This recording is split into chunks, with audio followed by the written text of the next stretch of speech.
Good morning, everybody. Can you hear me okay? Too loud? All right, we're about to get started. If everyone can get settled. As you know, we have a full schedule this morning and early afternoon. My name is Brian Bell. I am a professor of practice in the School of Architecture at Georgia Tech, and I want to welcome you and thank you all for showing up on a Saturday morning. What is going to be a beautiful day, so appreciate you coming out to join us. I also want to thank a couple of people, won't mention everyone on the slide, but especially Dean Ellen Bassett for her support of this event. It's been very meaningful, and Chair Julie Kim of the School of Architecture, of course. She has been steadfast and in many ways, including earlier this morning. Okay. Also want to say thank you to my co-organizer, Professor John Paponis, who had the idea for this symposia, the series of which this is the inaugural version, the One Building Symposia. And this, I'll just read a little bit if you excuse me, to examine individual buildings or complex developments in depth from the points of view of multiple disciplines and stakeholders, to help our students and professional community reflect more deeply on three things: the value architecture adds to the environment, society, economy, and culture; the ways research, knowledge, and social, spatial, environmental awareness support and inform design and planning strategy agendas; and the way public critical dialogue contributes to the creation of a forward-looking culture. Those ideas really set the agenda for what is this particular first inaugural version of the One Building Symposium,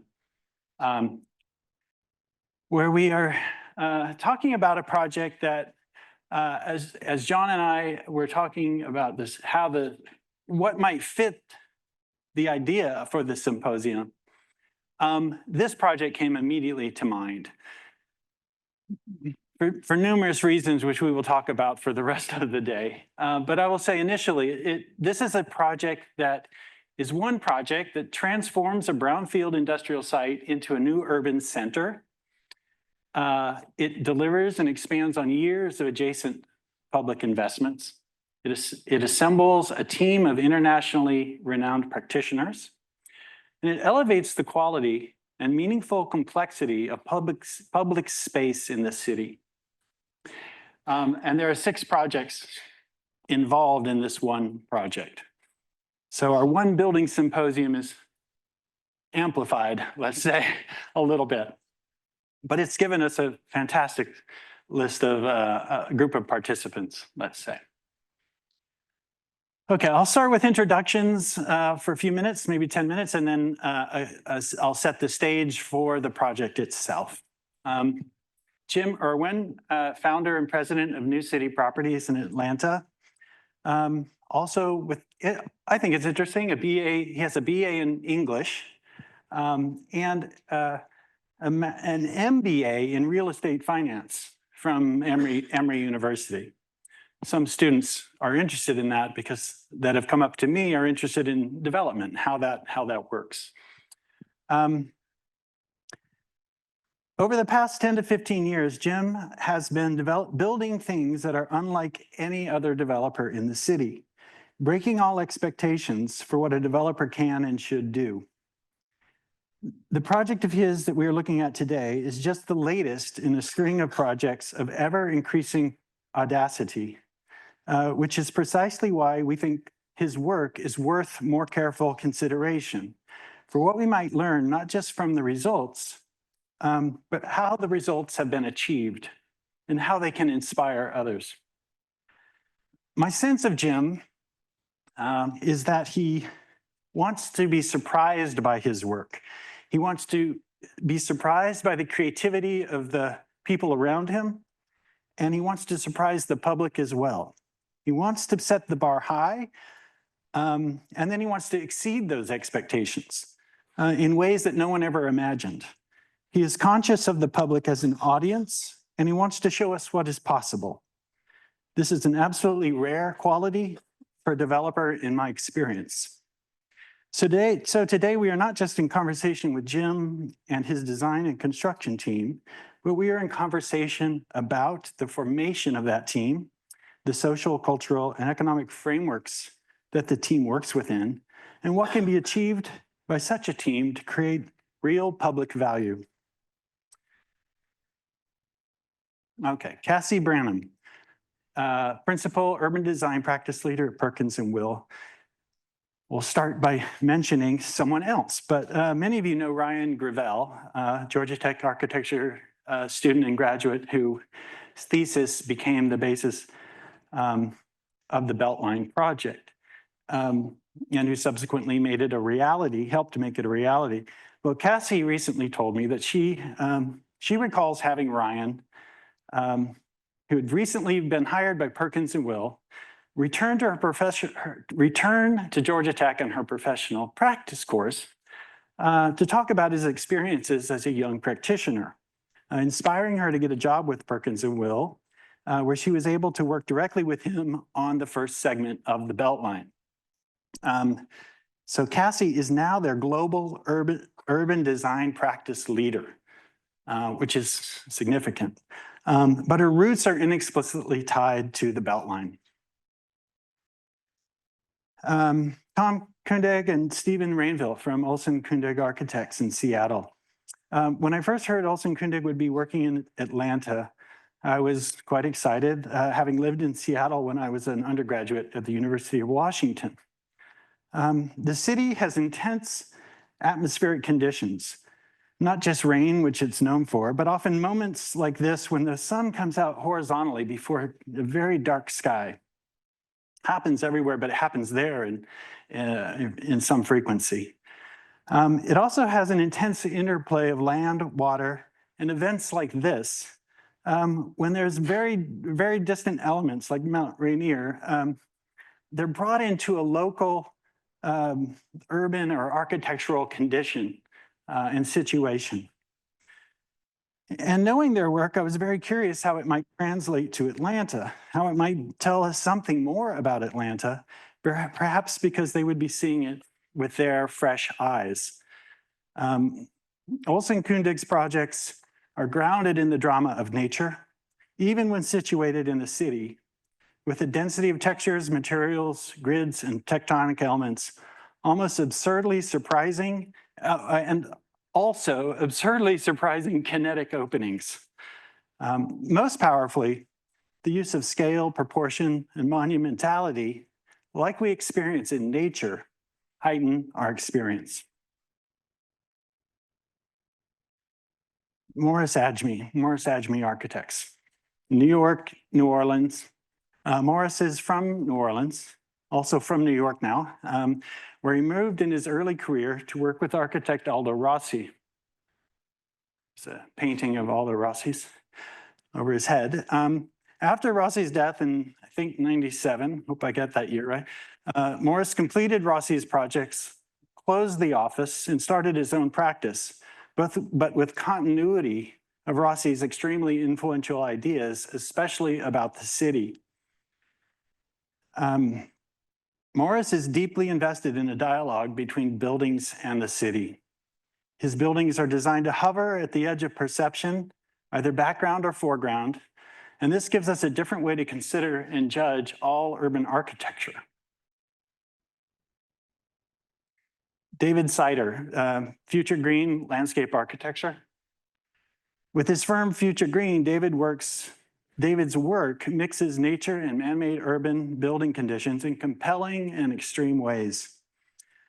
An example of his interests, David wrote a book on weeds in New York City, SUP, or SUP, Spontaneous Urban Plants, cataloging and analyzing weeds, not as bad, but actually as extremely successful plants. And in the process, getting us to question how we easily dismiss this success by lazily labeling any plant that we don't like or understand as a weed.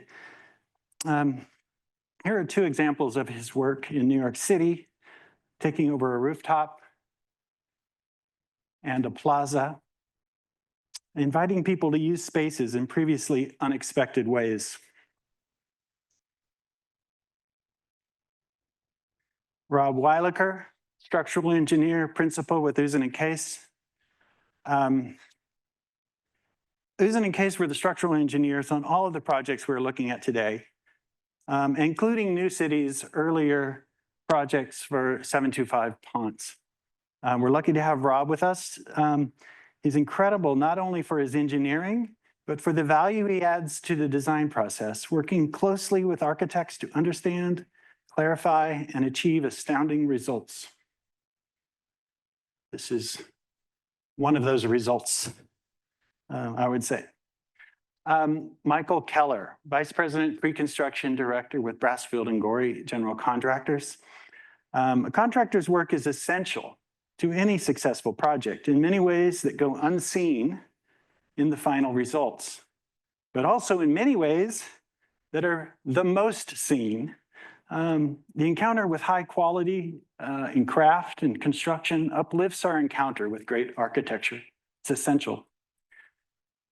In an earlier conversation with Cassie also, she mentioned that Jim thinks of Michael, and I hope this is true, as a construction scientist, often involving him at the earliest stages to help embed construction logic in a project's basis. He will be showing us how this came together. Frank Barkow, Liebinger Architects in Berlin. Frank Barkow's practice with his partner Regine Liebinger is known for their stunning integration of research and design, bringing the tools of fabrication and manufacturing into an expressive tension within each building or project. The range and diversity of their work is extraordinary, but it's still a little bit of a puzzle to me how Jim had the foresight and courage to go even further afield than New York or Seattle, this time reaching all the way to Berlin to bring something tremendously new to Atlanta. We're very lucky, I would say. Finally, one more project from Barkow, Liebinger. Finally, our last two participants, Karrie Jacobs and Maurice Cox, provide broad perspective and critical comparative experience to the project as a whole. Maurice Cox is the Emma Bloomberg Professor of Urban Planning and Design at Harvard Graduate School of Design. That's his most recent position, current position. But previously, the Commissioner of Planning and Development for the City of Chicago from 2019 to 2023, and the Director of Planning and Development for the City of Detroit, 2015 to 2019, almost a decade in those positions.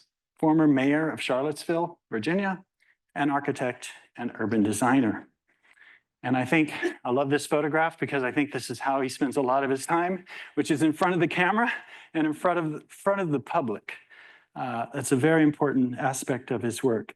So Maurice has visited Atlanta almost his entire life, he said, has been seeing it change and has a unique perspective on the roles of public and private interactions and investments required to create a usable, enjoyable city.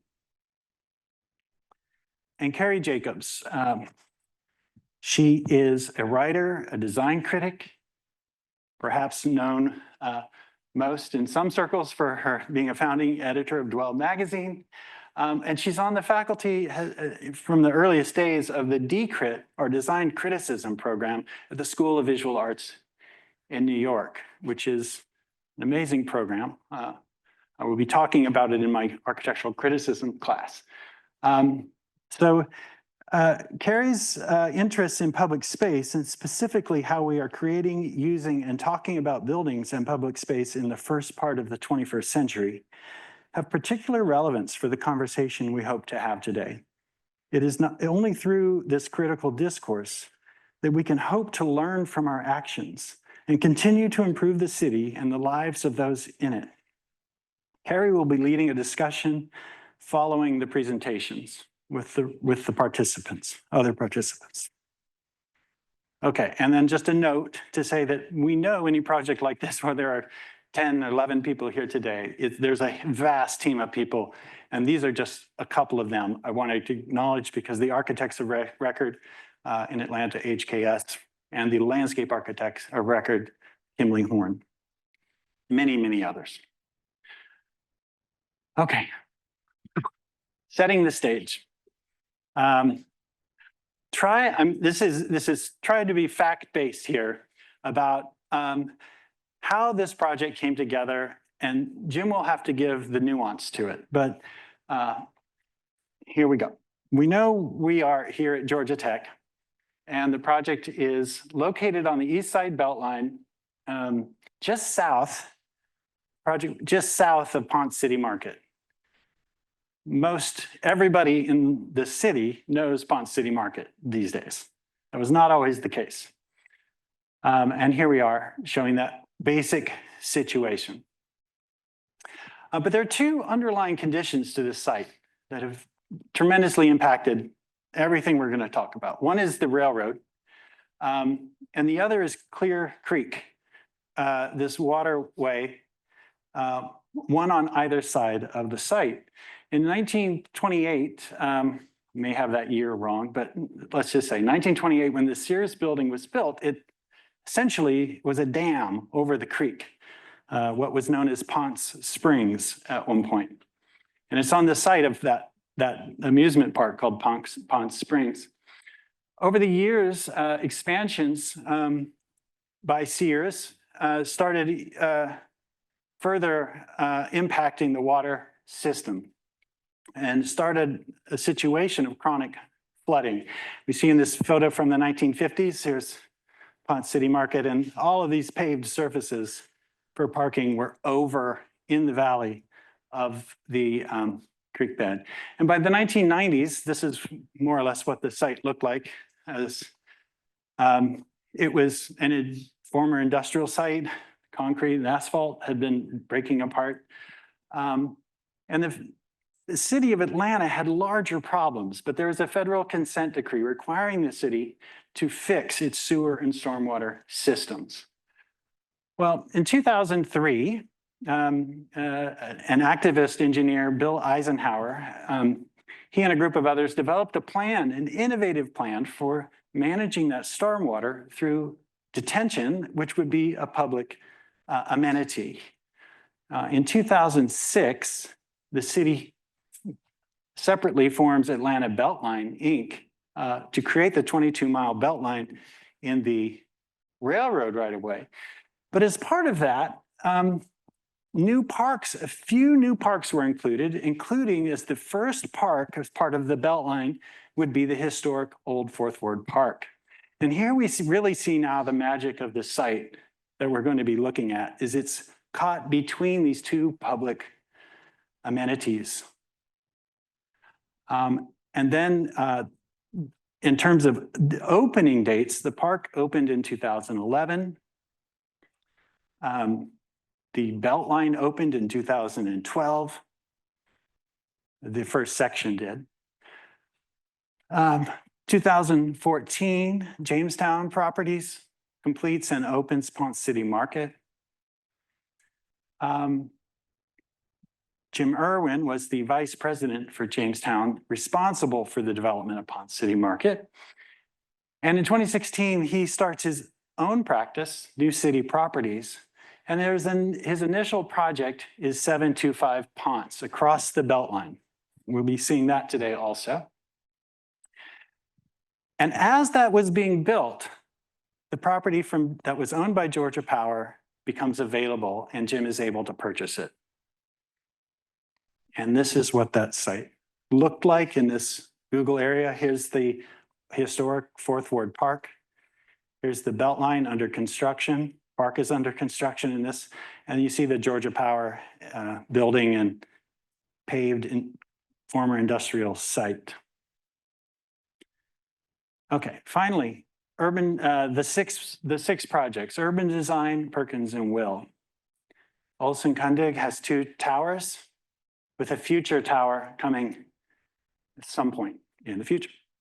Maurice Adjmi, the fourth hotel building and second building from Maurice, the Overline Residences.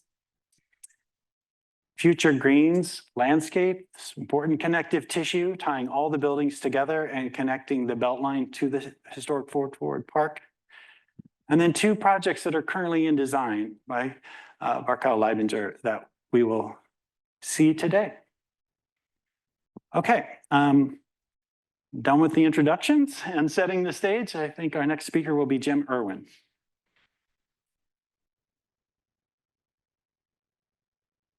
Great, thank you so much. What an honor, y'all.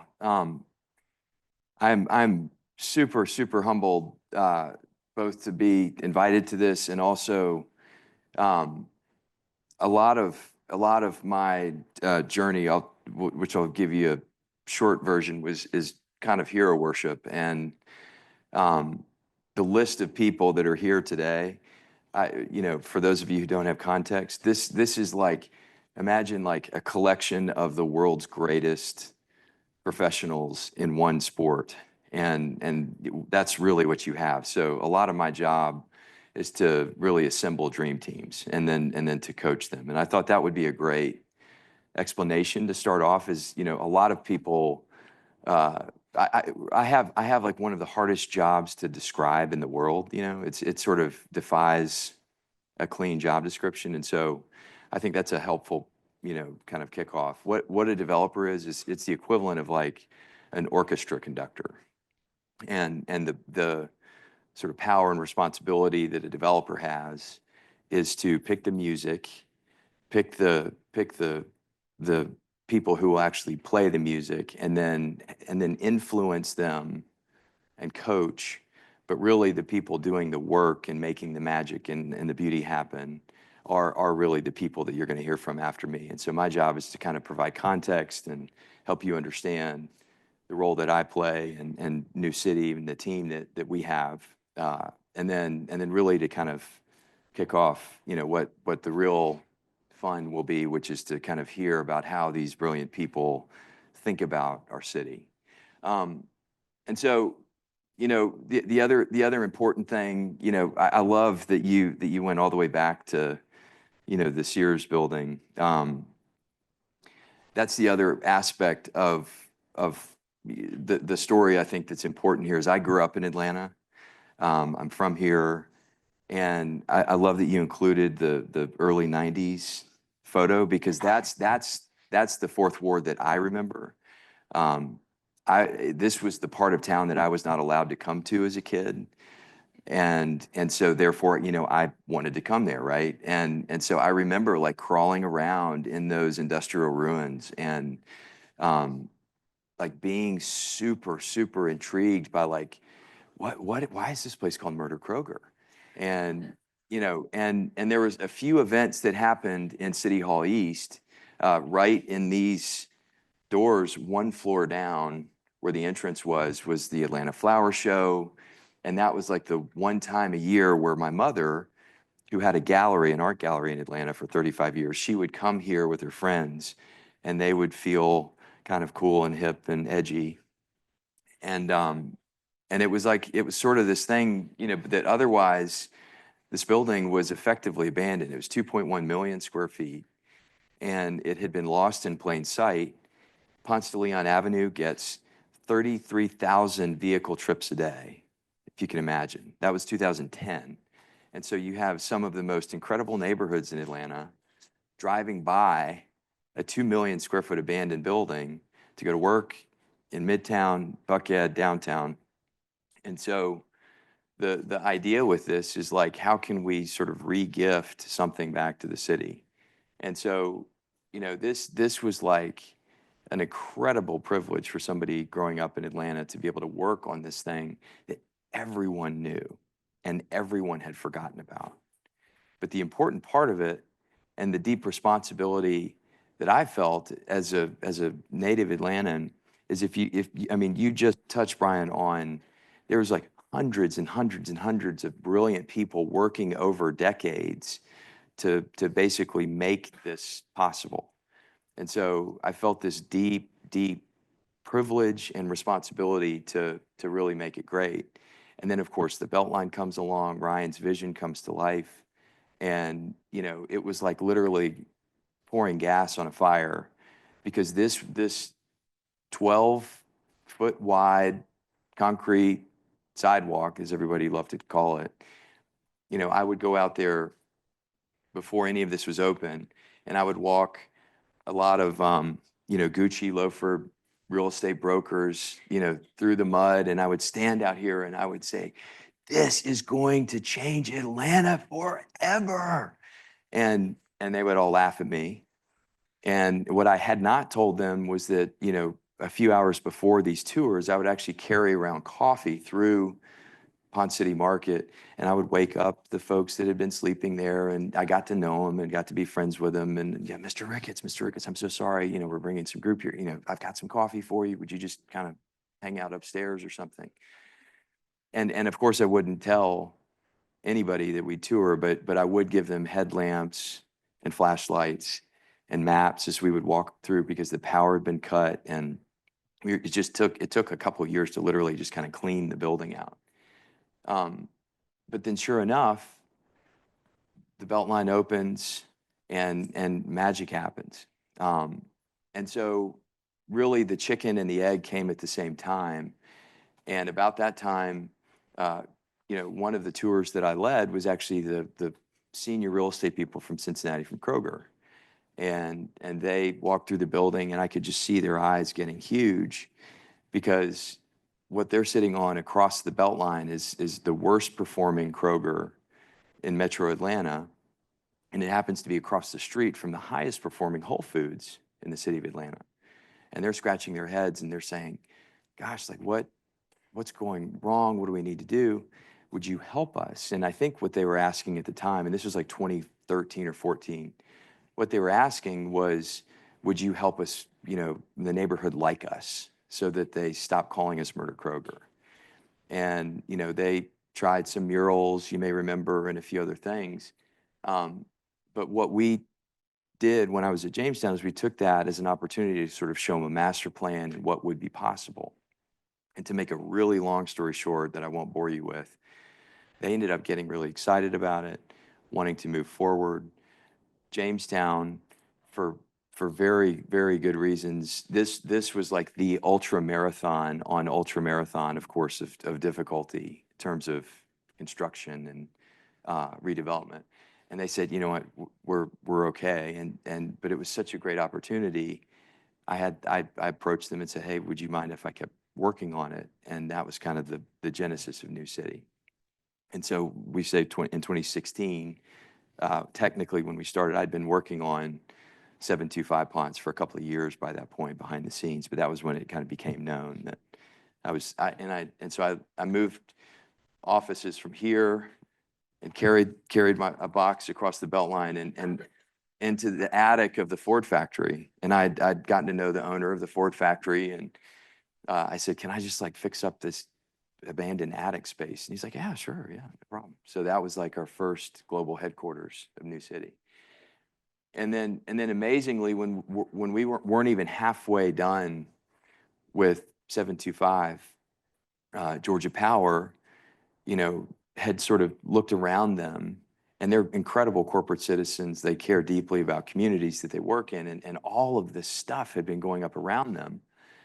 And they were like, man, we're kind of in effect in the way. And their business model was changing. It was a surface parking lot since the 70s. It was like a last mile center. So they'd like have like 20 or 30 trucks parked there at any time, and power poles. And it's where people trained. And there was like a hurricane bunker, literally, or a tornado bunker that was built on the site. And they said, you know, we need to put this back in the hands of the public.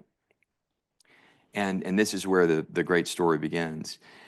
So they, unbeknownst to me, had gone out and met with all of the community leaders, met with the Fourth Ward Association and the neighborhood groups, and you know what had happened since we had opened Pond City Market is up to like 12 other of the, you know, stucco 5-story over 2 apartment buildings had been built really to take advantage of Ponce as the amenity for the neighborhood. And they had been incredibly successful financially, and but the neighborhood, which is this incredibly amazing, deeply rich history, charming single-family homes, these homeowners who are really vested in the neighborhood, who live there forever, basically said, we just don't want any more of this stucco. Like, check out what New City's doing. And we weren't even open. I mean, we hadn't even signed a lease yet. And I was one of 3 employees at the time at New City. And so there were like 50 or 60 bids on the site, because of the Beltline and what a catalyst it had become for the neighborhood. But they kept calling us back. And I was able to work with an incredible family office out of Chicago, who are our investors in the project. What I found out after we'd actually won the opportunity to purchase the land is that the neighborhoods had kind of advocated and said, we really want you to think about a group like New City, even though they were talking to, world-class, giant development names. But they kept calling us back because literally it was me and 2 other people. And they're kind of like, are you sure? Like, can you handle it? Can you handle it? And I kept saying, yes, of course, of course, of course. And that's where Cassie came in, which I'll tell you about in a second. So this is what became of what we call the Fourth Ward project. And so what I hope you hear is, like, as we stepped into this project, I was deeply aware of the talent and the time and the decades of energy that had gone into making something really, really special for our city, and had watched as a lot of companies had kind of built up apartments around it, which were fine, but I felt this responsibility to, like, let's try to do something better, And my father and mother-in-law were architects who kept pushing me. My father-in-law was actually a Georgia Tech trained architect who worked in the city for decades. And so, a lot of what was happening around the Thanksgiving table was like, it's almost like trading baseball cards. It's like, let's talk about big names and learn about what people are doing. So this is what it looked like actually right when we purchased it. So you could see by that point, it took about a year to go through diligence and purchase it. You can see 725 is actually still under construction. Ponce City Market's there. And one revision, Brian, to your note is, so we're turned sideways. Clear Creek actually runs right straight through the site here and then under Ponce City Market. And so that was another thing we had to contend with, was this giant 13-foot, what we still, Rob, are contending with, this 13-foot brick elliptical trunk line that had been built in 1906. And how do we navigate through that? I pivoted to this perspective because, for those of you who had a chance to go down there before we started construction, this was a connective gateway, because similar to like an old university plan, the Beltline was building trails where there had been just sort of goat paths carved by people walking up and down. And so we had a lot of conviction that this could really be a main organization of where people would want to walk from all this brand new, in effect, neighborhood that had been created with all these apartments. And so this is here comes Cassie. So I don't have any money at all. This is pre-developers. I just started this company. We were working on our first project. I haven't sold anything, and I call Cassie and Jeff Williams, her colleague, and I said, I need some help. I don't know what to do. And Cassie says, Jim, and this is out of friendship, like, we want to help. And so I hope you win. If you win, we'll figure out how to pay you. But we're gonna put a concept together. And so like, ding, like first sign of friendship. And that begins this, like, I still get goosebumps thinking about it. And so the first meeting we sat down in the Ford factory in that creepy attic overlooking a construction site, the way this project began is, how are we going to organize this? And what we began with was not how can we fit the most buildings, but it's really how can we, what is the natural flow of humans? What through bikes and walking, how can we reconnect these incredible assets with the Fourth Ward, with the historic Fourth Ward Park and the Beltline? How can this be at a human scale in an interesting way that provides an amenity for the city? That to me felt like responsible, and also a way to kind of democratize everything. And this was literally the drawing that we worked on. And I think, and so this is now framed in my office. And I think this is so cool because this kind of crazy amoeba situation launched over $1 billion of investment, right? If you think about that. And so the blue lines represent sort of the natural flow of where people will go, bikes, walking, hanging out. And you can see, you start to see this sort of organization of like 3 somethings here, something here, here, and then a little bit of future something here and here. At the time, we didn't actually own the building here where Venkman's was.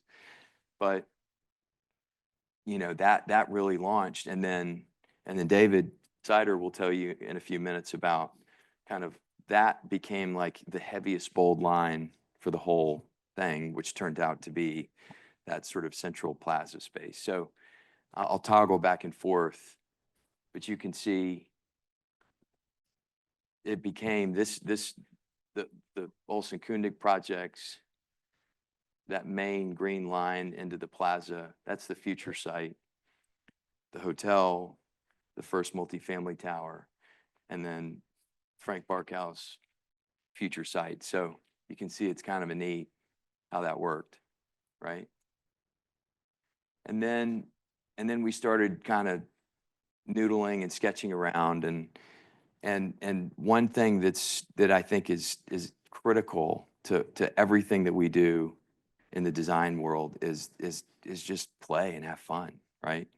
That's why we love drawing, we love sketching, we love like playing around. And so I said to Cassie and Jeff, it's like, we need to do something like different. We have this responsibility, like no more of this low-rise stuff. Let's show Atlanta like what we can do. Because what was happening, and I knew this through 725, is like rents were getting to a place that was starting to justify better architecture in a new way. But as a city, it's like really easy to build. It's really easy to do things. And that's one of Atlanta's superpowers. It's like, it's a very, very business-friendly place. But we always, as a city, don't do things well. And so, again, in kind of this like fun chip on the shoulder way, it was like, how can we do things better? Like, let's show them what we can do, and let's build a team of like misfit ninjas and go like figure out how to like show the development and construction and design community like what we can actually do. And let's bring in people that have never worked in Atlanta before, you know, famous world-class architects who do projects all over the world, and bring them in, and let's build the like rebel fortress in Star Wars. Like, yeah. And that was like literally what we were talking about. And so Jeff drew the rebel fortress. And I was like, yeah, this is awesome, man. This is so cool. Everybody's gonna freak out. And so this was just like fun. This was like kind of just a fun, interesting thing. But pay attention to some shapes and things, because it all kind of makes its way into the ether and into the world. And then of course, you know, over time became the first phase of the project, which is there now.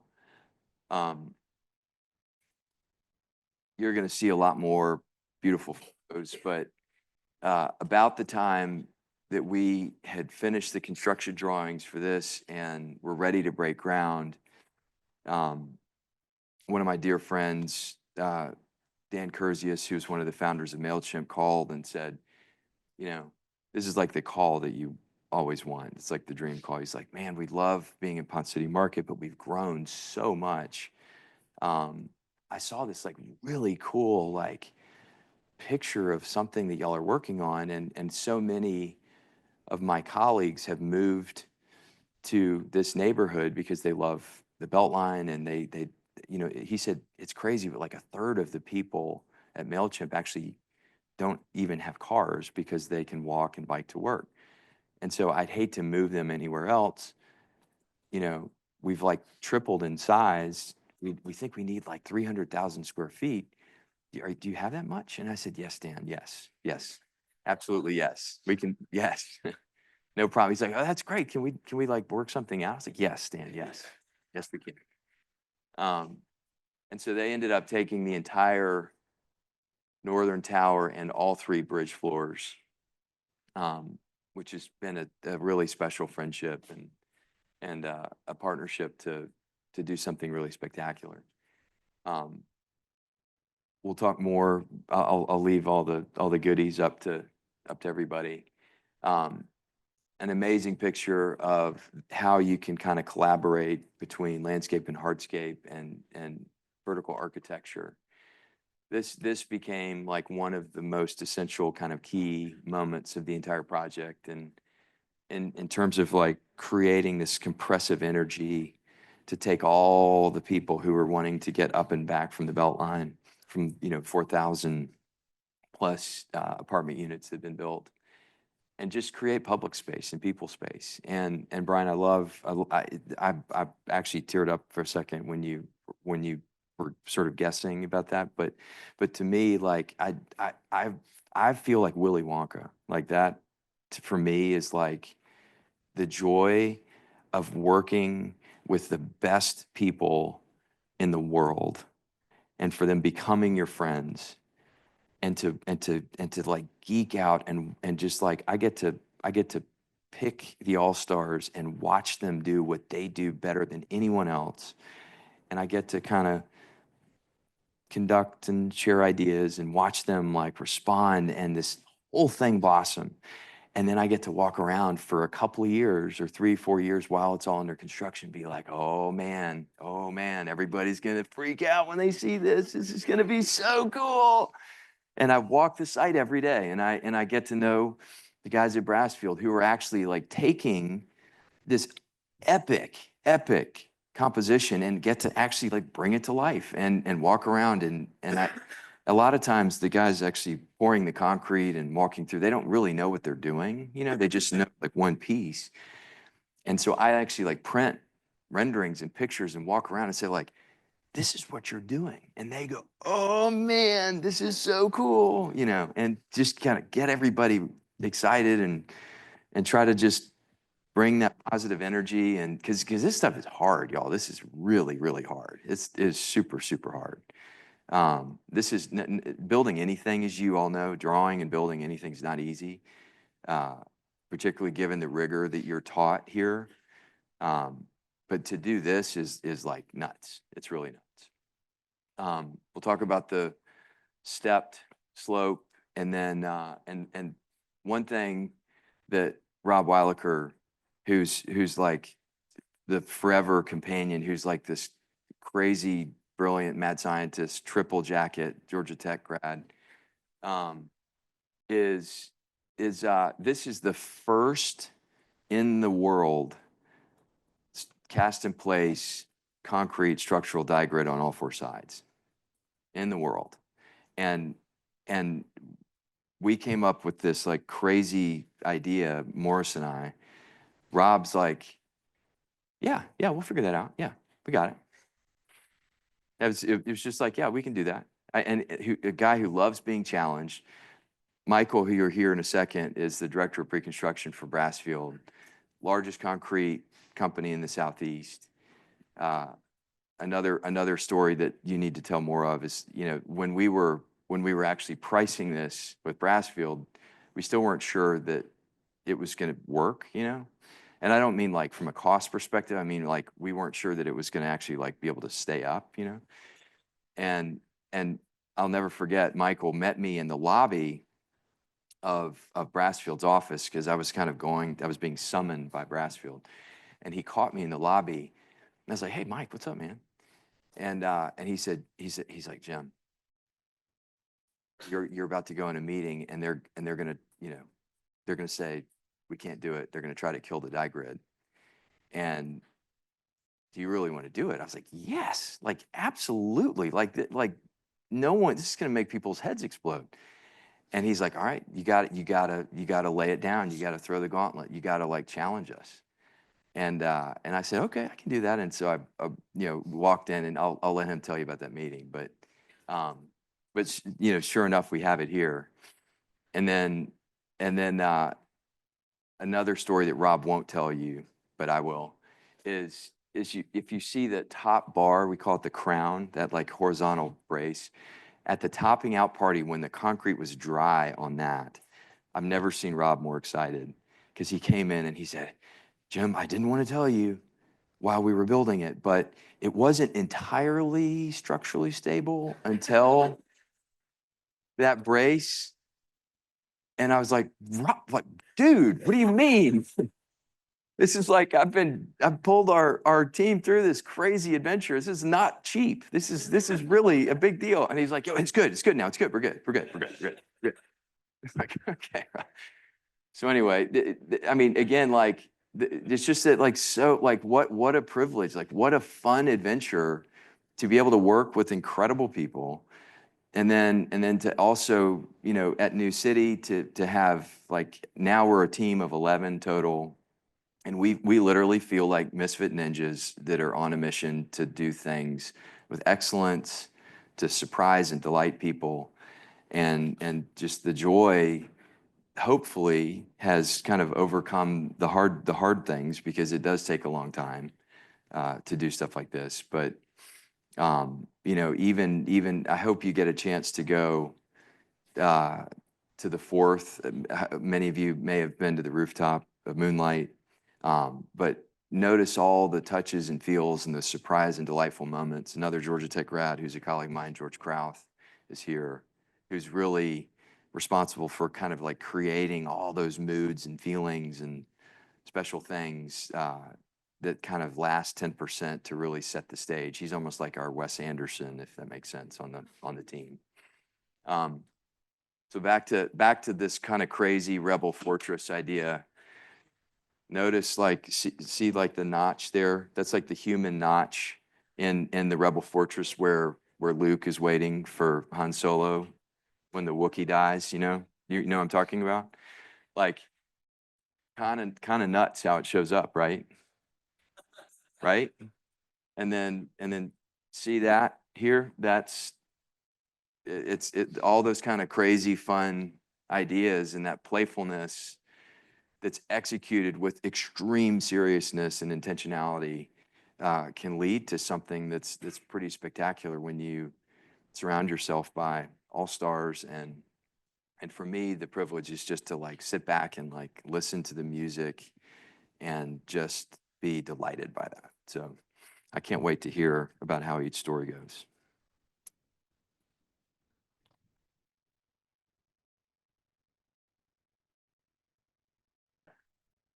Okay.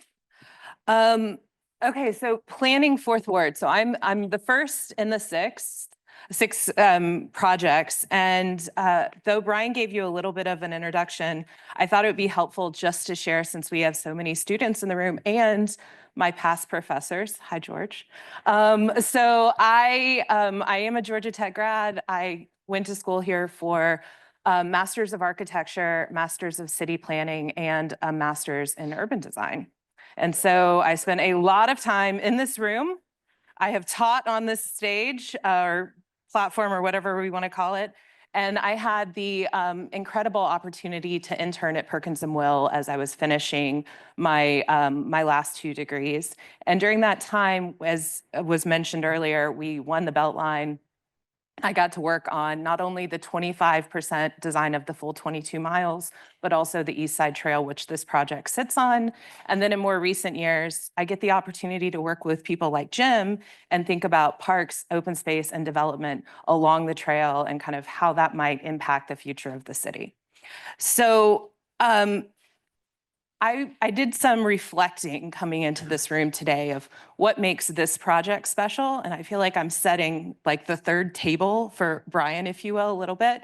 And the first thing is 11 months and 11 acres. So when Jim first got this site from Georgia Power, it was 10.526 acres. I'm a very precise person. And granted, he's added to it over the course of time, but we spent 11 months creating the master plan. And that was everything from, this is after he had the land, everything from initial sketches, community meetings, meetings with ABI, meetings with the city, meetings to redesign, meetings with the investors in our office, going through everything. And then slowly the plan coalesced into something where Jim said, okay, now it's time to grow the army, grow the village of designers. And for me, you know, the quest or this journey that we went on with Jim, that 11 months, it's unheard of. For those of you that are not in the profession, you never spend 11 months on a master plan that's 11 acres.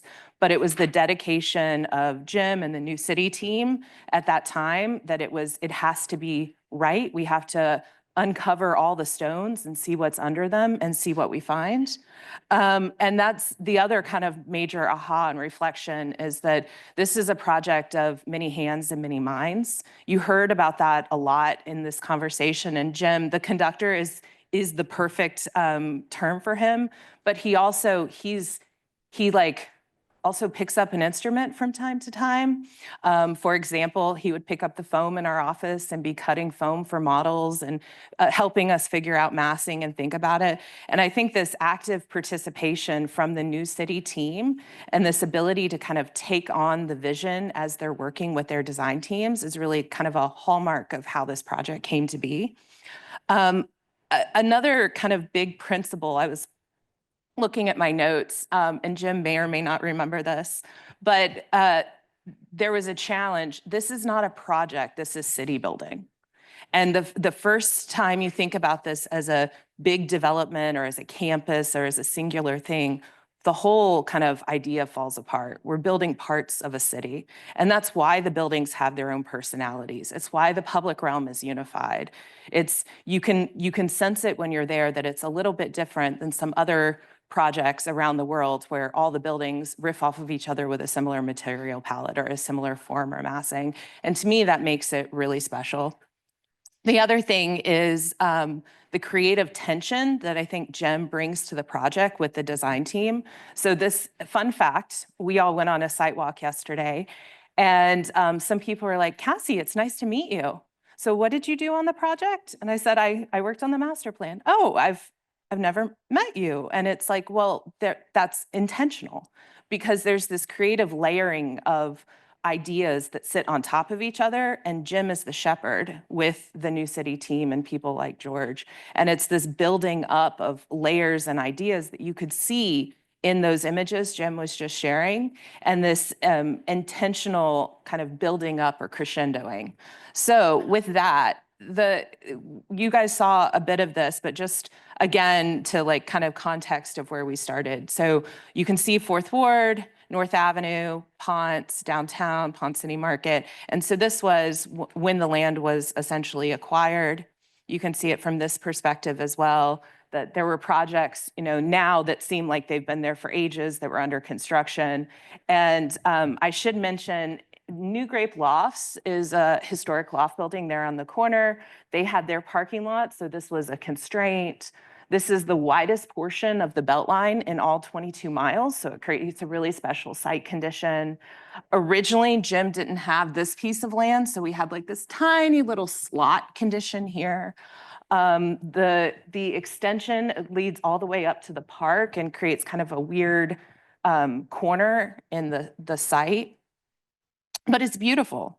You know, you can see in this view that there's all of this space to be had. And this was really old. So like New Realm isn't even there yet in this shot. And so when Jim phoned a friend, as he was telling the story earlier, and said, okay, first we got to win the project. So let's create something that we know will win. So this is the simple version of a concept for this site. And I'm going to take you through a little bit of the process that got us there. So this was from, May of 2017. And it was like, we just need to get from the Beltline to the park. And we need to make a street grid. And that was it. And then from a massing perspective and an overall development perspective, I think Jim's instructions were, it must pencil and it must seem real, and then we'll get crazy later. Like, don't scare them. We want Georgia Power to feel comfortable. And so this was the comfortable plan. I would call it maybe a little safe, and it was intentionally safe because without the acquisition of the property, we couldn't go crazy. And so this was the submission to Georgia Power. And then Jim called me, I don't know, like 12 times over the course of a few months and said, it might happen, it might not happen. It might happen, we're getting closer, maybe closer. And then the day that he called me, he said, okay, it's happened, we're there. Throw away everything we drew, we're gonna start over. Forget it all. Now it's real. And so this is when the 11-month clock started. And so this is the sketch. I have to give a ton of kudos. There was a whole drawing going on in a conference room one day, and Lauren Hawley on our team went away and said, I'm gonna make this the most beautiful sketch ever. I get the idea, and came back with this. We showed it to Jim, he loved it. Lauren threw it away, and then Jim made her take it out of the trash can, and now it's framed in his office. Because it was such an important drawing for the project. When we were thinking about it, and you'll hear a little bit this from everybody else today, I'm sure, is it wasn't just about connectivity, but it was also about views. This is a really special moment where you're high and you go low. A lot of the Beltline, you're either flat or you're going up. So this ability to drop down and have these very interesting relationships to the skyline was something that was really important early on. And even in all of our models, we actually had all these lines that were like projecting out so that we could keep track of the view sheds. This is a fairly old, but I think good series of diagrams. This is not the final design, but these were the big ideas that kind of drove where we were. So, what was out there today, the idea of the park, 725, Pond City Market, all of these things that you've heard from other people. This idea of how do we connect the site to the park and the neighborhood. And the Beltline is 40 feet above the park level. So a 40-foot grade change, which is, huge and something to contend with. It's also an opportunity if you really look at the design as it stands. The street, so the original street, Dallas Street, used to come and line the park. It was really, really narrow. And Georgia Power had like this whole section, essentially, the dashed line up to, I think even maybe part of that street edge was all fenced off. So people were having to take Angier, go around, and then turn. That was the only way to get through. So it was, basic principle of let's create a street grid that actually works and builds back the fabric of this community. Which then created clear development blocks for future exploration by all these smart people you'll hear from today. And then Jim mentioned the sewer easement that ran through the site, and this is something that I don't think anybody in the city ever wants to touch. It's there, let's leave it alone, leave it alone. So we had a lot of conversations about this kind of no build space, no go space. What do we do? How do we handle it? And respecting it. The idea of a public space at the heart of the site, something that we don't have in Atlanta is a great public square that's lined by active uses. It was a big conversation. The idea of this dense and layered public realm, and that ultimately stitched into the greater district, which I'll talk about in a minute. Three Tree Hill is there on the Beltline, a very important site within the corridor.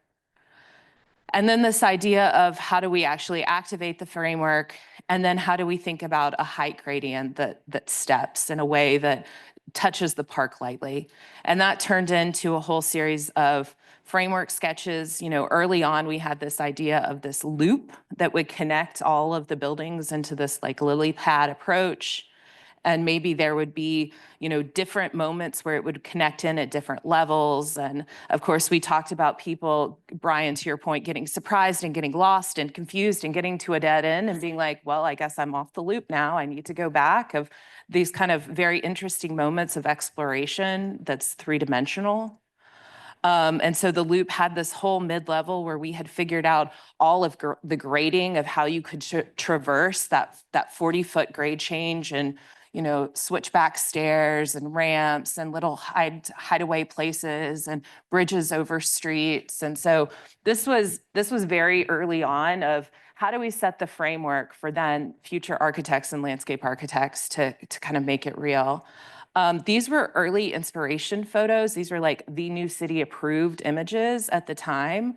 The idea of a big bike bridge that landed in Fourth Ward Park was a vision that hasn't come to reality, but was part of it. How do we actually get people moving in different ways? And it became the elevator stair condition that everybody knows now to the north of the property. There were sketches like Jim showed of just like, how do we start to think about this and not make it look like a weird casino? I think there was a conversation like that at one time. We talked a lot in the massing, like I was saying, of the city building and layering and this idea of like portals and views and bringing people together. So expansion and contraction in the fabric and in the framework.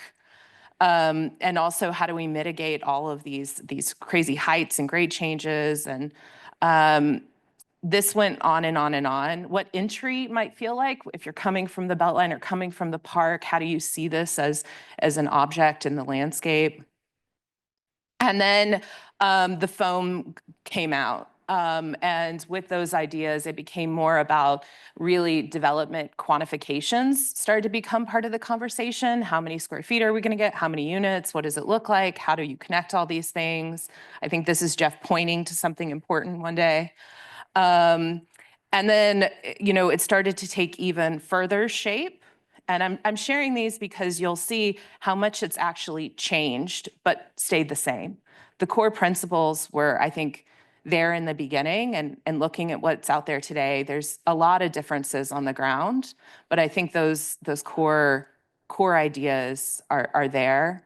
There were also offshoots. So when Jim was making all of his, what do you call it? Oh my gosh, is it Star Wars, Star Trek?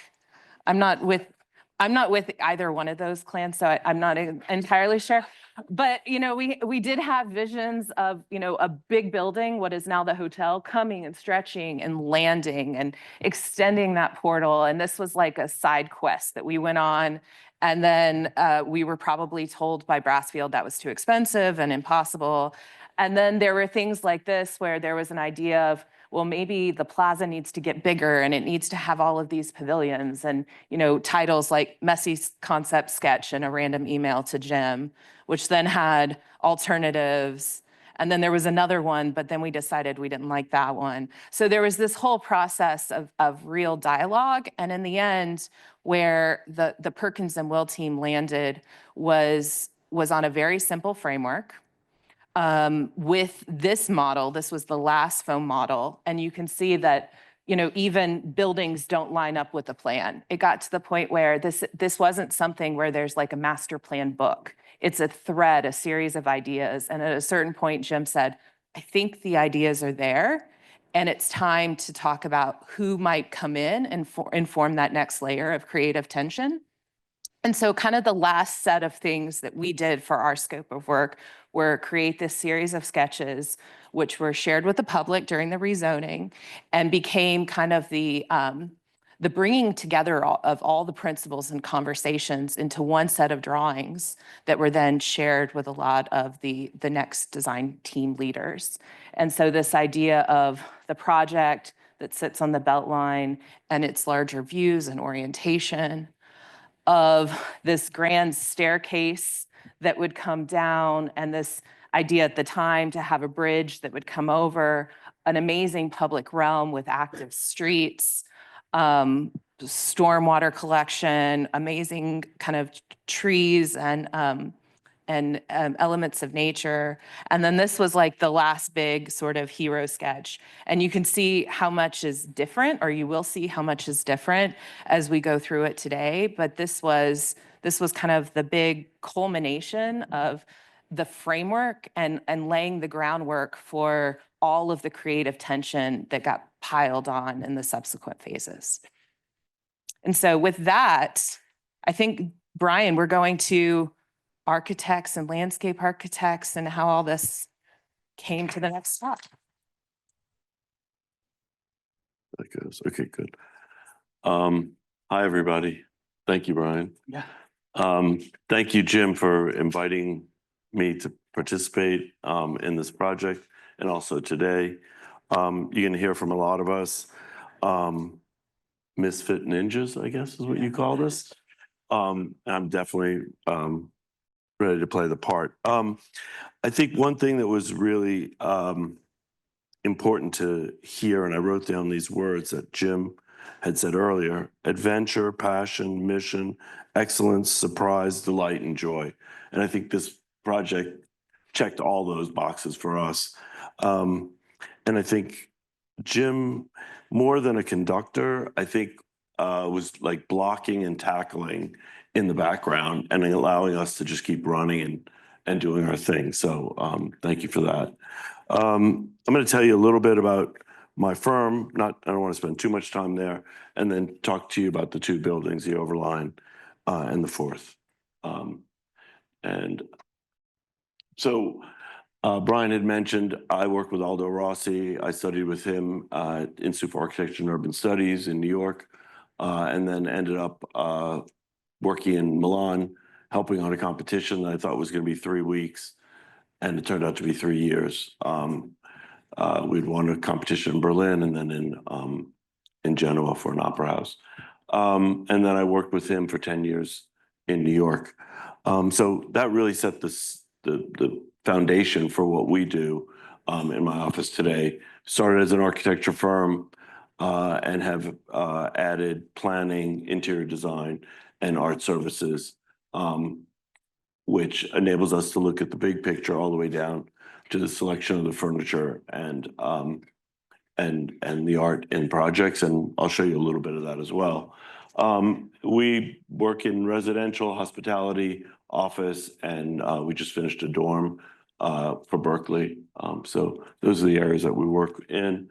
And one of the things that we like to do is we like to work with existing buildings and adaptive reuse, but also we like to say that we're building buildings for the next 100 years, buildings that someone will be looking to in the future to restore or to reuse, as opposed to just building something expedient. And I think that's one of the things that Jim was very focused on, is creating a quality project, overall project. But also here, you see these images that show history or existing buildings with an overlay of a building that we did. On the left is a building in New York, which takes the idea of cast iron architecture and flips it and inverts it to show how we can learn more about cast iron architecture, but doing it with cast concrete. Project we did in Chicago, which drew on the architecture of the city, Mies, and the infrastructure architecture, and then a project in Charleston that channeled sort of some of the historic architecture there. So we like to say that we do conversation-based design, and there are these 4 pillars that we lean into. And I won't go into this too much, but contextual sensitivity, understanding the site, the city, the history, the culture of the place, a composition that is balanced and ordered, I would say, and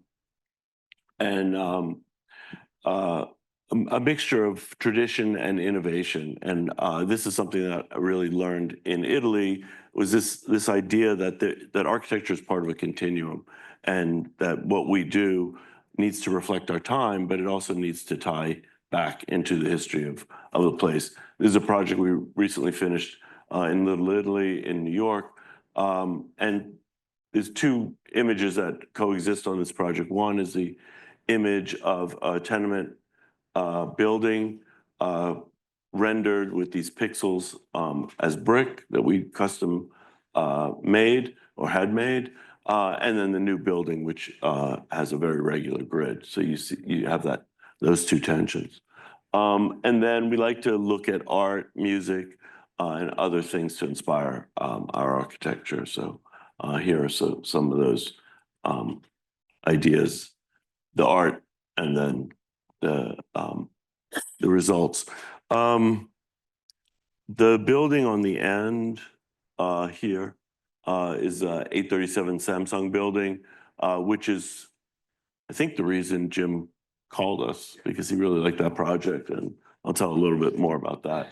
And so I'll talk about Overline, which is on your left, and Fourth, which is on the right, which you've seen a lot of images already, so I'll go through this. This was a site when we started the project, and I remember we had a big charrette to kick off the site at Ponce, but we did visit the Ford Loft attic, the creepy attic that you called it. It really was fantastic. I was gonna say it wasn't creepy at all, but and it's nice to know that, you always think of big technology companies starting in little garages, and I guess some companies start in creepy attics as well. That was his garage. So the two parcels, we were parcel, I don't know why I'm starting this, but we were parcel B and C. Olson Kundig was A, which is here. The plaza you'll hear about, and then Frank's project's down here. So this was one of the first sketches. I think some of the ideas that you saw in Perkins and Will drawings and renders and sketches were, I think, important for us, but we handled it in a different way. And I think some of those ideas were stepping away from the historic Fourth Ward Park and sort of making a gesture, opening up to those views in the building. You sort of can't tell here, but this was stepping down towards the park and towards Ponce. And this building has an elbow, which enabled us to sort of get back away from the park, create some green space here that overlooked that. Another thing that you'll see is this was a street, a vehicular street. Now that's a pedestrian street, and we created these maisonettes or residential units that were accessible from the street, and also had their private entrance there. And another thing that you do see early on is just this idea that we're creating something at grade at the street level. In this case, we used two different bricks to kind of accentuate that difference. And then in the hotel, and this actually ended up dropping.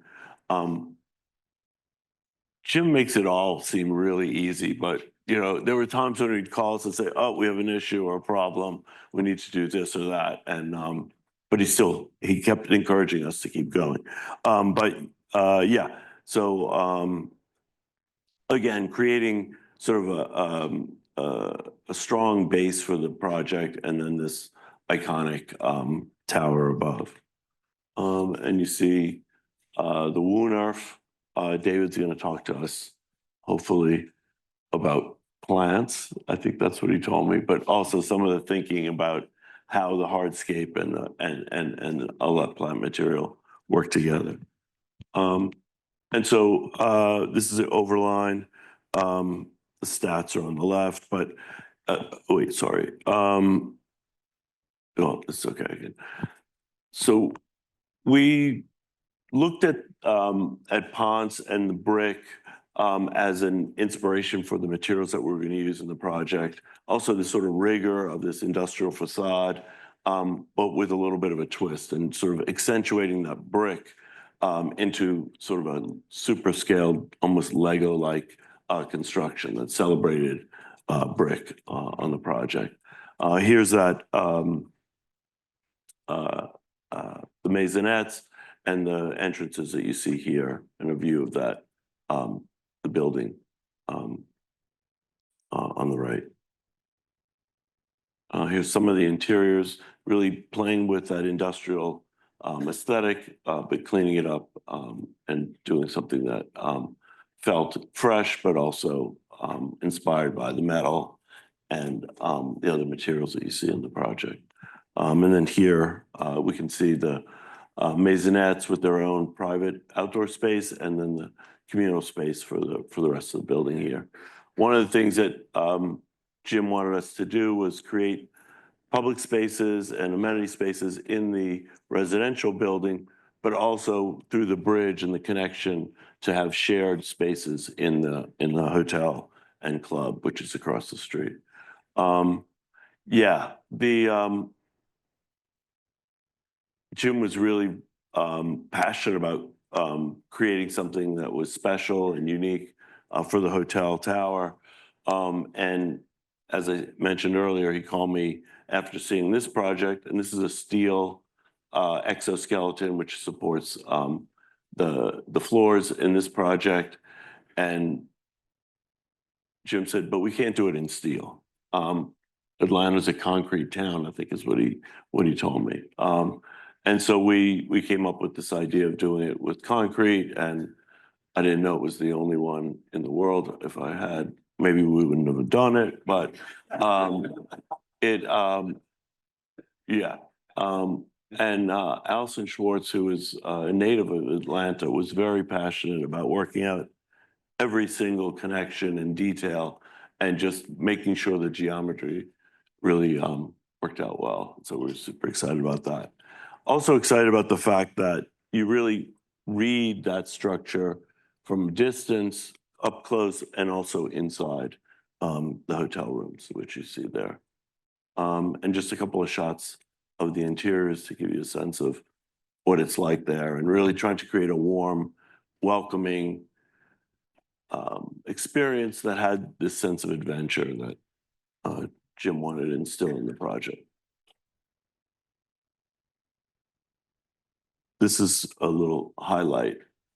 Becca Barnett did this. And where's George? I promised to call him out. Stand up, come on. He's the real ninja for this project. All right, and some of the other art selection here. But you should all go stay, eat, drink, have fun there. We had two different types of units there. We had the hotel units and then these residential suites, which are in the base of the building. Pool, Electra, it's a restaurant, and the gym. The club. And that's it. Thank you.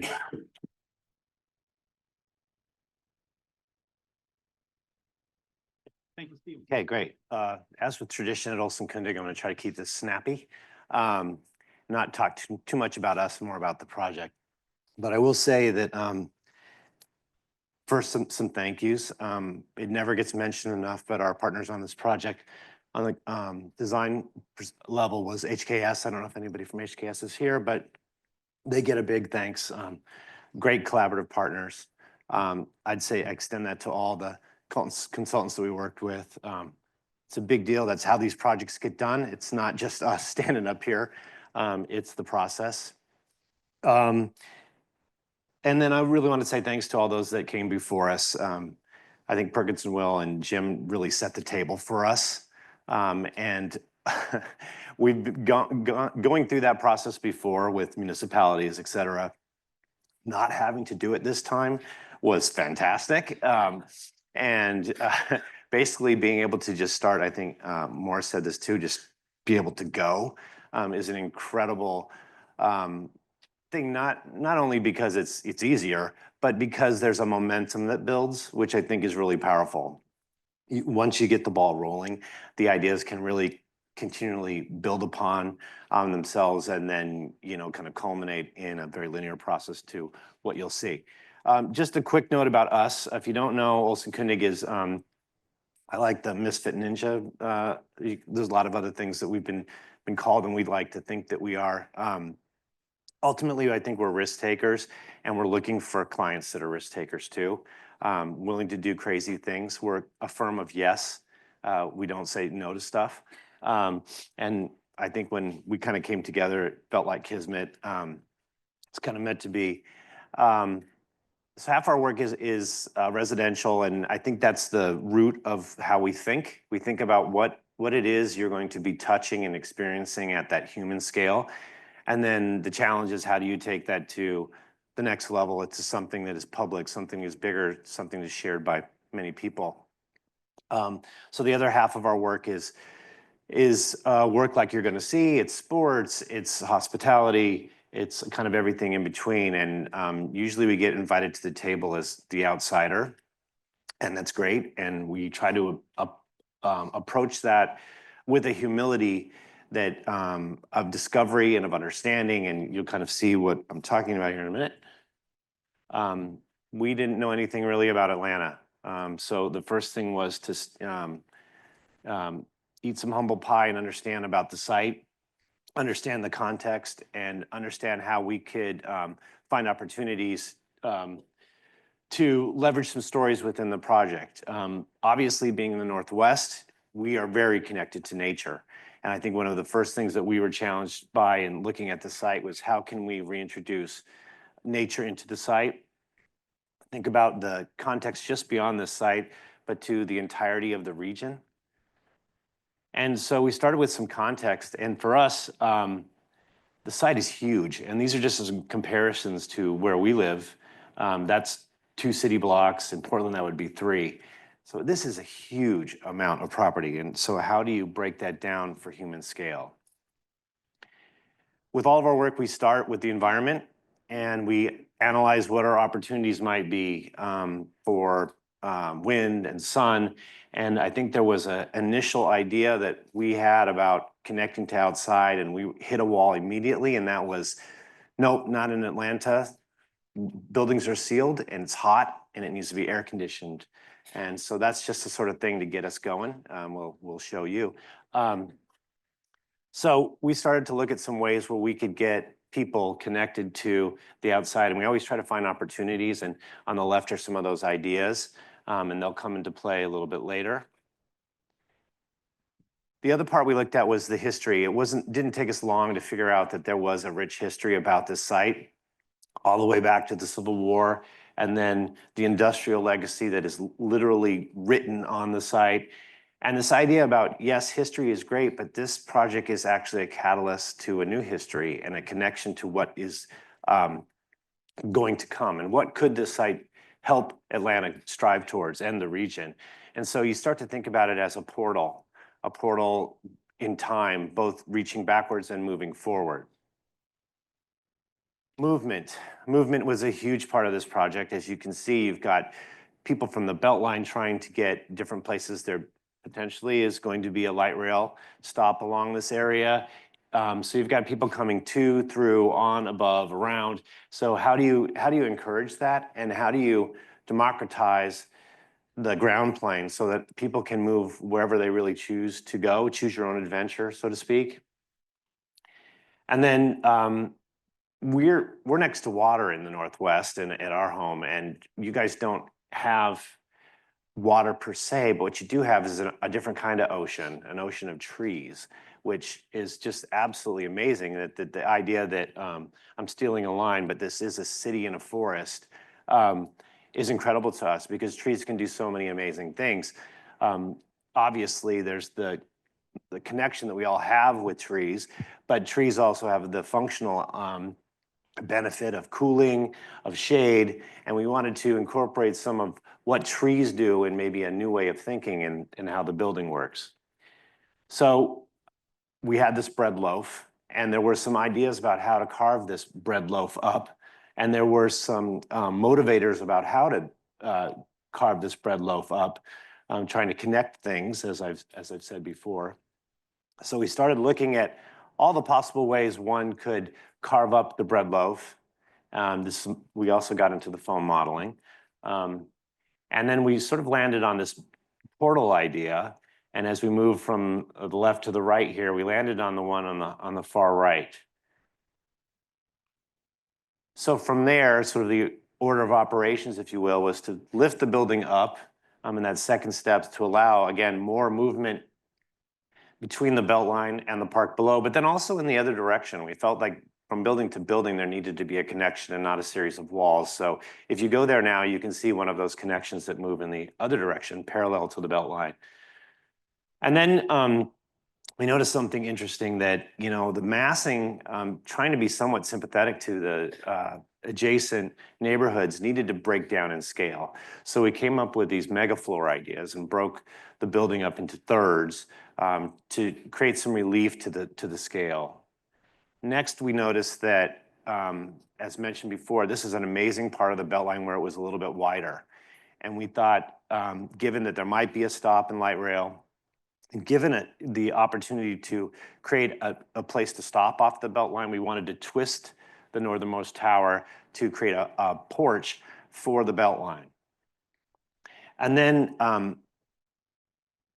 I don't know where this all came from, but we got real excited about connecting bridges, et cetera. Maybe this is the Star Wars component of our relationship. But this idea of bridging across the buildings, and there's a series of bridges that you can see on the Beltline, and I'll talk about that a little bit later. And then some special moments. How could we break down, again, the scale of the building into some spots for if you were occupying a office floor, you could get up from your desk and get a different experience. So back to, and this is kind of how it works, back and forth. We started to look about human comfort.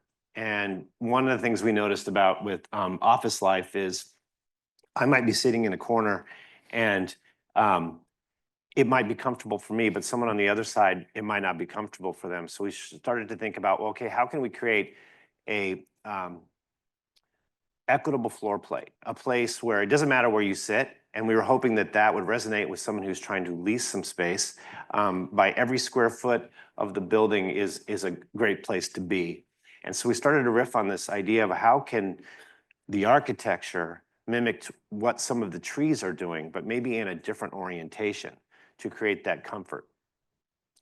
So here's our little friend here, and I won't get too nerdy, but we've done some lectures where we talk about mean radiant temperature, and that's sort of what you experience within your little bubble of where you occupy, and maybe not exactly what everyone experiences on an entire floor plate. And the key here is that if I'm sitting, say on the western exposure, sun's coming in, my desk is really hot, I'm going to yell to the building engineer and say, it's too hot in my space, I need you to crank up the air conditioning. Meanwhile, on the northwest corner, people are freezing because who turned the air conditioner up so high? So we wanted to eliminate that whole idea. The other thing about having shades on the interior, which in many ways is great for you, but not great for everyone else, is it still lets the heat inside. You guys probably know this. So how can we take that idea of shading and actually put it outside and stop the sun from ever actually coming in, the sun that we don't want? So we did a series of studies to look at like what's the optimal way to do that. Eventually we landed on a series of horizontal louvers, and we tested many different ways that those would manifest in either, at small scale and little models, at full scale models. I think you were at the table in that picture on the top left, Jim. We looked at, this is actually in our office, so we had people walking by all the time, and we based, as part of our culture, a real-time critique, like people telling us, like, what do you think's going on? So that's happening down there. And we kept changing the cadence of them to make sure that if you're sitting down, you're not looking at a louver. If you're standing up, you're not looking at a louver, and that we don't take away one of the best views in all of Atlanta. We built models at all different scales to test this idea. And then the foot dropped. And that foot drop is we can't put louvers everywhere because we can't afford that. And frankly, that's the wonderful discipline at our office we really like. We want things to be value engineering proof. And so we needed to test it. So these were absolutely essential. So we mapped the building and looked at the solar radiance that's coming in, and we found out where is the most needed spot for those louvers. But we also wanted to make sure that we weren't losing useful daylight. That's really critical, and again, to try to create this equitable floor plate. So here's that mapping, and then we were able to take out our eraser on the right and start to erase some of those louvers to just the points where it was most important. So in a way, if you go to the site now, you can read the sun patterns on the building without actually looking at the sun. We tested this in many different ways. There's Jim and Tom living in a virtual world, and they had their little spray cans, and we're going, I don't know about this spot. So obviously this is bigger than just the louvers. We were all over the building, and it's super fun in keeping with the Star Wars theme. You could teleport to your friend. It's like, come over to floor 6, and there's a teleport button. So really good part of the process. Here's just a close-up of how those fins, we worked with the design assistant partners, Harmon, to really get these to meet the budget and to work the way we wanted to, deal with things like ice and snow on the fins. So a lot of considerations. And then how do you wash the windows? Those are all things that you have to consider when you come up with these ideas. So I mentioned special moments. There are some conditions that we saw along the Beltline and then beyond into the landscape of the region that really resonated with us, and we wanted to actually incorporate into the building. And if you go down to the Beltline now, you can find these 3 things. And these are relics of, if you can imagine, the old rail line that was on the Beltline. This is how goods would come and go from the rail cars back into the city, or vice versa out to the west. So we wanted to incorporate these ideas, and that's kind of where the bridge came from. Also, it's nice to have a 130,000 square foot floor plate. So anyway, and here's how they came to be. The porch is literally a space you can step outside. So this was our challenge of getting some outdoor space for everyone. The perch is a place where you step out beyond the building line so that you can see past things to the views, to the belt line, kind of break that singular wall of the exterior. And then the bridge is a place that, this is another thing that, learning from residents, is the idea of balanced light, where we could suck in the floor plate and create light from both sides, a very comfortable space, and obviously I'd say a space where you get a real good context of the surroundings. I mentioned the idea of the equitable floor plate, but we also wanted the ground plane to be equitable as well. So if you go there now, you can circumnavigate all the buildings, and again, it's open for everyone. You could sit down on a chair at any given point around the building and get lots of different experiences. And I think that was not only our idea, but it was a mission from Jim to make this sewn back into the public. And here's one of those lateral connections. I think this is pretty picture time. Let's go from here. And again, everything you see is publicly accessible. Louvers from this is mostly the south and west.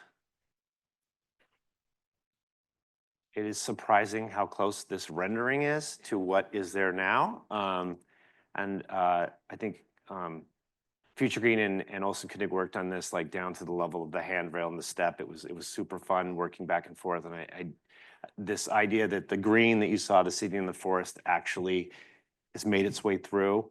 I'm not going to steal David's thunder here, but the landscape is so amazing how it was big, which usually you don't get. You don't get big landscape in the beginning, but that it's so comprehensive of the region, I think, is amazing.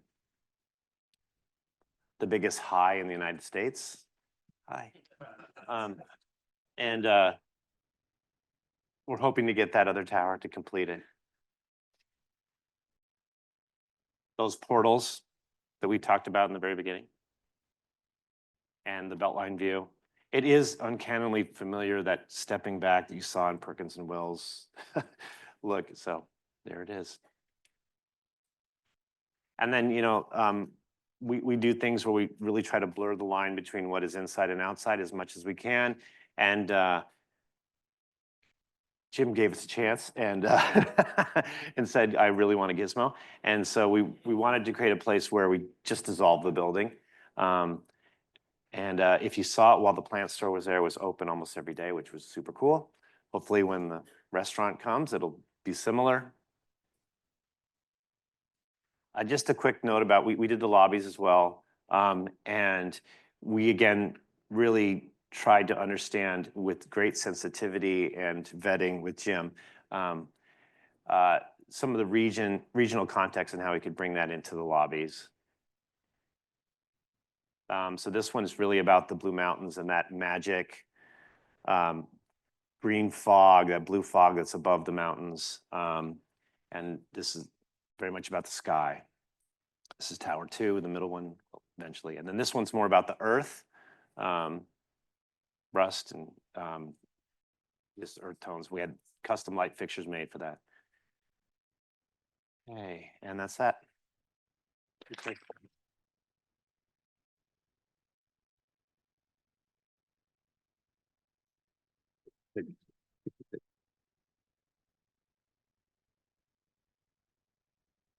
Okay, thank you, everybody. We have got four more speakers before we'll take a lunch break. And we'll be starting with David Seiter from Future Green. On information, Future Green, Landscape Architects. Good.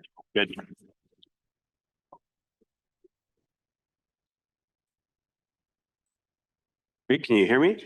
Great. And this is the clicker here. Okay, great. Yep. Okay, I'm gonna start out with this a little bit of a meta title that when I told my friends, they were making fun of me for. A forest in the city, in a forest. But first, just a little bit about our firm, Future Green Studio. We're a landscape architecture firm based in Brooklyn, New York. And our environment is really inspiration for a lot of our design ethos.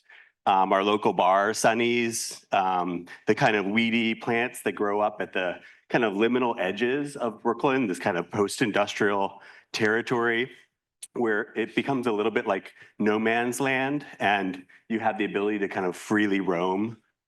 In our office, capturing the kind of ephemerality of this kind of dichroic film. You know, we're landscape architects, so we think about light and time and space as really like fundamental principles of our design. And then these amazing photographs from the Brooklyn Museum that look at like the way people use space that's just undesigned. It's like the infrastructure of this street just allows people to be spontaneous and have like kind of theater of urban life play out, right? So how can we kind of, in our design spaces, not have too heavy of a hand, but kind of lay the infrastructure for these types of activities to still play out?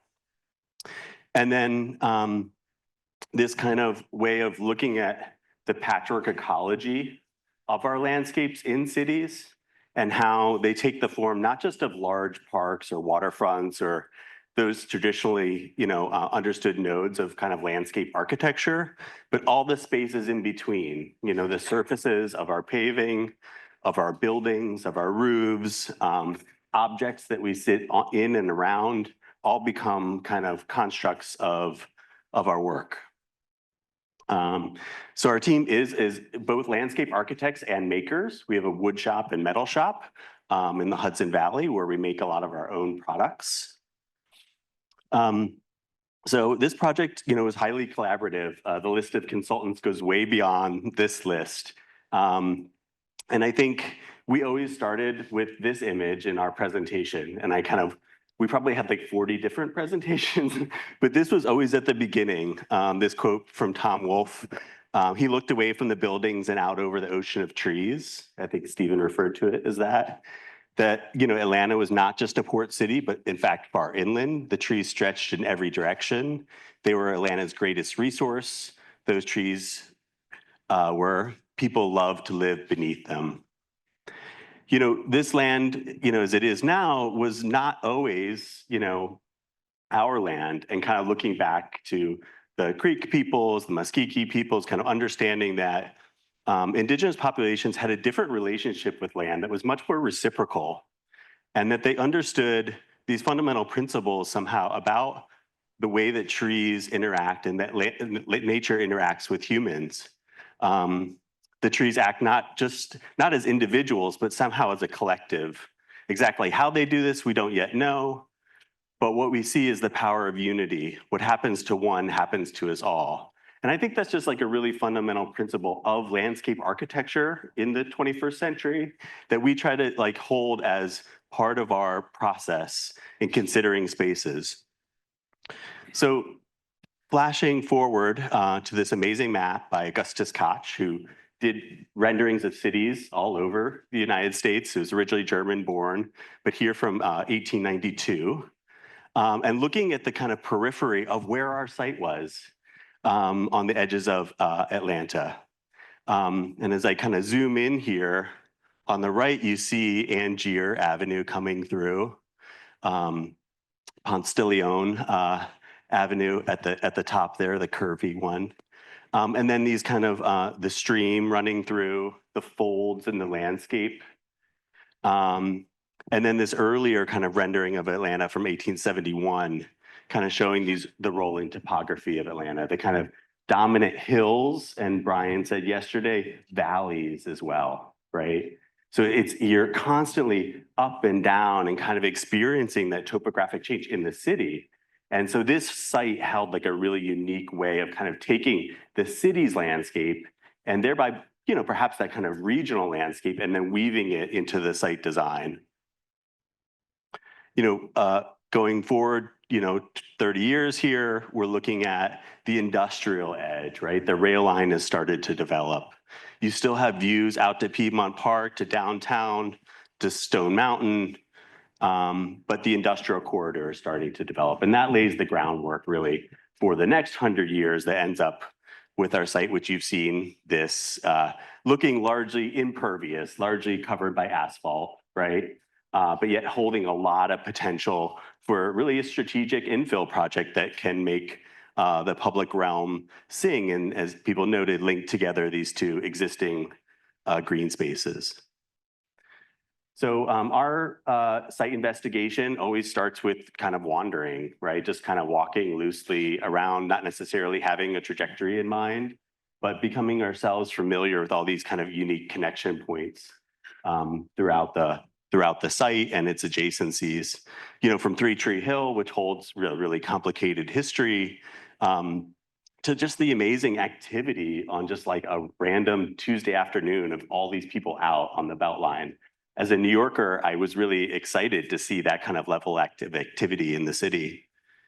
And then, art and other ways of kind of connecting to the Beltline, becoming these kind of really fundamental access points for people to experience things both, slightly more polished, but also like a little bit unpolished, right? And a little bit more wild and quote unquote natural. And then the richness of the public life that kind of existed here. And so we were just kind of looking for what are these kind of key activities and other elements which hold this neighborhood together, and how might we bring some of those into our site design. Our own investigations were a lot of like work walking around the perimeter of the site, a lot of fences, a lot of asphalt, and kind of on the outside, always kind of looking in. But we were really inspired, as we are, by, trees. And so these are the things that kind of make us stop, and look closely at the bald cypress, right? And the cone, and think about like, how is this kind of connected to that regional landscape? So here we are, Atlanta, right here, and really situated in the Piedmont. And it really, cuts across this whole central portion of Georgia, and provides these really kind of rich oak, hickory, and tulip woods. As we dip down into the kind of light blue area of the coastal plain, it gets into these kind of higher pines with kind of low level perennial landscapes. and then these really kind of unique plant communities that start to emerge. And so we're really trying to find like, what are the ecotones of the regional landscape, right? What are the kind of memory hooks that like kind of dive into people? Because, you know, we're all like, we're living in this kind of world where we're connected to multiple generations before us. And then the way that they've perceived landscape, right, through kind of DNA and epigenetics. But, you know, your ancestors had relationships with these kinds of landscapes.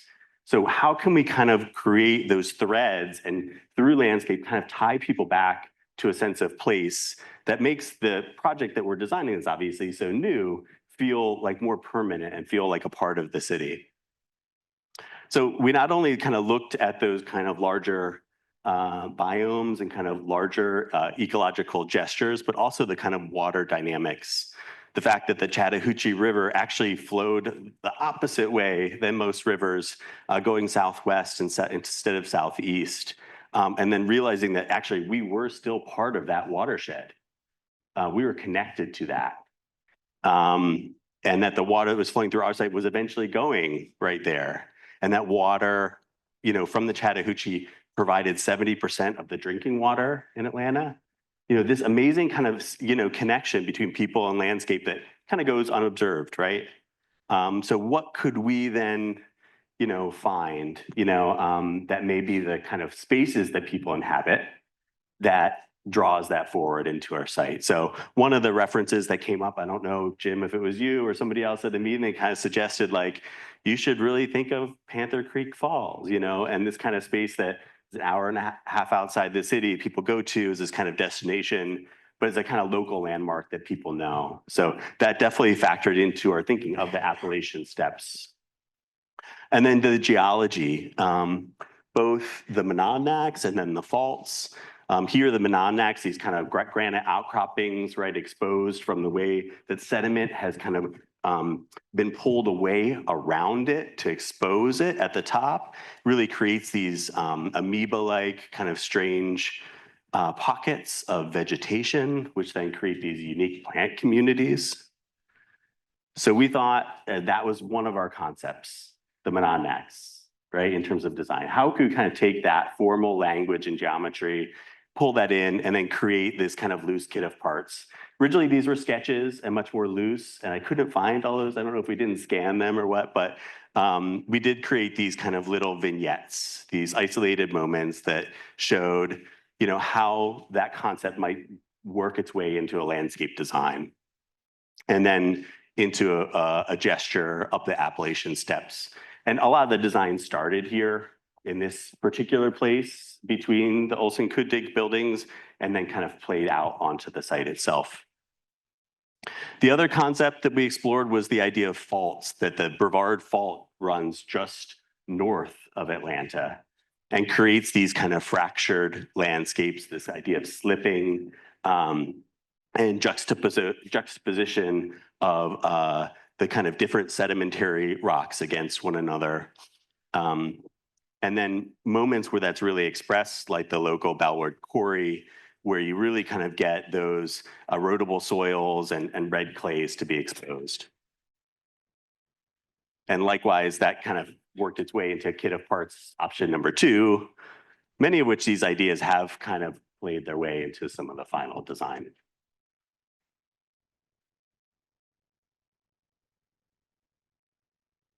Overall, the site design, you know, follows really a lot of the Perkins will planning, right? And kind of helps, you know, that framework was really in place. And as people mentioned, Jim, you're kind of, you know, blocking things out of the way. So we really could kind of run with this as an urban design and kind of fill in the spaces and apply that kind of layer of richness to it.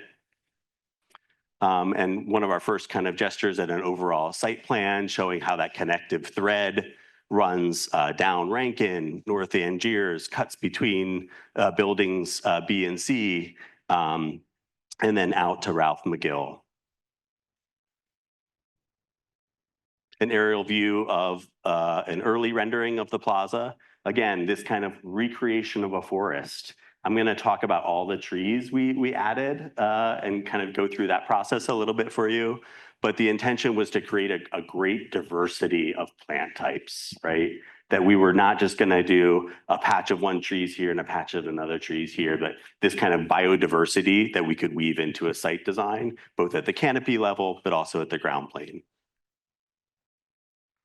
And then this idea of a rocky mount, this kind of landform that would receive the kind of energy from the Appalachian Steps and then redirect you out towards the park in absence of the additional buildings kind of coming on in phase 2. And so you see that Rocky Mount idea in the back, kind of catching that energy, directing you around to the right. And these were all kind of just early renderings of what that space could be. So both plaza and then pockets, how to create a sense of kind of intimacy within the whole, that this is a larger, substantial open space, but that we've created moments of intimacy throughout the design that are inward focused as well to allow for that program and that kind of connectivity and sense of inclusion and peace and calm to come. And then how does this kind of ring of lights around the plaza activate it at different times of day? To our streetscapes, we also worked in a kind of typological way, thinking about what the different iterations could be. On the left, a curbed environment with small plants kind of emerging between the paving zones, benches and canopy trees. In the middle, a flush street environment. So allowing people to like not have a curb. It's like more of like a European type plaza condition where the road becomes level with the plaza to allow people to freely connect between open spaces.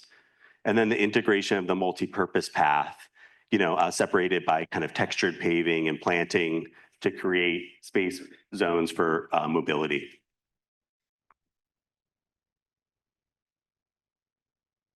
As we kind of look at parcel A and the connection to what we call the Beltline Plaza here, you see that the kind of ways that the property line sets back allows us through some easements, the opportunity to create a much broader kind of opening and gesture and gateway to the Beltline Plaza. I think as Cassie mentioned, had not been really afforded in many other places along the Beltline. And to create this kind of overall civic gesture that we could have, tiered seating on the left, wooden benches, canopy of trees, unit paving, things that kind of really pull people into the site. And then these kind of glimpses of what's beyond that again, draw people's eye and foot through the space. So just want to give you some highlights of the tree selection process. It really starts with landscape architects is looking at how the sun performs, right? And how the plaza and the various spaces are going to perform throughout the year. And so we produce these kind of different shade mappings, kind of understanding all those kind of micro climates within the overall built environment. And believe it or not, come up with this whole matrix of different tree types and why they need to be different and what's appropriate. Are they, are we looking for a high canopy tree like an oak? Are we looking for a smaller flowering kind of understory tree? This is the kind of matrix that we develop and then we deploy throughout the site design to create that kind of richness and biodiversity. And I thought this would be fun to share the tree submittals. So our great partners at Gibson Landscape, our contractor, were really excellent to work with and had the, we're sending in trees. So we get tree submittals from the field. We always request photos of the trees before they get selected. We usually want to handpick them ourselves, but we want to see the photos of the trees first, and then we'll go down and pick them out. So here it was like the pines, right? And that was what's so exciting. So we looked at a number of different types of pines throughout the site, but the first images that we got, they were all low and kind of branched to the ground. So we provide this node and the kind of markup, hey, you need to get, up to 8 feet. We need the canopy kind of open for clear sight lines throughout the space. This is really essential to provide safety and security, right? It's a kind of minor detail that often gets overlooked, but we had a client who was willing to kind of go out and really buy these big trees. And, you know, for a tree to be limbed up to 8 feet, it needs to be substantial enough in size. And so it's really kind of fun, I think, to see, you know, these are the photos we get. We get to measure, is it actually what they say it's, you know, how tall it is. And then, you know, we had some ones on the right where like, ooh, these are like 4 feet tall. Like if these come to site, somebody's gonna be like, the landscape architect made a mistake, you know? But these were the plants of the Piedmont, you know, like the oxydendron, the sourwood, you know, was one where it's like, we have to fight for these, even though these are not going to look fantastic day one. Over time, this is going to give the kind of diversity that we want throughout the site design.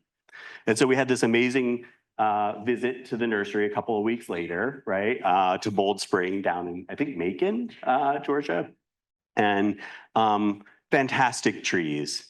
And it was a great crew. We had a lot of fun. Our partners at Kimley Horn, Jim, and it was my most prolific tree tagging day ever.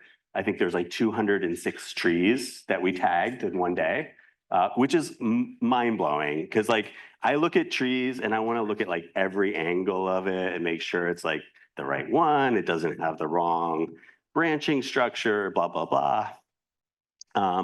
But their trees were really fantastic. They were beautiful.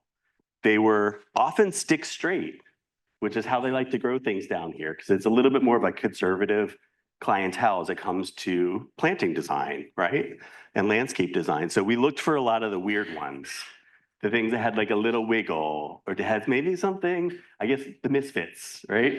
The kind of things that had, you know, been a little kind of mismatched, because we didn't want everything to look the same. We wanted there to be that kind of richness of diversity. So the end of our work is really the beginning of the life of the landscape, you know, and that's what's like joyous about landscape architecture, is because like we kind of put everything into place and then we just kind of like let it go. And yeah, it's so fun to come back and just see how plants have grown and how people are using the space. It's again, that kind of back to those Brooklyn Now images of just the diversity of people and the way they just kind of want to employ and use the space has really been fantastic.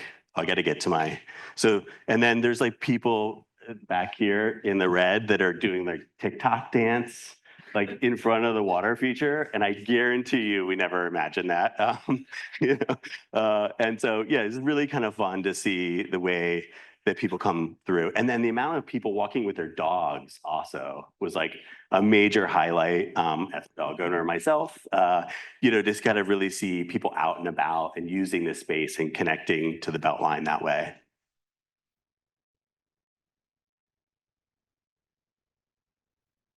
This is the terrace at Parcel A, kind of overlaid with the Beltline Plaza on the right.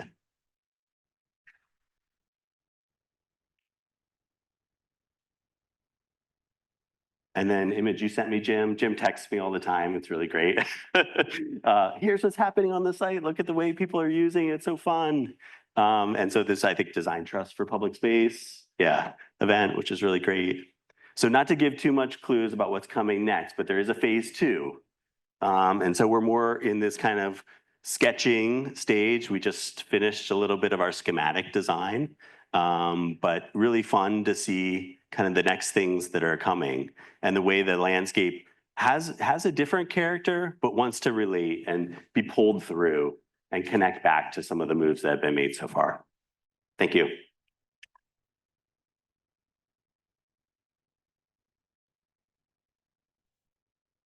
Take it away.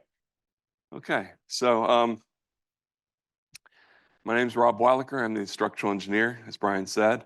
I bring a little bit different perspective to the group here because I'm the one that needs to work with all these architects and help them realize the creations that they've come up with. And I think to do that, a good structural engineer, actually probably any sort of engineer, really needs to understand what's in the architect's mind, try to understand what's important. And so I feel like I've been handed the answers to the final exam here, in that I've just found out what went through all the minds and how we got to where we are today. which I was trying to discern, of course, during the process of designing this building. But it is important, and it is important as a young architect to talk to your consultants and particularly a structural engineer, at least from my perspective, and let them know what's important to you, because sometimes, you know, you present them with something that's sort of like a no, this won't work, but maybe if they knew just a little bit more, they could make a slight tweak, which might not change the architectural design and actually get you what you want. So when I try to work with an architect, I tried very much to understand what's going on, what's important, and of course, with the ownership, what's important in you know, in any structure. Uzun Case was privileged to work on all three of these projects, and myself, I worked with Jim on 725 Ponce as well. So we've, I think, pretty much figured out which building is which, and our relationship to Ponce City Market. You probably see a lot of slides you've seen before. So structurally, some of the things that are important to us is this 3-level bridge that goes across here. In a structural sense, this was a 2 concrete towers, and then we had a steel bridge that we had between them, expansion jointed on one side and connected rigidly on the other side. And you know, we had to make this work both for wind loads coming at the face of the building and you know, for the gravity loads and so forth. So that was very difficult. But in addition to that, you got to think about how things are constructed. So a big portion of that was actually talking to Brasfield and Gorrie about, you know, what's important. Again, you have to sort of understand the contractor's point of view now. What's important? What's driving the cost of this bridge? Is it because it's so high, or maybe the truss lengths are very long, or the weight of it? So you have to sort of understand all those to figure out what's important as to designing how it comes together. Because as a structural engineer, there's some structure, of course, we express that is intentionally paid for, but you want to try to minimize the cost of the other structure so we can buy interesting things to the building, you know, as final product, like louvers, for instance, that, you know, that form the facade. So you want to minimize the amount of cost you have there. So the Appalachian Steps was, of course, one of the other things between the two buildings. Very difficult portion to design structurally, but because of all the intricacies. But as you can see, the final product is fabulous. So some of the tall lobby levels in Parcel A were also a little bit challenging, and of course the building skin coordination, and it had 2 levels of amenities. So these are some of the things in Parcel A that were sort of important to us. We also had this bridge. Nobody's really shown the bridge picture, but I think this was the first thing that got built on the project. We had this little exposed steel tower, and then there's a bridge here, and then there's another one down at this level, such that you can take your bikes from the belt line and take them down the elevator rather than having to take them down the stairs, and you know, continue on your journey. Or if you have troubles walking, maybe you can need the elevator rather than the stairs as well. We did also in this entire footprint, all 3 parcels, we use something called carbon cure, which injects waste carbon dioxide into the concrete mix, and thus reduces the amount of cement and the greenhouse footprint of this structure. Typically in 725 Ponce, we saved 5 to 12% of the cement in the various mixes. So some outcomes, as I mentioned, the landscaped areas were very challenging to design in an economic and buildable fashion, but they were fantastic, and they did exactly, I think, came out exactly the way they wanted them. One of the surprising things for us was the building cladding system really really worked seamlessly. Didn't have any problems with that at all. Usually something complex, you have some sort of issues, but surprisingly, that came out very well on our end. Parcel B is the 4th hotel. So this is actually the project that I myself worked on this project. We had different partners doing the multifamily and the office. The diagrid was challenging.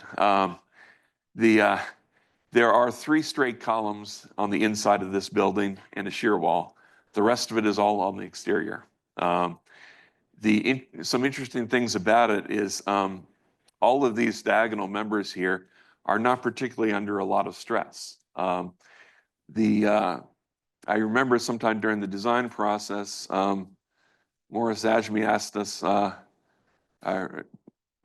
what size columns we might have, and I replied 24 by 24, and honestly, it was a guess at the time.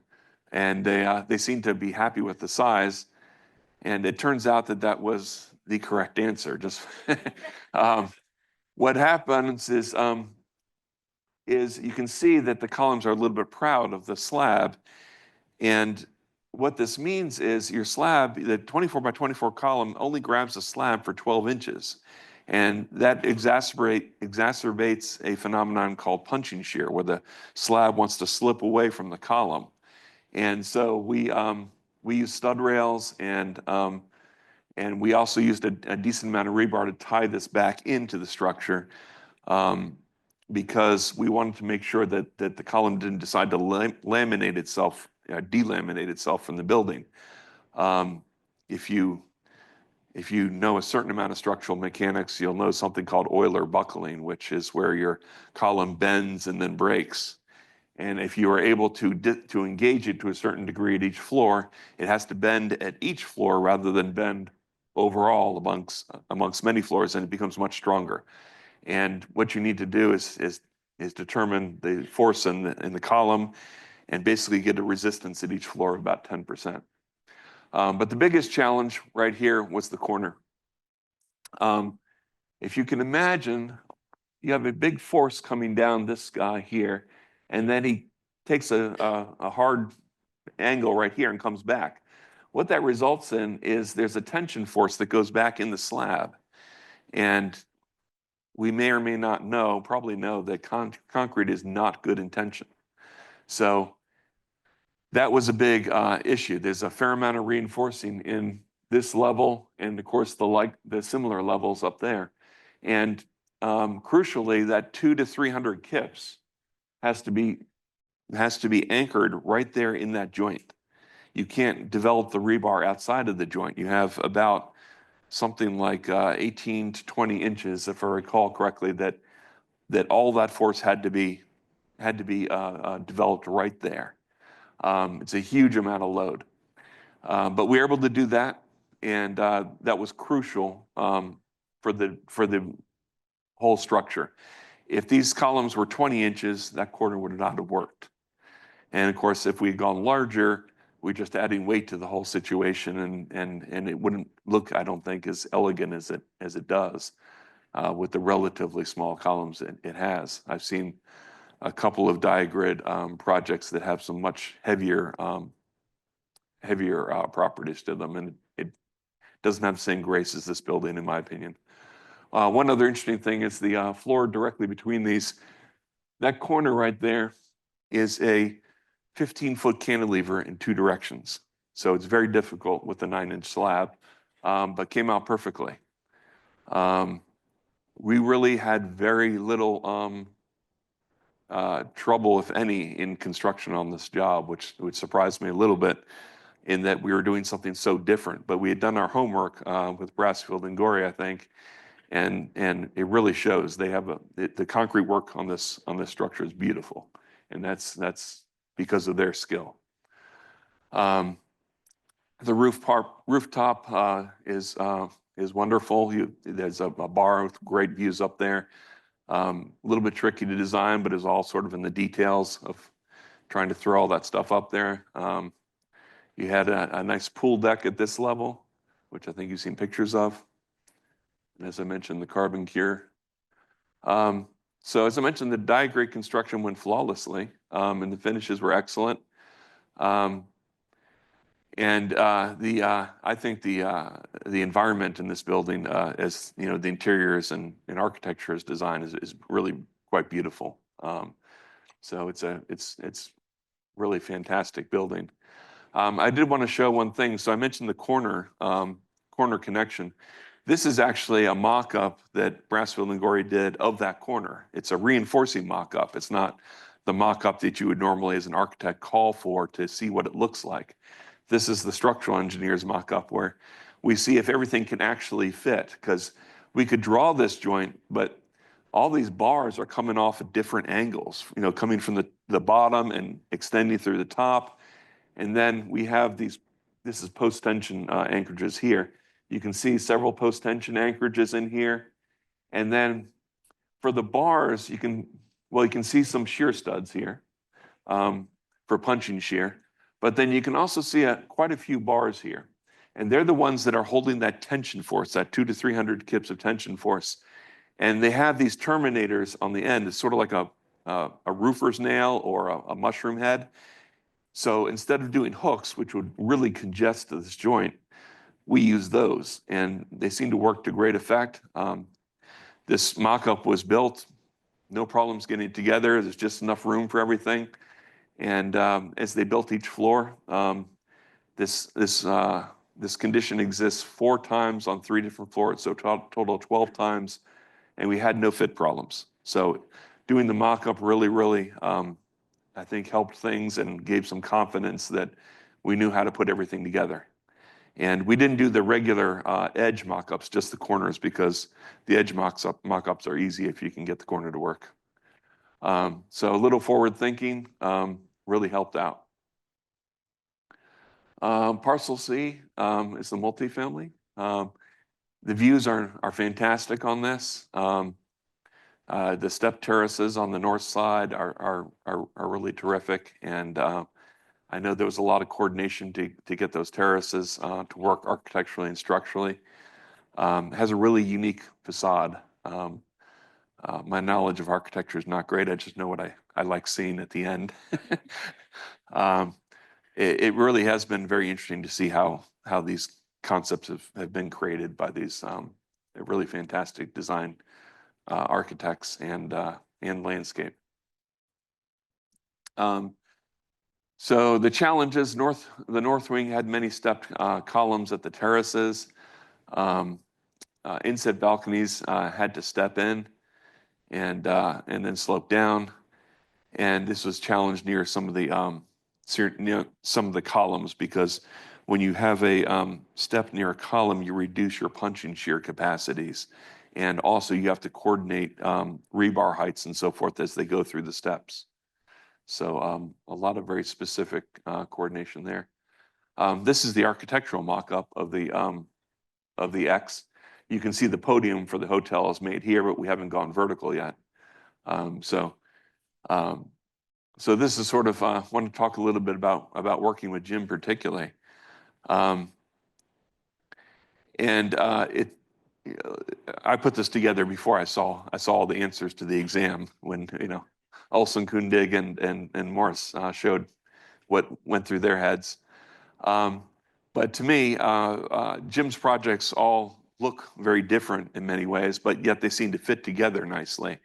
And I think maybe that's the plan, the result of Cassie's planning up front.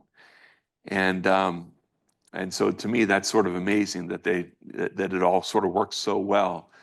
And Jim, I know, gets his inspirations, and I don't necessarily know where they come from. They sort of present it to me, and it's always interesting to see where he's got a new idea, and how we're going to add it to our project. And it always turns out very interesting. As a structural engineer, I have the feeling that Jim really loves structure. He's really interested in structure. He's totally into what I'm doing, But I would bet that if I was the landscape architect or a number of other things, I would probably feel the same way. And that is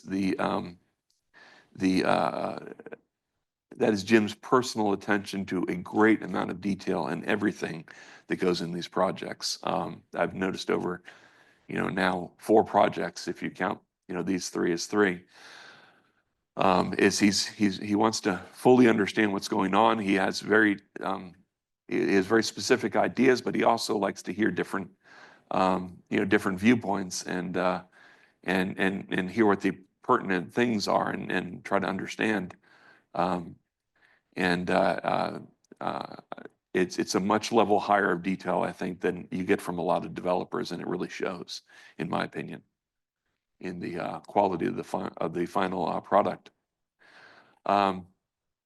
In my mind, he's willing to spend some money on creating something very interesting like this that people are going to want to come and see. I was shocked months ago, after it had not quite opened yet, actually, and I was up on the Beltline and like 8 p.m. at night, and there's a bunch of kids taking pictures of themselves with this in the background. I've never recall seeing people taking pictures of buildings I've worked on, unless they happen to have worked on the building. But it goes to show you that he's created something that people want to come and see, and that creates value. And it's the value that makes him be able to spend money on things and get higher rents and this and full tenants and it really works.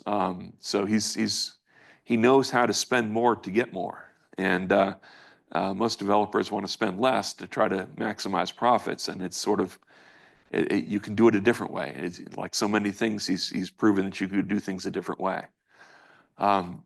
He loves to listen to suggestions. I've pontificated about a great many things talking with him, and he's always interested in embracing ideas. He's demanding, which is great because he challenges you to do something new, do something unusual.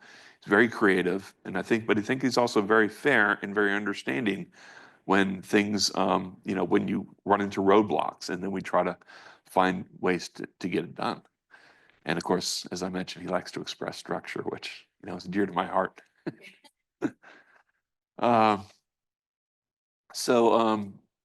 other thing I've noticed about Jim's projects is most buildings have amenities. They'll have a gym, a restaurant, a coffee, social space. But Jim's projects tend to have something more. They have these interesting guarding elements that you want to go and hang out on a swing or just hang out on the bench. It's very nice to go in this development now and just sort of sit on a bench and view what is there. And so he creates these sort of micro destinations, if you will, in his projects where people feel like it's a great place to come and see and hang out, take some pictures, or do your Twitter in front of the fountain, as has been said. And the projects really turn out spectacular. So it's been a lot of fun working on these. And as I mentioned, these design features increases the desirability of the projects, higher rents. And then I love this. This is, again, he has these little things in his projects, destinations and interests. And, we have this sort of garage door art mechanism going on here. And this is like an only Jim moment to me. Nobody else comes up with stuff like this. So I find it very interesting. And I think to sort of put a wrapper on the whole Star Wars story, I think, didn't Han Solo stay in the hotel? He did, yeah. So yeah, it all got a happy circle, right? So thank you. Great. Thanks for having me. This is a lot of fun. I do feel a little bit like one of the misfits in the group. I'm the contractor presenting in the School of Architecture today. So my perspective can sometimes be a little bit different. One of the things was mentioned was a scientist of construction. I think far from that, but I think most of the people you've heard from today I really kind of consider the gas. I've attempted along the way to try and be the brakes and some of the restraint. And as I look at where we've come and what we've done over the past, 7 or so years, I think I'm a pretty terrible set of brakes. I'm happy that we all got what we wanted at the end of the day. As mentioned, my name is Michael Keller. I also went to Georgia Tech. I started working at Brasfield and Gorrie 20 years ago while I was a student at Tech. I was civil engineering. And so fun to come back to your alma mater and share this space with all of you. Just real quick on Brasfield and Gorrie, I mean, we're a Southeastern general contractor.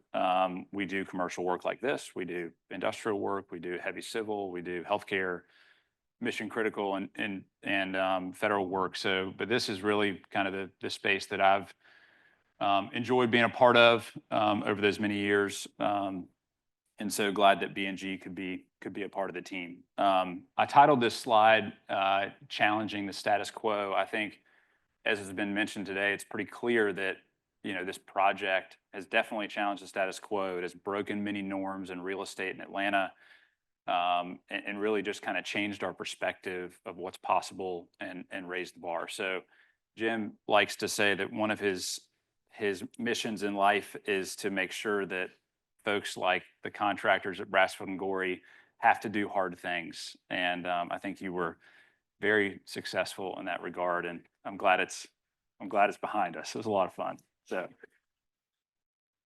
I'm going to talk a little bit just about the sense of partnership. I was asked to talk some about quality, which I'll hit on. Even as I should have mentioned, I'm an estimator or a pre-construction focused person in the industry, and can talk a little bit about quality. And then I'm going to kind of share some pictures of some challenges and do a little bit of what Rob did and just kind of tell some stories, hopefully.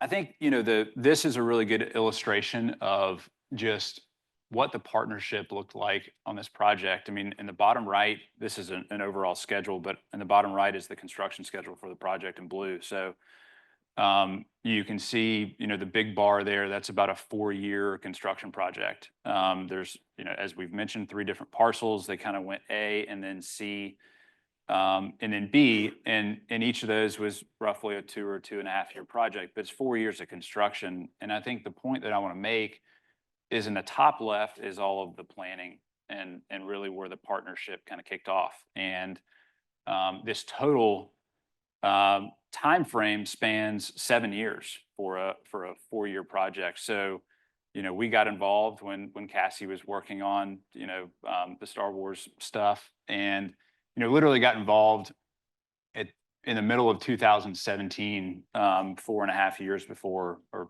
3.5 years before construction started. And so just that continuous engagement throughout the process, being a part of the team for 3 years before we start construction is really, I think an ingredient of this approach and this partnership that was, critical to success. So speaking about just kind of partnership and planning, there are some intangibles here that are really important. Like this team that you've heard from today really has a foundation of a trusting partnership. We'll talk a lot about construction today, but it's things like that, trusting relationships among the team that are critical to us gaining momentum and being successful as a team. B&G built some of that trusting relationship with Jim at 725 a handful of years before. And so we sort of felt like we were, an integrated part of the team and ready to get to work. I'm the estimator in the room, so pre-construction is certainly a big part of the planning partnership. I think one of the reasons why Jim elects to bring a partner like us on throughout the process is through those 3 or 4 years of planning the job, having some sense of schedule and price certainty along the way, right? There's other ways to deliver real estate development projects that don't necessarily include that kind of buy-in along the way. There's something people say in construction. They say every bad job starts in estimating. And I actually would say that technically every good job also starts in estimating. And this was one of those. So a lot of fun, throughout that process, very much engaged with all the designers you've heard from today. very much felt like a part of the team, really hopefully assisting the design along the way, just from a contractor's perspective. And then I'll share a little bit about some design assist partnerships down at the trade contractor level as well. I hesitate to talk about managing efficiency because there are aspects of this development that aren't necessarily efficient, but I think we did a great job as a team of finding a way to do that in a very intentional way. So we're constantly benchmarking and measuring this job against comps in terms of office buildings and multifamily projects to understand how can we dial this in as much as possible to create space for and allow some of the interesting moves that we do on the job. So efficiency was always very much a goal and a target. Certainly continuous costing along the way. That piece of it was not always fun. You know, Jim likes to say that one of his barometers in these projects was, as the drawings came out in any given phase as they were being developed, just to look at how much distress I had in my face. And so I don't exactly know how to control that. I think Jim has a decent read on it, but a lot of fun for sure.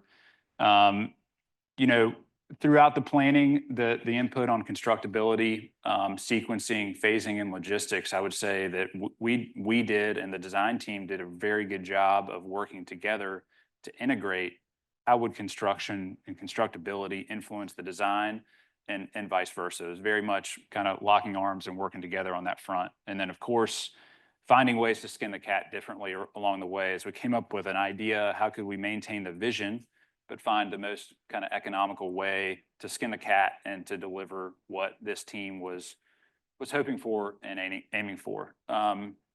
The word adventure was mentioned before. In this partnership, I certainly think of it as a journey. This was, and like Cassie, I went back and reflected on, I went and opened emails and files and folders from the very beginning, and this was the first thing that I saw on the 760 Ralph McGill site. And we actually start budgeting and planning and thinking about these shapes on the page here. And it was really interesting to hear Cassie talk about how this was intentionally kind of tame early on. I was pretty happy about this. One of these buildings is a Texas donut wood frame building, and we've got a handful of different shapes that need some work, but this was like, this is real estate construction development. We can do this, no big deal. And then I think I took a picture of this when I saw it in the Atlanta Business Chronicle, and Jim subsequently sent me a picture of it, and I'm like officially in freak out mode at this point.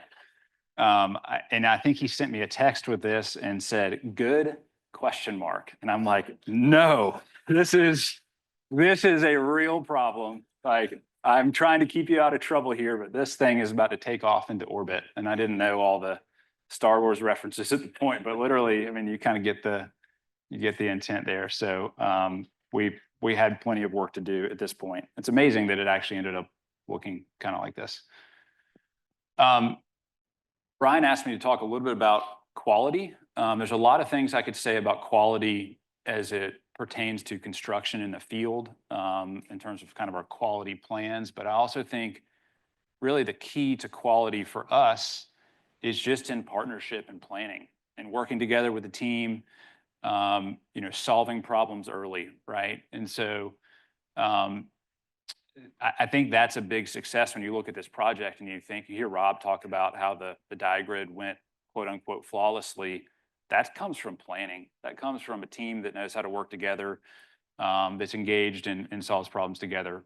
We also, most of the team that's talked to you today saw engagement from not just our team who plans and prices construction projects, but also the people that are going to build the job, the superintendents, the project managers. We don't put a plan together and hand it off to another team.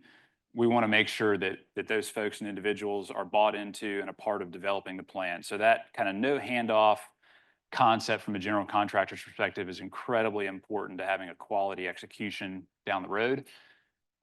This mantra of figure it out is, well, it's a mantra that I heard a lot on the project when we felt like we were running into roadblocks or challenges or problems. And I'm kind of like, there's no way we can figure X or Y or Z out. And Jim would just smile and he'd look at me and he'd say, we'll figure it out.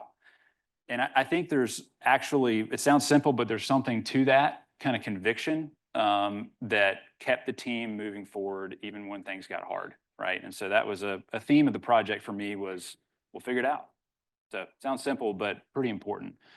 You know, we build lots of buildings at B&G, but oftentimes they're a repeat of other projects in a lot of respects where you're taking details off the shelf. But these projects were, I would say, custom in a lot of ways. So a lot of what this team was working to figure out along the way was custom solutions and trying to figure out how to create something new in lots of the details that I'll show you in a minute. And coordination would be the last thing I would say. I mean, for me, we really build these projects before we show up on site, right? That's my goal. And our side of the business is we've already planned for the execution. We know how everything's going to fit together. And one of the ways that we do that is through just coordination. Our virtual design folks who help us coordinate the model and actually build the project, you know, virtually before we're out on site. I saw some of our folks, Christina Al from our BDC department is here today. And so she should be standing up here talking about this because I'll be way out of school when I get into Revit models. But that's a view over to the right of some of the overhead coordination from Parcel C. I love this image. It's a lot to look at, but this is our Revit model for Parcel C that really has the structure turned off, the skin turned off, the interior partitions turned off, and that is all the systems that have been modeled by our teams with our trade partners. So all the mechanical, all the fire protection, all the plumbing, et cetera, and really coordinating all those potential conflicts that could happen in the field before we start construction. So there's clearly a lot going on there.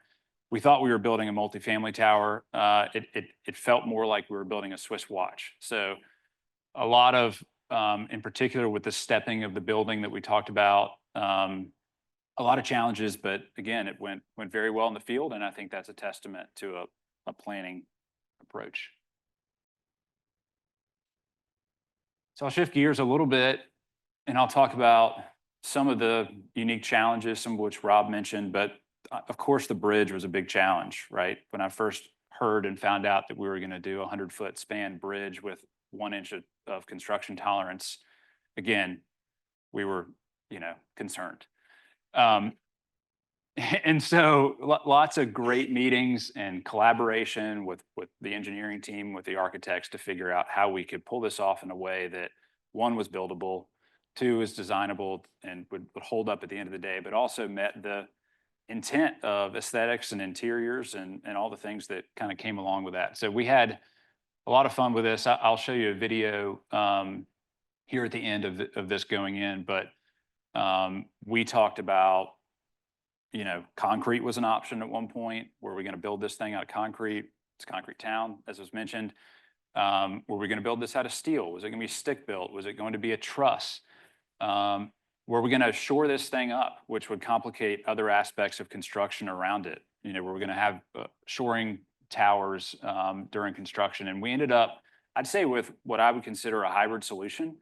You know, the final condition is, of course, a truss frame. But we actually developed a hybrid of a first floor truss that we could span 100 feet with and erect in place. We would never would have been able to erect a 3-story truss just based on the weight and the constraints there. So I'll show you just a quick picture. So those are actually the 3 trusses that we built for the first floor of the bridge. We built those on site, kind of in the plaza.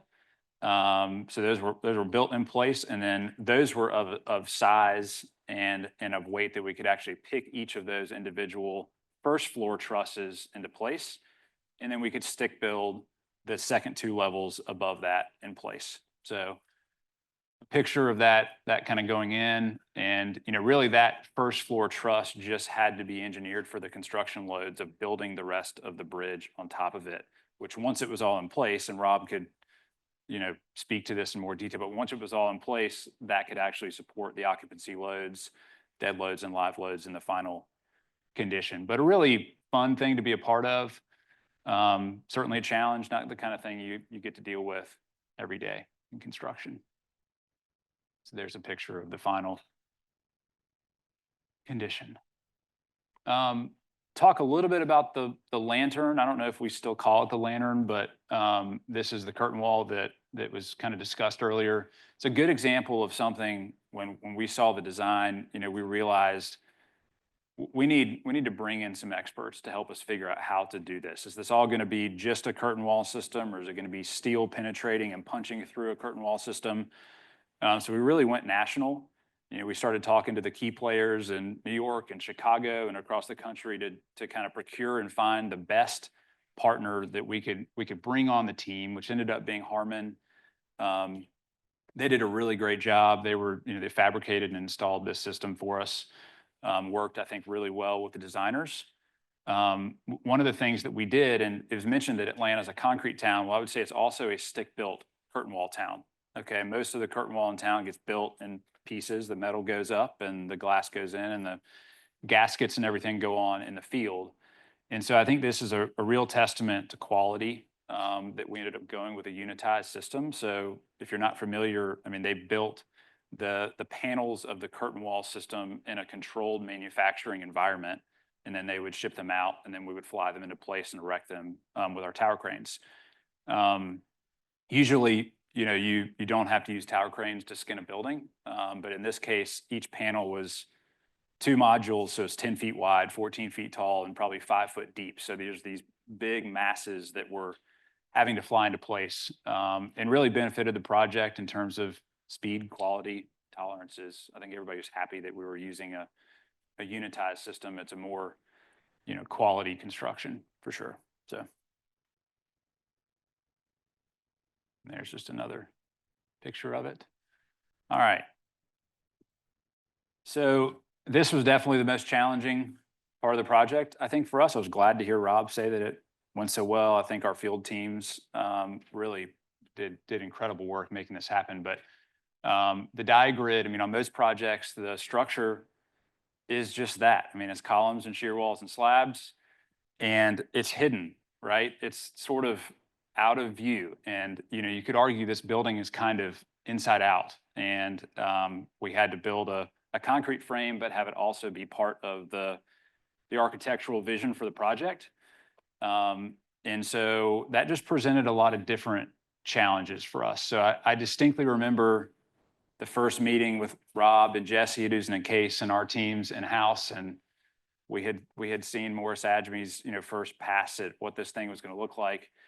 And this is one of the best examples I can think of a true collaboration between contractor, design team, engineers to figure out how to pull this off.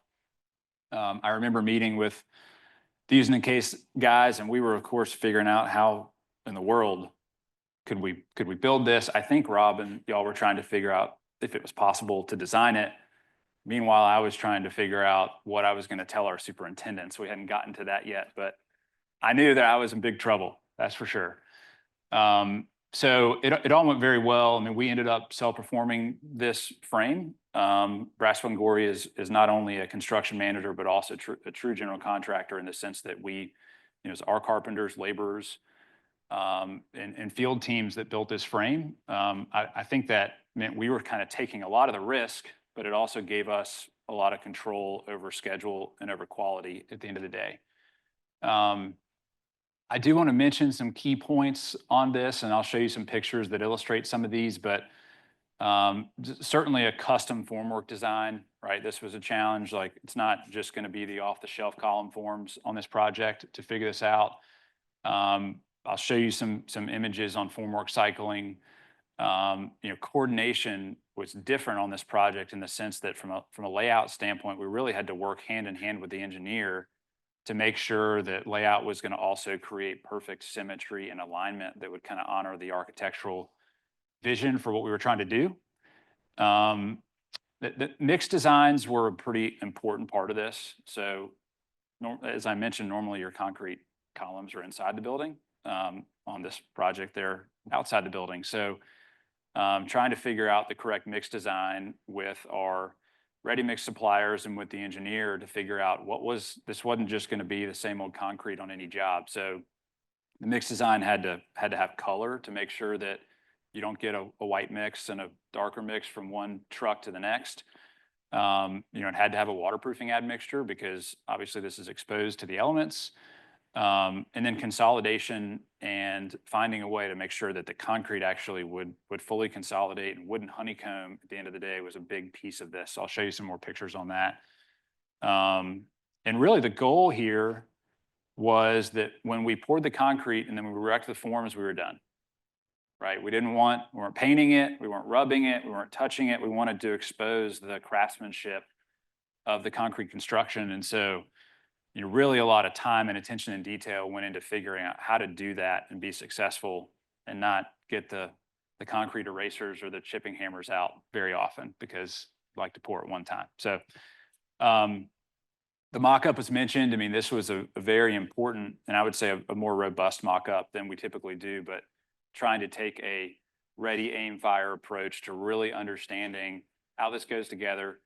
What are the expectations? Between us and the designers and the client on what is this really going to look like at the end of the day. Let's all buy off on it in a smaller, before we build the whole frame, like let's all agree on what this is going to look like. It appears when you look at this building that this diagrid is like one continuous element, right?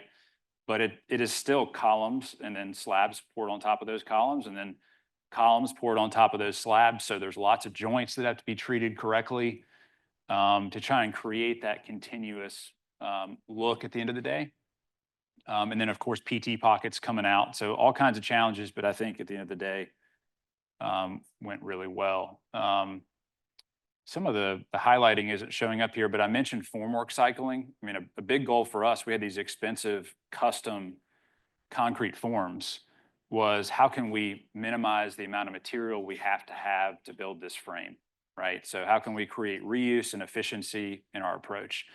And actually what our superintendents figured out was that we could take the form for these columns on this floor, and then we could flip them upside down and use them as the forms on the next floor. So there was a lot of intentionality and creativity that went into finding a way to kind of repeat and reuse our forming materials, given that they weren't cheap. So there's one of those forms. This I think was a pretty brilliant idea by one of our superintendents. When you think about one of these freestanding diagonal columns that's not yet tied into the floor above, how do you form that? How do you make sure it's plumb and true and braced and aligned? So the form on the right side would be kind of the male side of the form that would go in first, and then we could build the reinforcing. We actually built the concrete vibrators into the column, because if you think about it, when you fill this thing up with concrete, you couldn't get a vibrator horizontally in the column to consolidate concrete. So while the form was opened and as the reinforcing was going in, we were putting the vibrators into the form so that we could vibrate and then pull it out, because we never would have been able to go the other way. So we could close this thing up, and really just that formwork approach really allowed us to be true to the architecture and the constraints and keep everything straight and plumb. So also had welded steel chamfers in it and everything that I think went a long way to making the end product look like it does. So here's some pictures of construction kind of midway. There's some of those column forms going in, more of a wall form, which I think worked out great. One of the other challenges that I thought was pretty unique was, we obviously have to access the building during construction. We have to get all of our folks in and out and materials in and out. Well, when we started trying to figure out where's the buck hoist go, there's really nowhere it can go, right? Because these columns are like out of control. They're going left and right. And so you can see like this buck hoist car can access this floor and this floor, but obviously it can't access those floors. So like I mentioned, our superintendents kind of couldn't believe what we were contending with, but you had to get in one car to get to a certain set of floors, or the other car to get into another set of floors. So, I didn't have to deal with that day to day, but I think it was a good solution that we found a way to kind of thread the needle and still get into the building on different floors. So, I think probably one of the most important parts of the architecture and the construction of parcel C was the brick, right? I mean, Jim mentioned stucco and other multifamily projects. I mean, we build lots of those jobs, and the goal was to use real materials on this project, right? And unfortunately, real materials are oftentimes more expensive. There's a reason why everybody uses EIFS and stucco in multifamily work. But we really kind of locked arms and tried to figure out how can we get brick. I mean, you really don't see brick towers in Atlanta. I can think of maybe one other that was built around the same time as this, but there's a reason for that. It's heavy, it has to be supported, it's hard to install, right? And so one of the big questions on this project was precast panels for this brick or actual field installed brick. And so kind of a true brick masonry installation. Usually in high-rise construction, precast panels with brick inlaid into it is less expensive. And one of the reasons for that is that it's structural and self-supporting. And one of the main problems with brick masonry installation is that it's not structural, like you have to support it, right? The brick has to sit on either a brick or a piece of steel.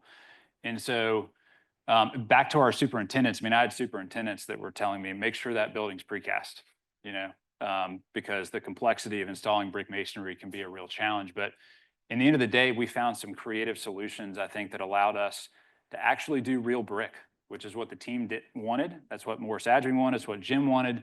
And we found a way to do it for less money than what precast would have been. Some of the ways that we did that was really being efficient about brick relief, right? You got to support all this brick somehow over windows and at intermediate slabs. And the key to this, I mean, we have loose lintels in this image supporting brick across the top of the windows, but there's no more steel beyond that. And the way that we did that is the intermediate slabs actually stick out at those kind of every other floor to catch the brick. So that was a real creative, I think, way to get the vision and the architecture, but also do it in a way that was economical and help the project get what it was looking for in that respect. So happy to see how that turned out. Of course, there are multiple ways to build brick facades on a building, one of which they do in Texas, is to feed the brick from inside the building during construction. So you would do it off of swing stages, and you would actually put the brick in the bedrooms and the kitchens, and you feed it out during construction. We really didn't want to do that just because of what that would do to the schedule in terms of building out the units. We wanted to keep the brick work off the critical path. So we wanted to separate what they were doing on the outside of the building from what the other trades were doing on the inside of the building. And so the way to do this was with mast climbers. So I'll show you just a kind of a picture of that. So you can see we're kind of working our way around the outside of the building with mast climbers to get the brick in. So that worked really well. And there's kind of a finish picture. So I'm going to show you, if I can manage, hang on. To try to show you a video of the bridge installation. There's not a ton to say here, but I think it's pretty cool just for this audience to get a glimpse into the construction in the field. So we'll see if I can get this thing started. And then I'll be done and out of your way.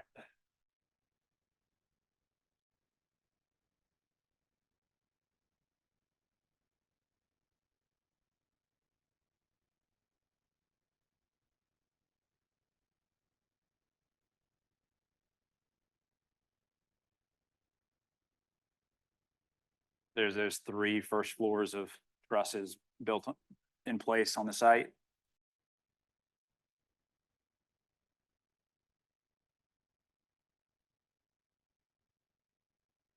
You think 11 acres would give you a lot of room to work, but I mean, that site was packed.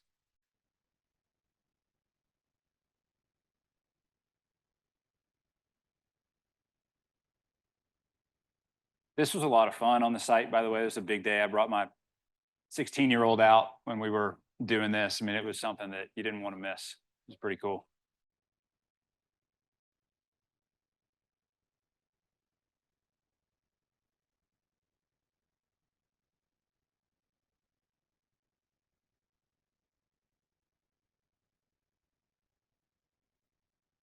Pretty tight squeeze.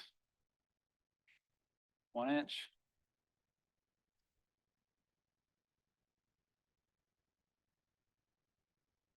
And again, we could have theoretically just built 1 truss instead of the first third, but there were limitations from a hoisting standpoint that we had to contend with.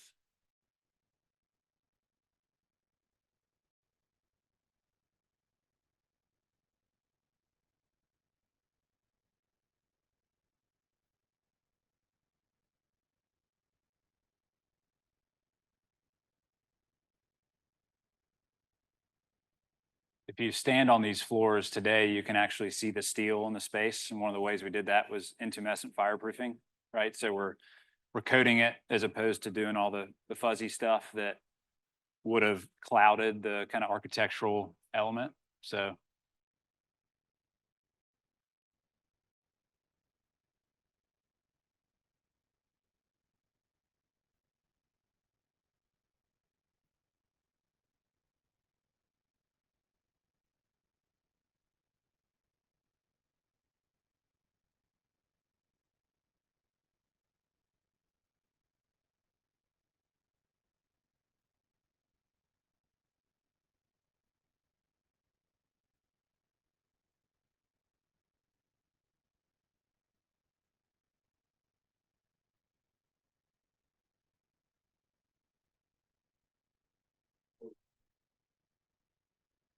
sorry. Oh gosh. I bet it took a month. Yeah, if I was guessing a little bit, but yeah.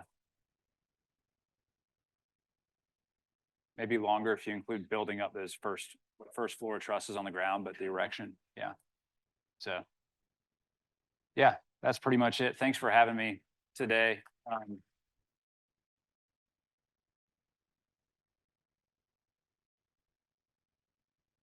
I think is up next, both in the presentation and in development of the next one. So, thank you. Thank you, Mike. Yeah. Okay, next speaker is Frank Barkow, Liebinger. Liebinger. Liebinger? Yeah, and you're German. Apologies. Yeah. Okay, and from Berlin and Montana. Great. Thanks, Brian. Thanks for the introduction. And it's great to be back at Georgia Tech. I got a phone call from this developer from Atlanta some months ago. And he said, would you be interested in a project in Atlanta on the Beltline? I said, well, yeah, sure. And why not? And I said, well, do you want to do an architectural competition? Because that's what we're used to in Europe. And he said, nah, I'll call it dating. And if we like each other, we can go steady. So that was an interesting metaphor, but we said we could work with that.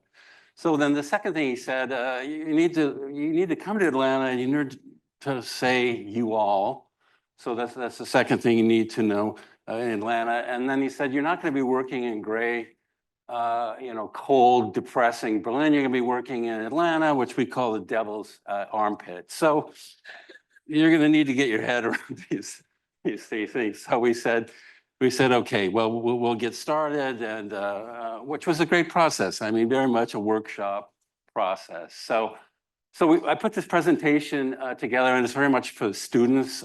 We developed this project with students in Berlin about Atlanta. We came to Atlanta. We learned about Atlanta, about this amazing city, about infrastructure and this kind of fragmented condition, the downtown. We went back to some of our texts that we knew about Atlanta that we had read as students years ago, and this idea of multiple centers, a kind of downtown, but these multiple centers. And we started looking at this project, and we thought, in terms of kind of design intelligence, what it was doing was somehow a response to that, which was an idea about density. It was an idea about mixed use. It was an idea about historical fabric and new construction. It was an idea about working with diverse architects, which we thought was a kind of intelligent way to respond to, say, a critique or criticism. Of course, I mean, the original Death Star, Portman's work in Atlanta. We knew about the Portman family was supporting us, our teaching at Harvard.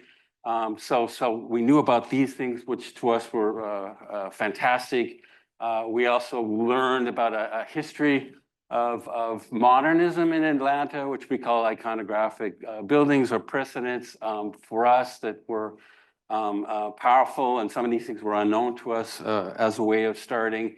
And this thing we keep talking about today, this idea about landscape as somehow the glue that holds everything, this kind of pervasive element in this context that's so important. I think last night with Brian, we were talking about as two guys from the Rocky Mountains, almost a kind of claustrophobic continuation of landscape, but really in a city that may have multiple centers, an idea about something that unifies and brings architecture together. So as we started working on the site, for us, and obviously, and coherent was the idea of the Atlanta Beltline.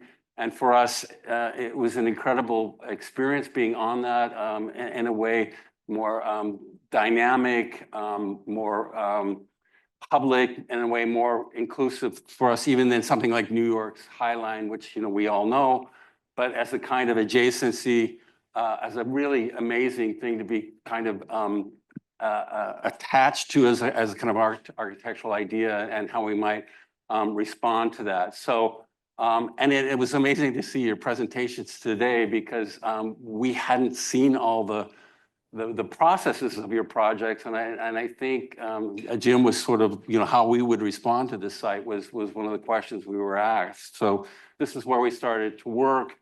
We began to understand the kind of connections to the belt line, the kind of what we'll call a kind of porosity of the site in terms of connections across this in that direction. Also, which was mentioned earlier, this sort of 45 foot height difference in the section from the site, and what became for us a kind of a prompt of, can we continue that ground plane as a kind of idea about bridging or podium making was important for us. Again, the idea of interconnectivity, the idea of an ensemble with different architects so that there's a kind of formal relationship or dialogue with those different buildings, but within the kind of context that we were looking at, conditions such as gateways, which have been talked about, gateways and views. So in a way, we began by really analyzing the site in terms of opportunities and relationships between the architecture that was either already on construction or about to be built or finished on site, as well as this idea of public space versus private space. Again, the Beltline for us being a kind of hyper public space. And what we ended up doing, which is housing, which ultimately is about privacy, but how we could sort of mediate between those two extremes on the site. We cut foam. I mean, we really cut some foam in the office. So, and this is, largely in part and parcel with our student interns. So we were versioning the response to the site, both spatially and formally, as well as programmatically. We're thinking about different programming. Is it going to be office space? Is it going to be living? Is it going to be mixed use, retail? So as a kind of testing of the site very early on, and again, these are different configurations with different programming ideas, but becoming very interested in this idea of a kind of topographical approach, continuation of the belt line through the space to the parks over here, creating two kind of building forms that would create, again, a kind of condition of landscape, this sort of central valley or central space between them through this versioning, coming to a more definitive program, again, where we had residential on both sides, but done with the idea of doing the residential in two relatively different, complementary, but different program typologies in terms of buildings, a more horizontal sort of slab building on the left, and on the right, a series of punctuated towers along there. We also like to look at history, look at other precedents, such as Moretti's work in Milan, which we were familiar with, or this idea of inserting an architecture in a context which could be both historical and modern in terms, and even the kind of plan making these kinds of architects would make, leading to a series of models which we produced, again, creating this podium or platform level, which for us was an extension of the upper level, the upper register of the belt line, with these two buildings somehow in dialogue, creating this space in between them, as well as in dialogue with both the existing buildings on site, as a way of creating this sort of enclave within a larger enclave. This one being designated for housing within this, but wanting to create these kind of alignments of bridging and infrastructure, and as a kind of continuous space, again, sort of mediating between the kind of public and private spaces within this whole ensemble, again, with the kind of view of the bridge moving back over here, kind of base, which then could be used for amenities or retail spaces, and then again, the two kind of tower configurations above that, which then started to take on their own, I think, ideas architecturally in terms of material, brick or tile, or a mix of the two, as we started to do that, and then articulated by a series of balconies within that. So in detail, with particularly the North Tower, we started to think in a more, I would say, structural, but at the same time, modular idea about how units could, again, residential units, which could be mixed in terms of diversity or demographics, who can live here. They can be smaller, they can be larger. We started to look at this configuration in a kind of herringbone pattern, so that you would have an articulated edge. Along, they create balconies, as well as a kind of in-between space or interstitial space between the units as a hallway that would be a way of, again, giving identities to addresses or moments within that. And thinking about the corridor problem, how can you also bring the corridor back to the facade to light and air and view? We created this kind of modular herringbone pattern with cores along this, with the idea of creating units that have both, views and orientations that are different, and units which can be bigger or smaller, that would have this kind of modular, repetitive logic of flexibility. So, and for us, and maybe this was sort of this European idea or import idea of, modular, residential housing, particularly the social housing that we had been looking at, from the 1920s and 1930s, as a way of organizing a building like this, and how that would impact things like facades. So we ended up with this sort of serrated or sawtooth facade, which would capture pockets along the facade in terms of spaces,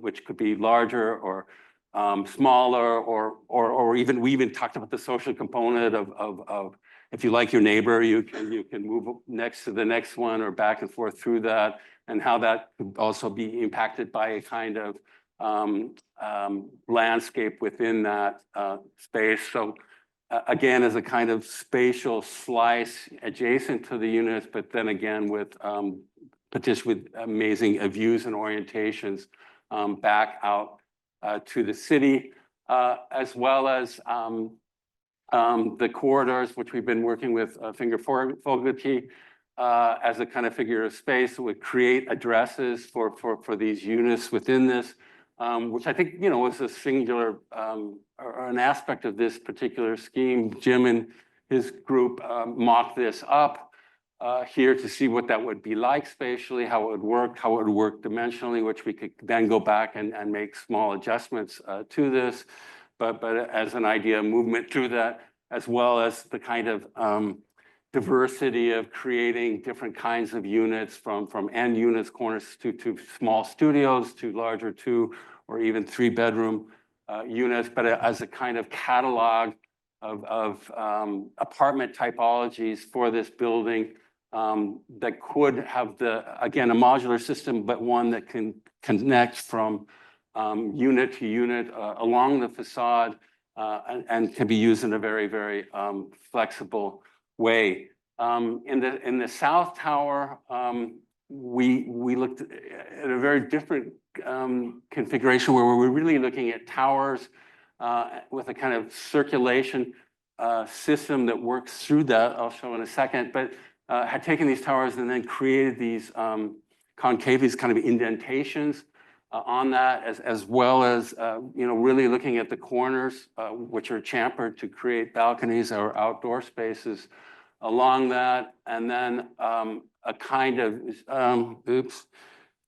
zigzagging corridor through that system, which still comes to the facade in 4 points for, you know, light and views along that, but very much kind of center core towers that work in a radial fashion back out to the street, and then start versioning that. So with, again, these kind of foam models, we're constantly versioning ideas about facades, about the formal massing, in this case, became much more vertical series of towers within larger towers as a way of articulating the project, and then started to look at this and I guess what we call the kind of tone-in-tone materiality of brick and tiles, which are similar to bricks, but much lighter, as well as a kind of masonry or breeze block base condition here up to the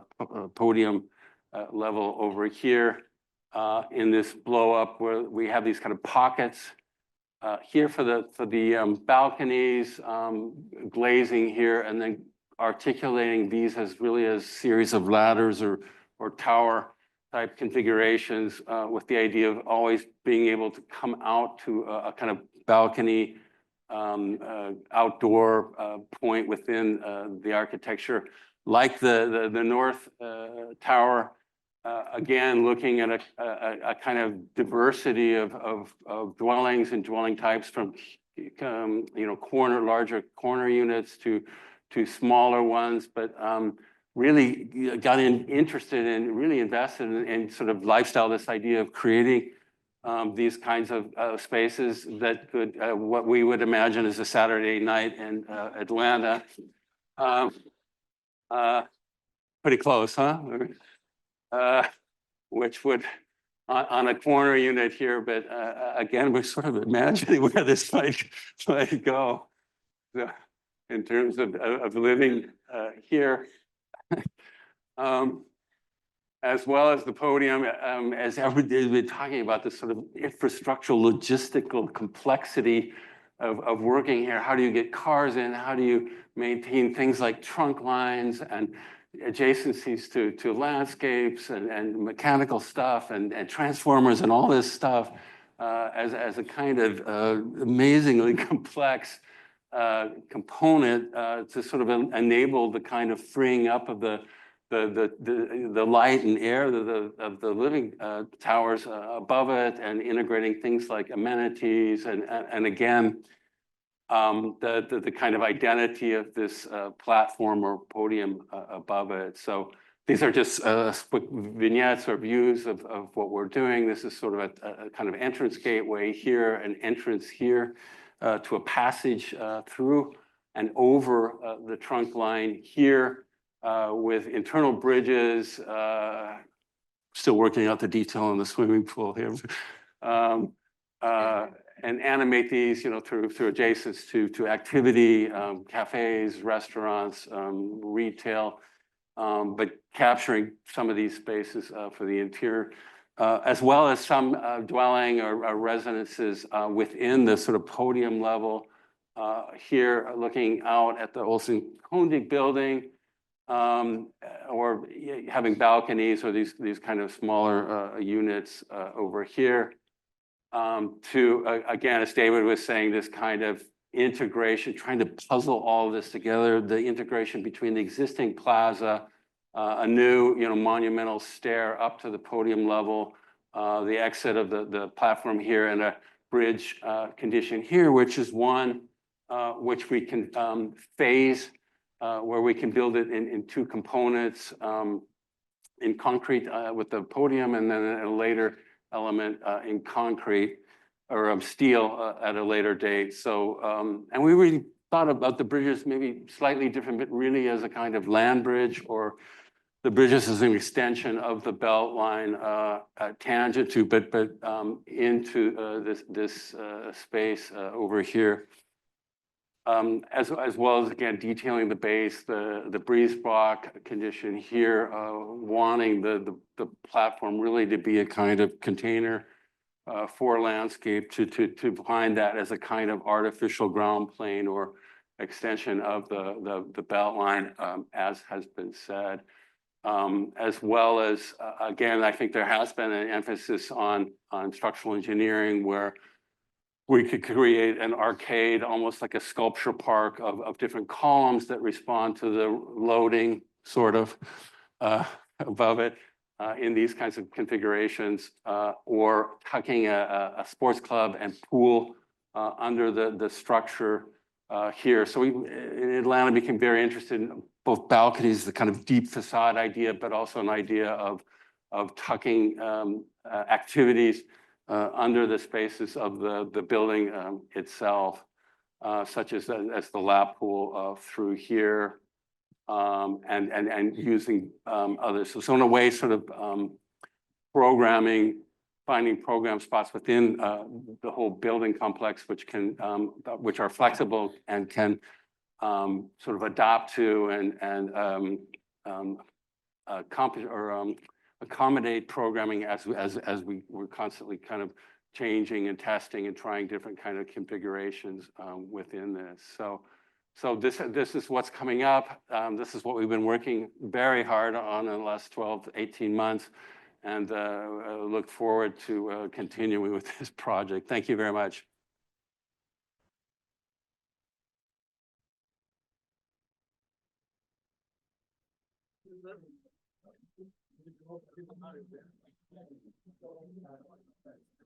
Okay, everybody, thank you. Welcome back. We're going to get started with our next session. And it will be Maurice Cox will give some overview comments. In fact, he's cribbed a slideshow from the other participants, which is going to be interesting to hear his commentary on each of these, on what he's seen today. That's the point. And then we'll follow with Karrie Jacobs and a moderated session. Okay, Maurice Cox, thank you.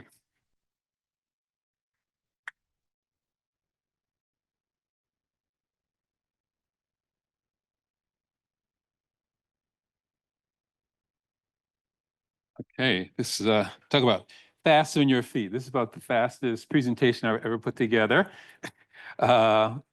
Listening to these extraordinary presentations, and I just have to say, the idea of this conference is fascinating, and it makes you want to never see an architect present a building without showing the entire assembly of folks that it takes from beginning to end, because that's the story that you're hearing here, is the story of many projects.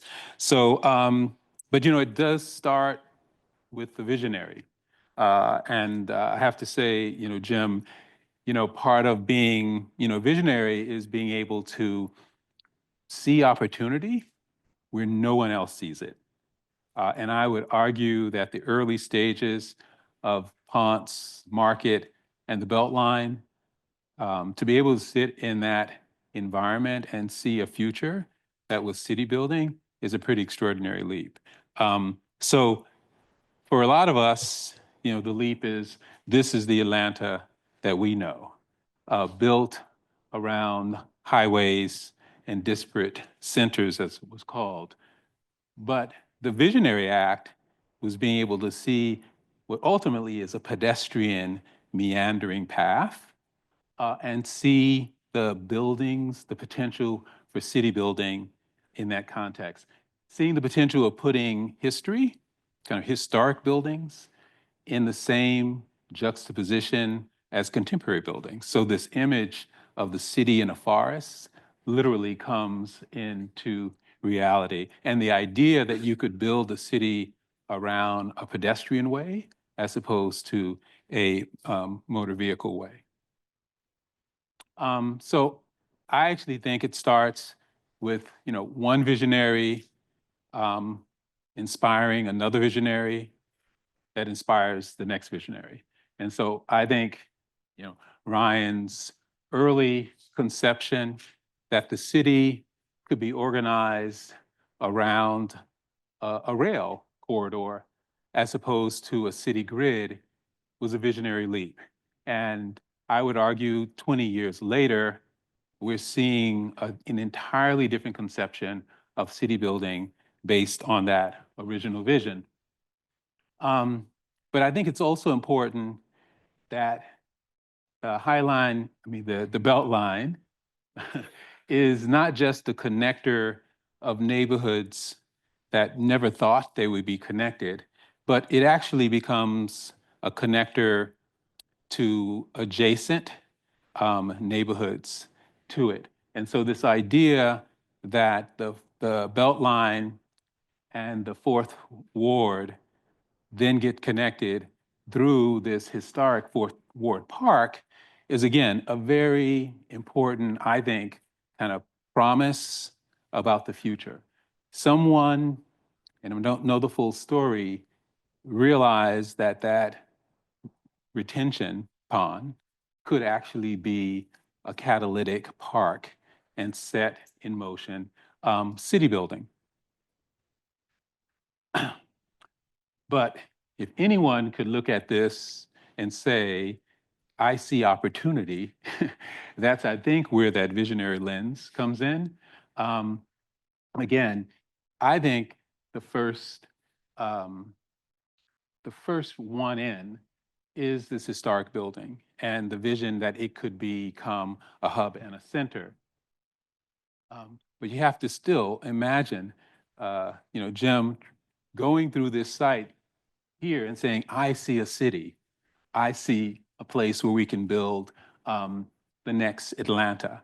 That's a big, big leap, and someone had to make it. And in this case, it was the developer. But still, I think it takes an enormous amount of vision to break from what was the predominant architectural expression, which were these these 6-story stick buildings that I would argue happened in large part because of that public investment in the Fourth Ward Park. But there is no connection between the formal connection between the Beltline and those neighborhoods that sprung up. So the question is, how is that connection going to be made? And is it going to create a place? I was struck by the metaphor of the city in a forest, or a mini city in a forest in another forest, which is the greater Atlanta. But I think this also speaks to the idea of architecture as being aspirational. How can you do buildings that are both city background buildings, but also city foreground buildings? And I think you see the expression of both of those type of buildings in the development. And then this diagram, the kind of magic diagram. This is the diagram which doesn't look like our traditional city that's laid out on a grid of streets. This is more of a flow diagram of how people move. And I think it gave the expression that the Beltline had an important responsibility to connect, to be a connector, but also to create a place. And I do think that this idea of the Beltline as a meandering line that connects an infinite number of centers that then connect to an infinite number of neighborhoods is a really an appropriate aspiration. And I think this particular project shows how it can be done. So these are buildings that were meant to stand out, that were meant to become points of reference as you kind of meander along that line. But I think it's really, and it came through really clearly in the presentations, there was a deference in many ways to the ground. The idea of taking the buildings and lifting them up and creating so that the ground, the democratic plane, could pass through and be a connective tissue is a very, very bold move. And again, you know, it was there in these early images. So again, these are not buildings that are meant to be background. These are meant to create centers and to create foreground. And so intrigued by the fact that the spaces in between the buildings are already being foreground. You're not really looking at the buildings. The buildings are operating as background at the service of connecting spaces one to the other. So I thought it was amazing to see the actual building. How do you take a building of this size and create an iconic moment? And I think the idea of lifting the building, bridging between two buildings, and as a result, becoming background in favor of the actual space, which is the city that the designers were trying to connect you to. And there you have it. I've been really intrigued by how buildings of this scale could possibly be background buildings. And I think they did everything within their creative power to do so, even to the point where the buildings are Black.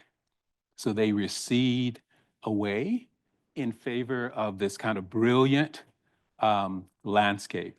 And so normally, you know, if a building really wants to be in your face, it might be white. It might be foreground. In this case, the buildings are very subdued, very deferential to this landscape that they're trying to lift up. And there you see it. I mean, the forest, the city emerging from the forest.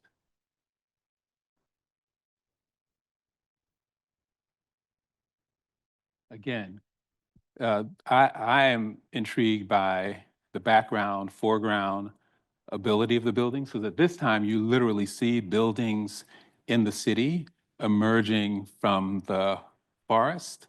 And then when you're in it, they recede, and it's all about the landscape and the views that they want to accentuate back to the city. I was really intrigued by the idea of bringing iconic forms from Georgia and bringing those metaphors to the site and interpreting them. And then the story of the trees, a wild assembly, pine trees, trees that kind of acknowledge the historic hill there. Again, really, really careful establishment of this relationship between forests and city and how buildings emerge.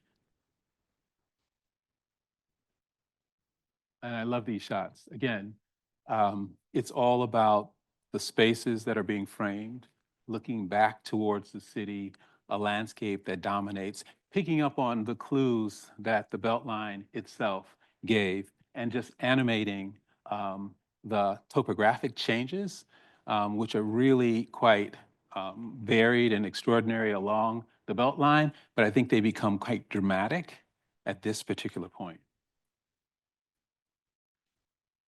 And then I thought Maurice's comment about, history and how you make reference to history, and yet you are future oriented. To have this building looming right there within sight and deciding to do a brick building as an homage to the context, I think comes through beautifully. It was fantastic to hear him talk a little bit about his relationship with history and how to interpret it while at the same time projecting forward. And so, but at the same time understood his role as a building that frames the city that the Beltline is trying to connect to. But then there is a building that was meant to be iconic. It was meant to be a foreground, and it kind of resonates with this overall feeling of kind of structural strength that is both present in the other buildings with the spectacular iconic bridge between two buildings, and then the exoskeleton of the fourth hotel. So again, you can see where this idea of multiple hands or multiple authors, that is how cities are made, and orchestrating who's going to be background, when do we need a foreground building, something, again, that is a marker. I love the way the engineers finally got to make a mark, and their craft, which is often enabling and kind of invisible, to foreground that. I live in Chicago next to the John Hancock building, and I can tell you the skeletal frame of that building and its tapered iconic form has made it a landmark. And I suspect we're looking at one here as well. And then I think lastly, this notion of the second designer. There's an urban design principle that talks about the responsibility of the first designer to set in motion clues as to how the second designer and the third designer are supposed to complement the first move. And over projects in city building, it becomes incredibly important that buildings that are the genesis have enough instruction within them to tell who comes after, and maybe years after, what their responsibility is to the larger urban condition. And so I feel that those questions about how to get the Beltline to create connectivity to the surrounding buildings, and to make the buildings to make way for the public realm and for vistas was beautifully understood by Frank's contribution to this ensemble. So in some ways, the symposium probably would have to evolve from the one building symposium to the one cluster of building symposiums at the service of creating great places, great spaces. And so this has been an amazing journey that you're on. It feels like it has embedded within it lessons now for anyone who does a project, not just along the Beltline, where you start to have these infinite number of centers, but for anyone that does a building or a cluster of buildings in the city of Atlanta. And that's what's so magical about having a visionary first that others then can aspire to as we continue to build this extraordinary city. Thank you.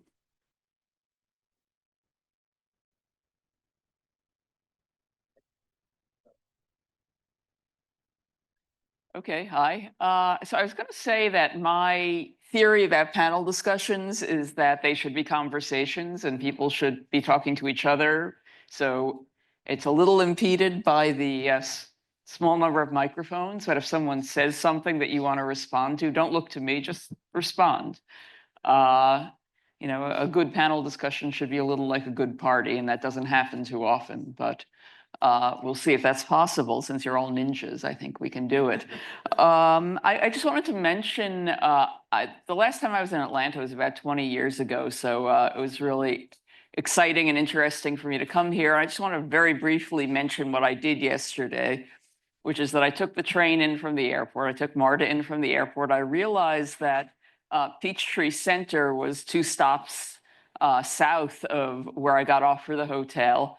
And I have always thought that John Portman is a really interesting character, a bygone visionary who was in some ways very badly mistaken about cities and the nature of cities, in part because it was the 1970s. Cities were in very bad shape. New York City was on the verge of bankruptcy. I'm not sure if Atlanta was doing any better.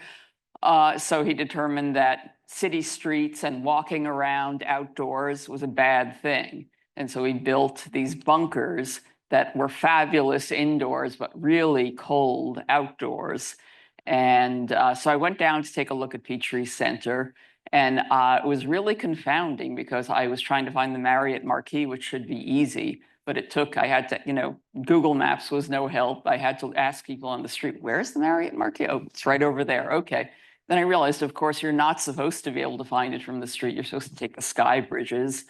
Anyway, I wound up in a place that felt very much of its time. I felt like I had gone back in time to, I don't know, 1975, which is not a good feeling.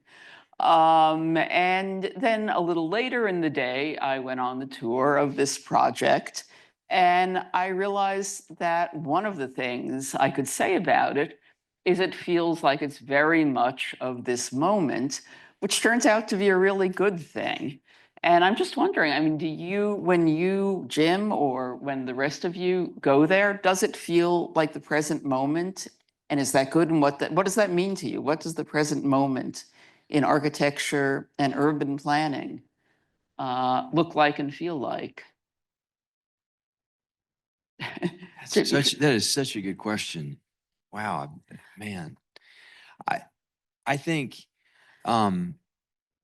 of this moment, Atlanta for my entire lifetime has been, I mean, even before I was born, you know, it is the city that's too busy to hate. It's the capital of the South. If we see something, we are going to charge it and get it quickly and fast. We're not just gonna have an airport, we're gonna have the biggest, busiest airport in the world. We're not just gonna have a sporting event, we're gonna go get the Olympics.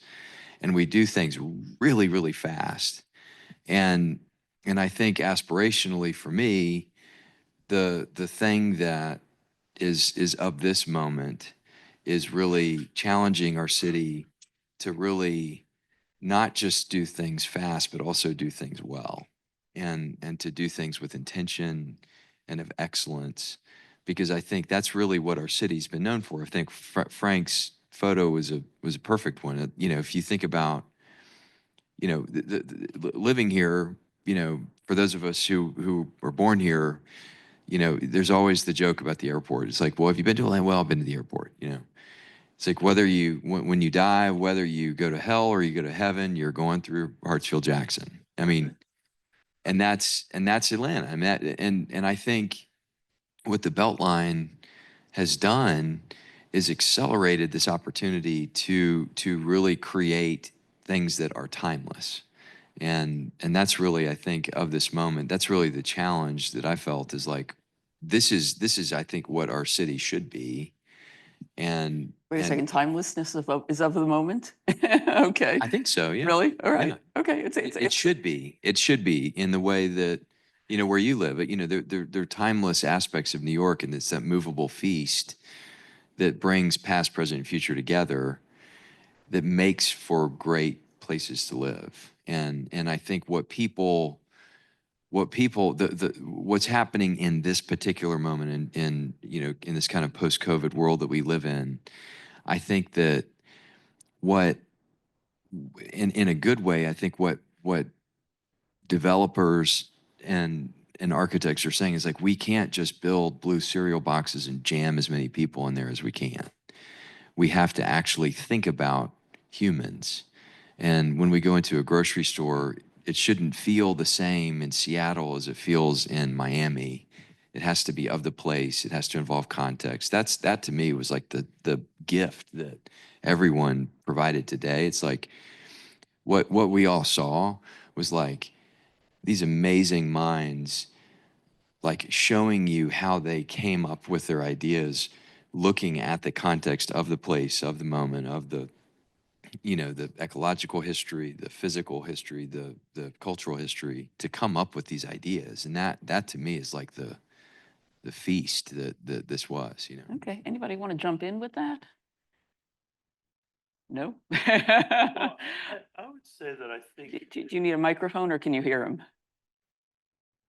Oh, here we go. that puts more pressure with the mic. I was just going to say, I think that this really is forward thinking in the sense that it's less about the buildings, and it's not to say the buildings aren't great, but I think they all played well or do play well together, but it's more about creating a place, a space for people to congregate and to come together. And I think you see a lot of projects now where it's just about making a statement with the building. And I think this is more about creating a place. Well, one of the things I think is that the relationship between indoors and outdoors, particularly with office buildings, has evolved a lot. And that was happening pre-COVID, but certainly more so after COVID. That outdoor space is a really important component of even, you know, very commercial projects. And that used to be thought of as like a California approach to architecture. But now it's much more widespread. And I'm just wondering what the benefits of that are in Atlanta, and whether there are issues with it in Atlanta, because it does get very hot sometimes. I think so. I'm picking up on what Maurice said, Maurice, about space, about the buildings not being objects in space, but somehow framing space, and somehow I talked about earlier about landscape as being the thing that connects these things, even though these are different architectures. But I think space is certainly one that unifies this whole. And then I think what you're suggesting in terms of programming, these are places are activity or places for encounter in a city. And I think ultimately, even though this project is not completely central, it does make it urban. And I think that gives its livability, and in this particular climate. Well, one of the things that happened yesterday is that after I walked around with Ryan and Maurice at sort of the other end of the belt line, and then we came to you know, up to meet at Kroger's, and just the fact that that porch at Kroger's was a place, you know, and that people were getting their beer, and we got sandwiches, and you could hang out at the supermarket, seemed really kind of astonishing and great to me. So it, you know, that Cassie, seems like you've got. Yeah, I you'd like can to jump in on this. jump in. Well, I think, you know, I've lived in Atlanta almost 20 years, and the really hot summer months, yeah, they're really painful. But the one nice thing about, I think, some of the new places being built, and definitely this project, is a variety of experiences of being in the shade, of being with nature, of being able to go indoors, of these indoor outdoor spaces. And it's at a scale of people And to go back to the first question about being of this time, I think that the monumentality of the John Portman era and some of these larger moves, that the one nice thing about this project that I think brings forward into of this time is really going back to the fundamentals of architecture and good design that looks towards the human experience and the scale of the moves. And when we were walking around the site yesterday, I picked up on everybody nitpicking how the construction came together. Sorry, Mike. From the teams, because the level of detail and the level of design consideration was at the joint, it was at the doorknob, it was at the hook, it was at the plant. And I'm of course looking at the big moves. And I think that because all of that was considered, and then adding in the climate piece of this variety of experiences, to me, that's what makes Fourth Ward really special and what makes it both timeless and both properly situated within its climate and within the environment of Atlanta. So I tried to thread a few of your questions there, but Okay, well, go ahead, David. Could I add to that a little bit? I think I'm watching Stranger Things now with my family, which I highly recommend. But it brings me back to growing up in the 80s, where we were kind of wild and free and, without accountability. We're not now? In a different, the world has completely changed. Yeah, okay. And I think it starts with the phone. It starts with the phone in our hand, because even though you may be at your office or on your office terrace or in the plaza, everyone's still looking at their phone.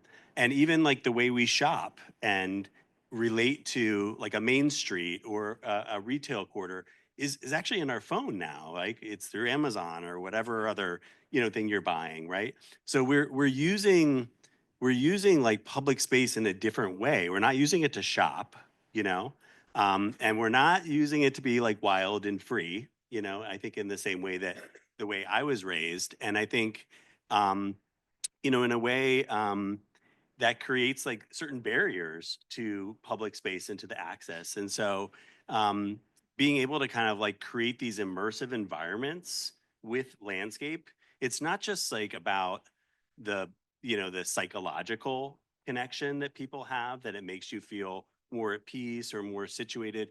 There's actually like archetypal like signifiers within our built environment that I think change like our own personal relationship to nature. And I hope that like offer up people, more connection in your space, kind of meeting you where you are, if that makes sense. During lunch, the subject of placemaking came up. And placemaking as a term used to be associated with like John Jarday and people who would do these places that were very like kind of almost themed, or maybe they were themed and they were very, fruity and very, entertaining. And I don't think placemaking means that anymore. And I think this development is a really good example of placemaking that is very grounded in, a sort of reality. Go ahead, Dee. I'll jump in. I'm Okay. actually a John Jarday scholarship recipient, and I 100% agree. And the phone issue, the somewhat fear, I'll just be issue that people have now of the street, I think is problematic. And the only way a street, we all know, the only way a street really does work if you're amongst a lot of people. And then the place becomes a place, because that's where the buildings disappear. And the most important part is the community coming together. That is what I think is the strongest part of this place, is that Jim has led this group to make a place in Atlanta. And its success is, I think, I don't know if you all felt, but I felt like I was in an urban place without any fear of anything uncomfortable happening. Does that make sense to everybody? So it's the thing that I how do I almost want to recreate the feeling of looking at your phone in real life. I know what you mean. It's also sort of sad, though, the idea that that But- has to be. But that, when I talk about like surprise and delight, Yeah.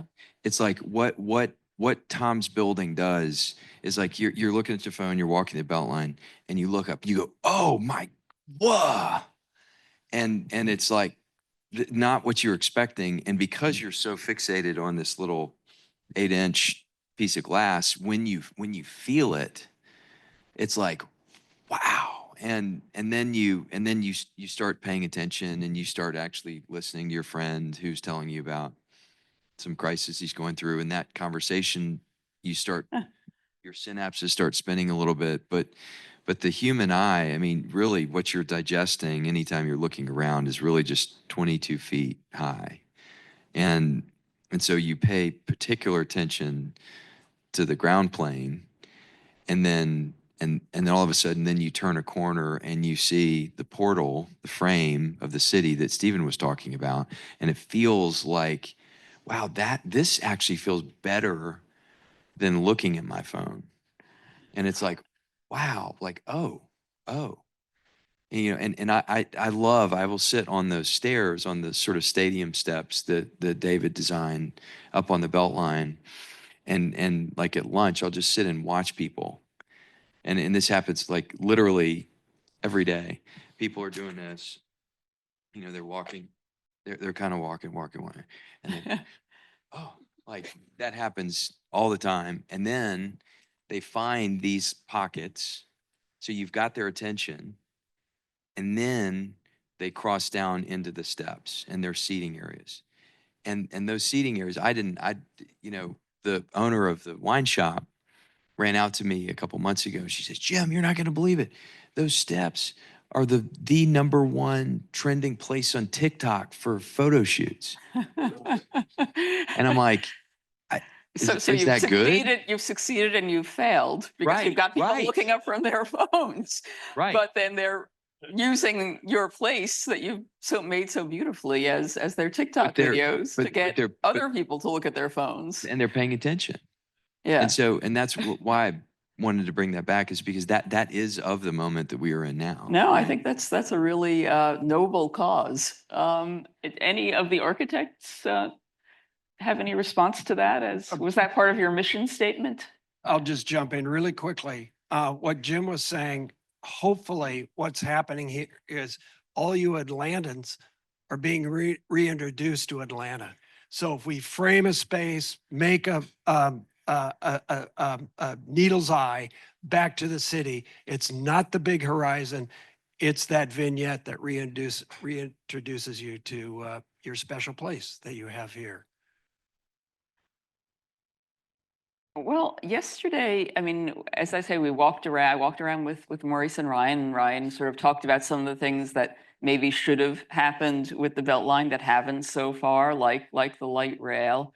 But I was just knocked out by how successful the Beltline is, the extent to which people really seem to love having a place to walk and ride their bikes and just be. And I'm just wondering whether any of that is transferable to other parts of this city, you know, whether there can be a transfusion of walkability. Absolutely. I think the thing about the Beltline is it weaves together 47 disparate neighborhoods. And the one thing about context for the Fourth Ward is that our site is bound by major infrastructure that makes it relatively easy to get to and from. And then, but what's so lovely about the adventure in other neighborhoods is that you're actually like, it's in a very interesting way, it's intimate, because you're literally meandering through people's backyards, through, you know, public school fields. And so you get this like compression and expansion of experience where you're in very, very like quiet pastoral places where you literally like feel like you have to be sacrosanct. And then the great thing about the East Side is, as Cassie eloquently mentioned, I mean, you get this like major expansion, which allows for the amount of infrastructure and height that we were able to put there. And so that's what really, again, it's like the Beltline really is the gift that helps reintroduce the city back to itself.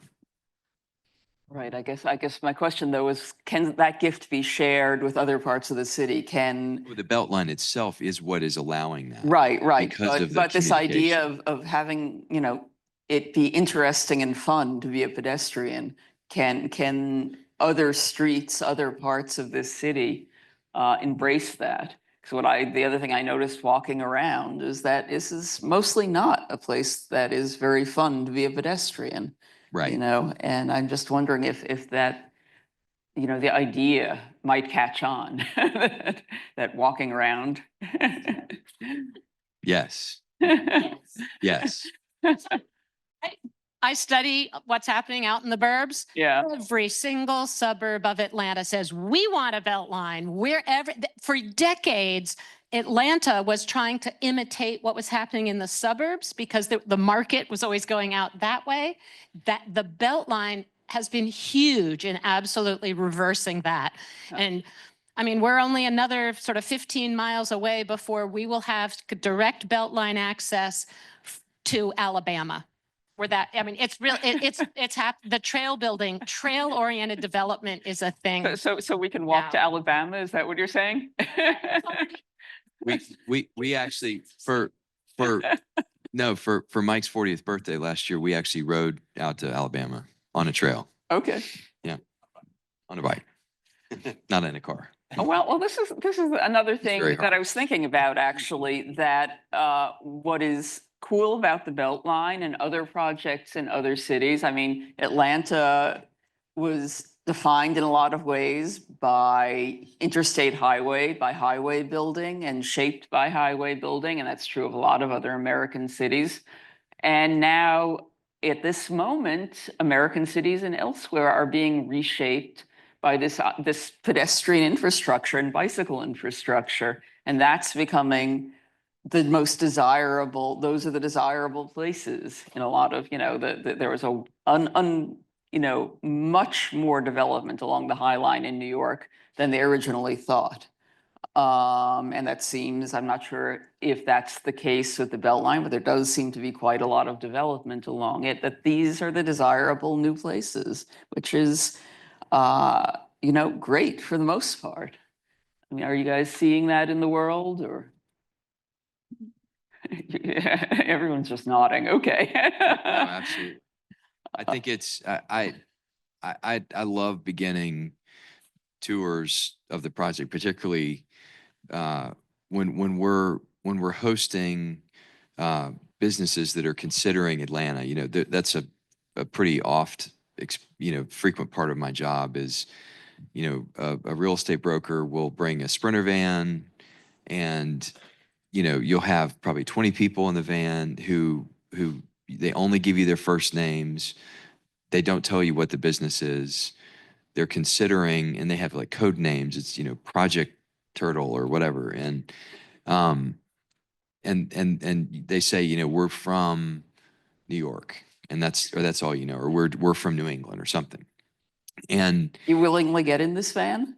No, they come to you. Oh, okay, okay. I was going to say, I don't think I'd get in that van. Yeah, no. What you learn is they've been to Central Perimeter and Buckhead and Midtown and Downtown, and they've had like 9 different site visits in one day, and they're just dizzy and hungry and cranky, and they're getting ready to go back to the airport. And so my job is to like kind of wake them up for 15 seconds. And often I say, you know, I can tell you've been to a lot of places, and let me orient you about where you are in the city. And then I say, the difference between what you're seeing here and everything else you've seen, and I don't know what you've seen, but I do know this. Our thesis is that we want this to be a place that people love to come to. And that's it. And so if you're trying to recruit the top tier students from Georgia Tech, guess what? Everybody wants the students from Georgia Tech. But they want to be here. And so the reason you would choose to have an office space here is because this is where everybody wants to be. And I would say largely that is because with the Beltline, and with interesting places. It's not just about walking and biking. It's about like seeing people and being in community. And what it does is it allows people to align their priorities in life with actually how they spend their time. It's not so fractured between where I work and where I really want to be. It's I actually get to work in a place that I actually want to go. But I think it works differently. I mean, to your question, Denver wants one and Pittsburgh wants one, and I don't think it's a model for every city. And I think the success of the Beltline here, to me, and in contrast to something like the High Line, which is separated from the street and street life, and it's separated from the program, and somehow it's situated between the Whitney Museum and Hudson Yards. And it's really about commerce, whereas I think the Beltline here, as you're saying, is really about these neighborhoods. And it's really about that sort of bleeding out and overlap and inclusivity that makes it work. So, and if you don't understand that, I don't think you can sort of copy paste it urbanistically across the entire country. And by evidence of that, in the Beltline, I'm gonna, you actually can whisper the correct numbers, but you remember the lantern parade in the initial years, and on the Beltline there was a lantern parade that was completely organic.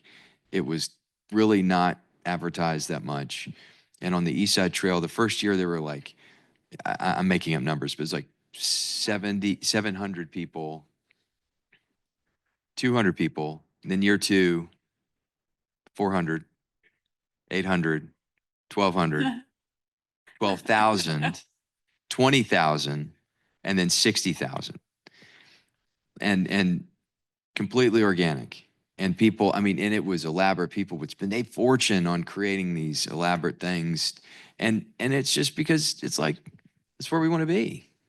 And I get to see people, Could I ask a question? Maybe just on that note is, the High Line has become a place not really for New Yorkers over the years.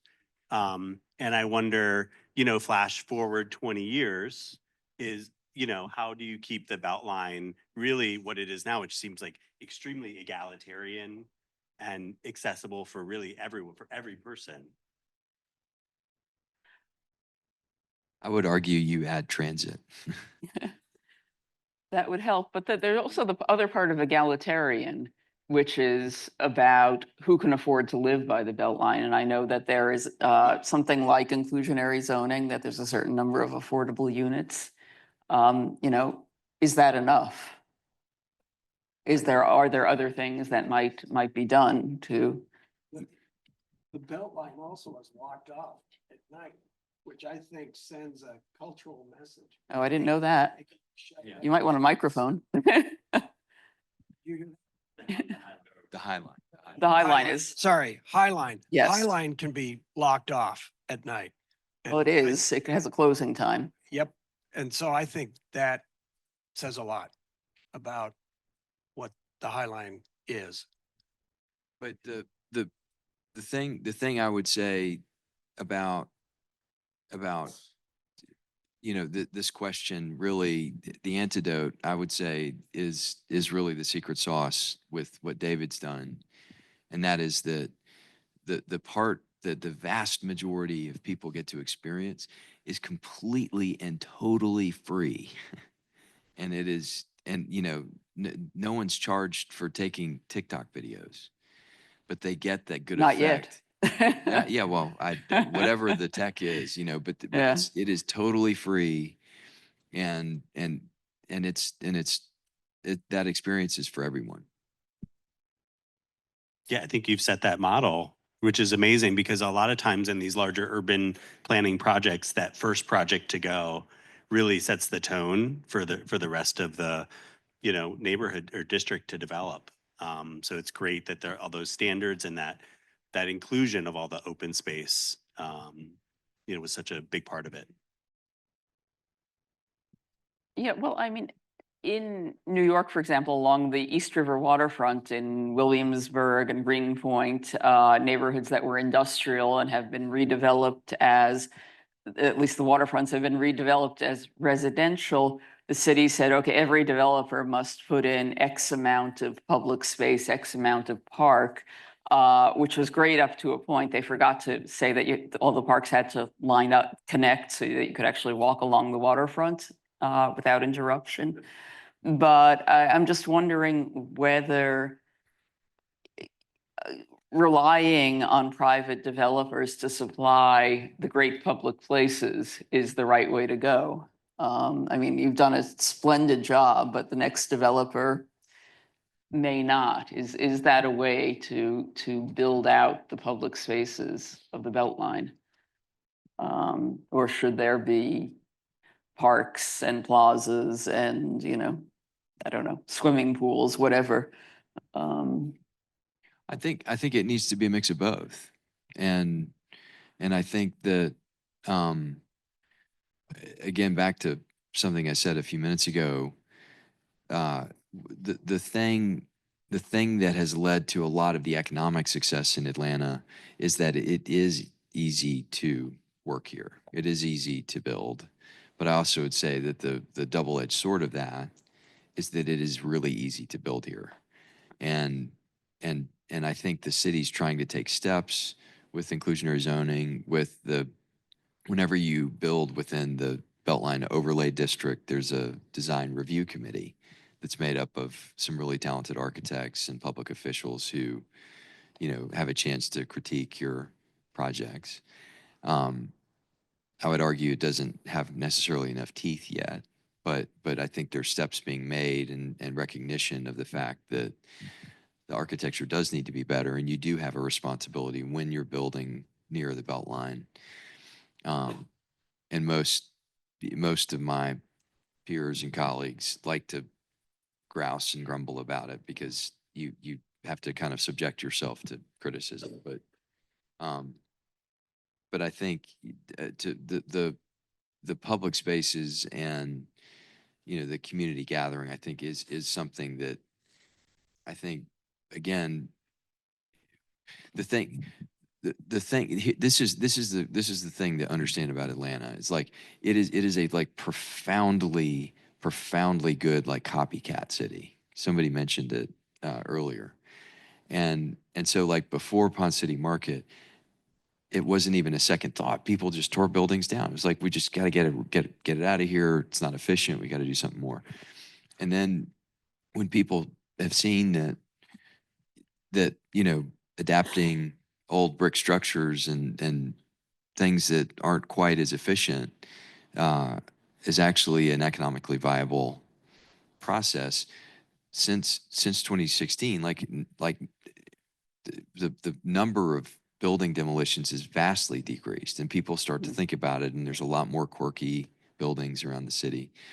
And I hope with like David's plaza space in the center, like people will say, oh my gosh, like look at the amount of people there. Like I need one of those. And it may not be a future green caliber plaza, but it's still like a cool pocket park and a cool public space. It is like city building. I think in Berlin, you know, after reunification, we were really talking about the zombification of the city, where Friedrichstrasse would be exclusively shopping and office space, which in the 20s was an extremely vital part of the city, or you know, the main train station, exclusively office space and everything. So I think if there's a tool for building in the kind of diversity that you're creating, whether it's landscape or programming, it is city building, and it makes these places vital and amazing. But the tendency, again, if it's market driven, tendency is about kind of stripping these things down into something else that really isn't about public domain. Well, I wonder if there's something about the architecture of this development that can be said to be of Atlanta, that it's, you know, sort of an emerging regionalism, that there is. Well, Tom said something at lunch that I thought was amazing, that we come here not as experts about Atlanta, but with a certain level of naivety and this idea of reading and writing and responding to each other's, you drew the first line and you drew the second line and how you respond. But I think that the powers of observation and responding to a place, I think it was really exciting. Well, were you asked to think about what it might mean architecturally to build in Atlanta, to design for Atlanta? Was that something that was? No. No, I think it was the question was bring your unique perspective to Yeah. our city and let it be a gift, really. So a little bit of a soapbox here. My real complaint about architects is that we're trained to only think inside the box. And what we should be trained in is all the ideas should be outside that box, brought inside that box. So it's not the property line, it's the block, it's the region, it's the city. And from that, that's when you get true regionalism rather than pastiche regionalism, which I think is really problematic, frankly. But I even see that in our office. If somebody's working on a small project, they're just looking at that project and they're not even thinking what's literally 40, 50, 100 feet outside of that project. Does that make sense to everybody? And then there's climate, and then there's structure, there's local building practices, there's all sorts of vectors that can affect your project and make that project idiosyncratic to its place. And Atlanta has everything necessary to do terrific architecture. And I would also add this maybe is a little bit of a keystone and insight into how they were chosen and really asked / begged to come to Atlanta. The thing that's unique about the East Side and the Beltline and Ponce City Market is, I mean, you saw the before. It has this kind of gritty industrial character that's not that is very unique to our city.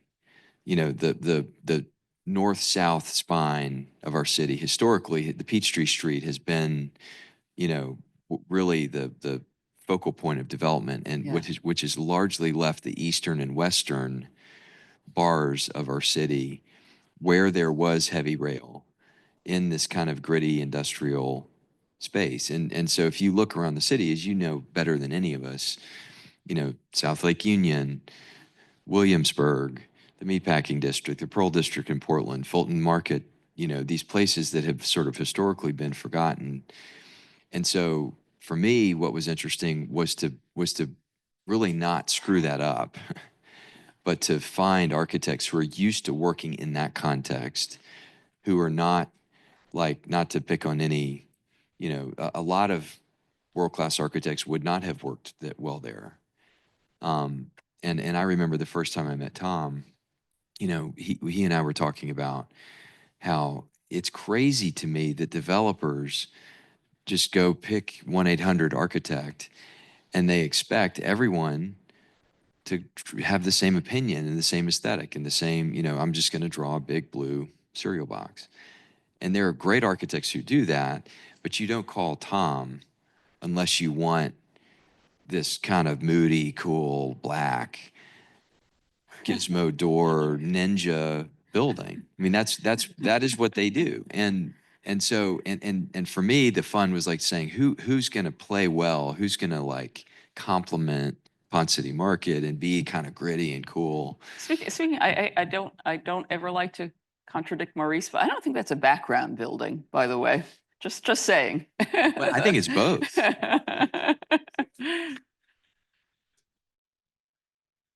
Oh. Yeah, no, it never quite fell into the background for me. It was pretty much there. But then you turn it. I super appreciated your comments on that, Maurice, and I know Stephen shares that. We both are looking at each other and saying, all right. You can leave now. Yeah, because that's a big building. And it could have been a big blue box. And so if you're dealing with a big building, you have very few levers to try to diminish it in any way possible. So yeah, it's still a big building, but we were given the charge and the flexibility by Jim to try to mitigate the scale of that building and the sort of attitude of that building, if that makes sense. So were the architects talking to each other during this project, or just to the Not conductor? till today. Initially, yes.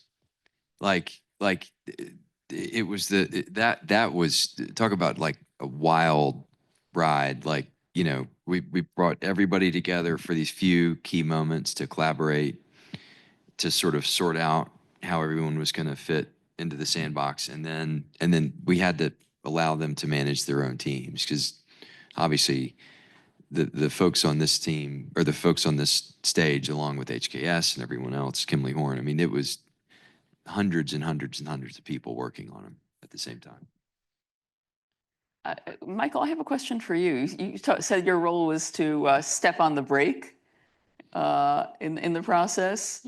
The governor, as Jim says. The regulator. And I'm just wondering, you know, whether A, you did step on the brake at all, and B, you know, what effect that might have had on the process. Yeah, I think it's 4 points for Jim and 0 for me. So we've done 4 buildings. I think we've gotten most of what we wanted from a vision standpoint. I certainly play a role in terms of studying efficiencies and figuring out cost-effective ways to do things. And so all the creativity on the stage, we certainly come up with things from time to time that, you know, maybe we need to swerve just a little bit because this is, you know, just going to be too costly. So, I mean, we do play a real role in terms of the economics and the viability of. Way short. Way short. Way Yeah. But we just want to make it emphatic. Architecture left unchecked is a hot mess. And Did I- Red Poolhouse say that? Or? Yeah, I don't know, but it's true. It's true. Yeah. Probably not. Okay. I strongly disagree with that. I think that you are a designer in a different way, and the cost of a building is part of the design. And I think that ideas get so much stronger when you are forced to prioritize and create a hierarchy. You've all heard this before, but it's so true. You're not going to get every idea, and frankly, you don't want every idea in the design. So you have to be tested to figure out what really is the marrow of the project, and that's what you want to fight for. The fins, or that make up the lantern, you called me and said, Stephen, what is the #1 thing that you guys want? And I said, well, the fins. And he goes, well, we're going to have to work to get them. And so that's when we went, I mentioned this, that's when we went back and really turned up the dial on the function of those fins, part A, and to make sure that they were actually doing what they were supposed to do.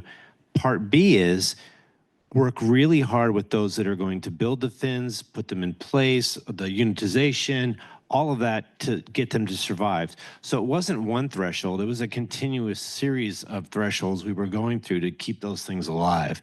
So you being there, I think, were as much a part of the design as the design itself. So I'm always quick to give credit to the builders in this collaboration, because it's critical to get these things over the finish line.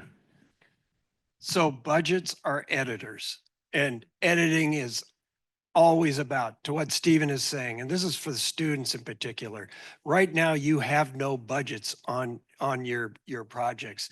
At some point, you're going to be working on projects, and budgets are your friend, and you have to sort of embrace that. And I'll always say in our office, if you can't solve the problem in front of you, apparently you've run out of fresh ideas.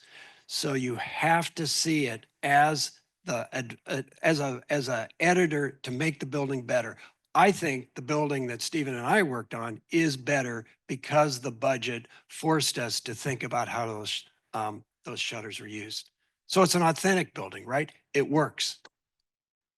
And Michael's superpower is taking an enormous, like, giant bowl of spaghetti and organizing it in a way that attaches cost to ideas, because these ideas necessarily involve 8 different trades, lots of different, mechanical systems in some cases, and to be able to organize those ideas to say, like, this idea is really a cost driver, and if we can, and he doesn't have to solve the problem, he just presents the costs associated with the moves. I think there's the next part of that. That's the identification part. The next part is, and I heard it on every one of the projects so far, is we really care about the die grid, or we really care about that facade.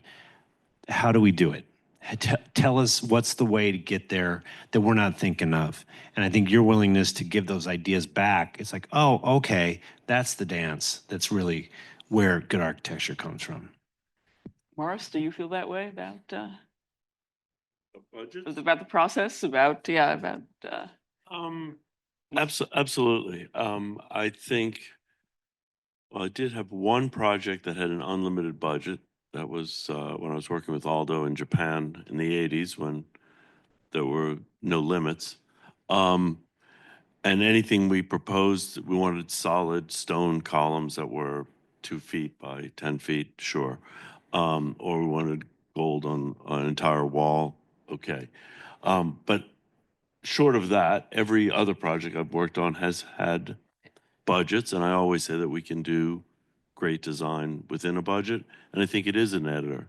And I think it is, if we're left unchecked, then I think that we get sloppy and we don't pay attention. And I think some of the creativity that's required to make things work within a budget enhances the overall project. okay. Does anybody down there have anything to add to this before I start trying to solicit questions from the audience? I'll say something sort of general along those lines. We're talking about budget being sort of part of the design process, and it's true. It's a constraint, if you will, right? Well, all these architects have to deal with a lot of other constraints. There's constraints of structure, mechanical, electrical, the whole 9 yards. The trunk line. They're all constraints that you have to work within, and it's important to understand all these constraints that are not architecture and not necessarily budget, although it is one of these constraints. And as an architect, in my view, you have a lot more to have to understand and compartmentalize and understand about other people's disciplines to be a really fantastic architect. So, my 2 cents. Okay. Do people have questions out there? Okay, you're on. This is more from like the developer point of view. Okay. Earlier you illustrated how, people are on their phones, they look up, they get this wow factor. That's the first impression with the building or the site. Beyond that, like the second impression, third impression, fourth impression, what are your goals and how would you achieve them? Yeah, no, I think the thought is to take, to really think about the full experience from the moment that they, like in an office building, I call them, how do we eliminate microaggressions, and those little things from the moment that you drive or walk to work, and you sort of pull them into smaller and smaller vistas and scapes. That's literally, we were walking around yesterday, and I mean, we're all talking about the shape and tactile nature of the handles and how smooth the doors were and the dappled light and the view pops, and all those little things lead the subconscious mind towards joy and creativity or aggression and kind of anger. And so you sort of think about that as a portal all the way into the moment they sit down at their desk or they come home to work. I mean, to come home to sleep or whatever that is. Great question. Okay, let's see. Okay, right there. So talking about the High Line, when you go down the High Line, it's a similar weird scenario in that it's not really about like the street grid and it's not as much about parking and sidewalks, it's like a parade. And the Beltline's kind of similar. The High Line has become a lot of it like an architecture zoo, where you go see the exotic animals. As y'all are doing these things, like how do you keep the Beltline and the buildings along Beltline specific, interesting, unique, but not an architectural zoo with their strategies, thoughts, conversations? And is an architectural zoo a bad thing? Let me throw that in. I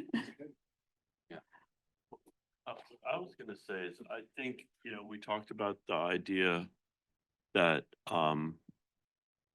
Olson Kundig building was a background building. We almost got into a debate about whether it was a foreground building or background building.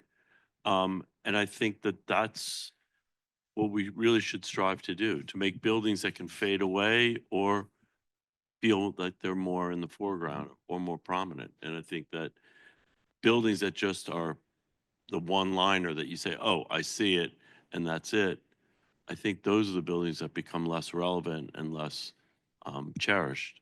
And the buildings that present themselves in ways that can come to the surface, or you pay more attention to the details, whether it's the handles or the fins or the position or the bigger moves opening up and allowing connection to the Beltline and to the city. Those are the things that I think make buildings special. And I think balancing those things in a way that feels measured, but at the same time feels like it's about quality are the things that make buildings really special.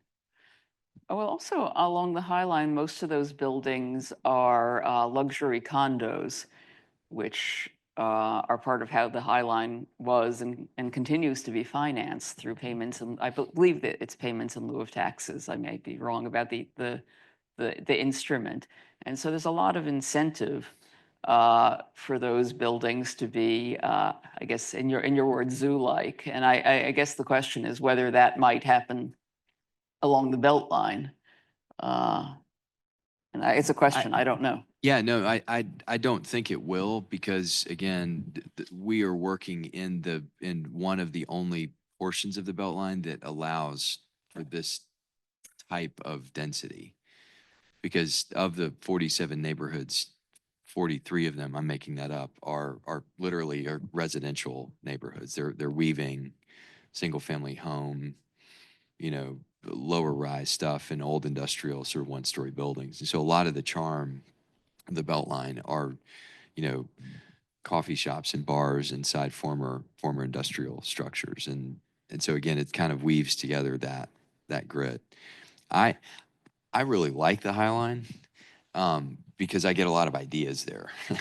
And as you heard, that's how I was visiting. This is when the Whitney Museum had just reopened.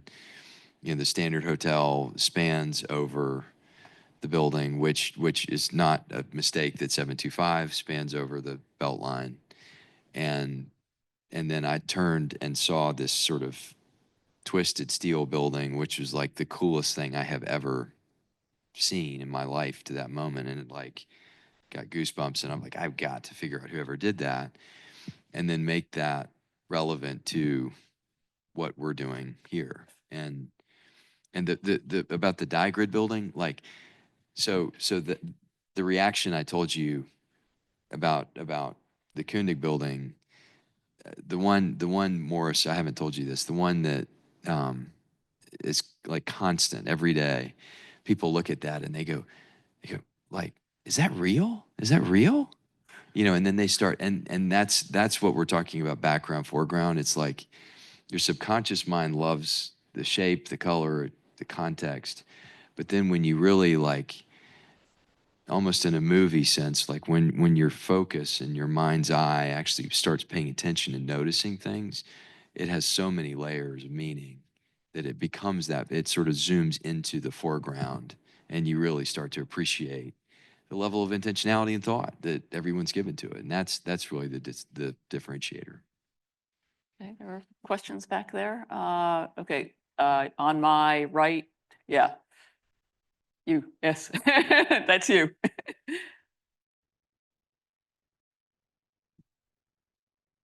Project, and the project really get my favorite spot in Atlanta. Somewhere like the past summer, I would be there like every 2-3 days and just sit there for like half an hour.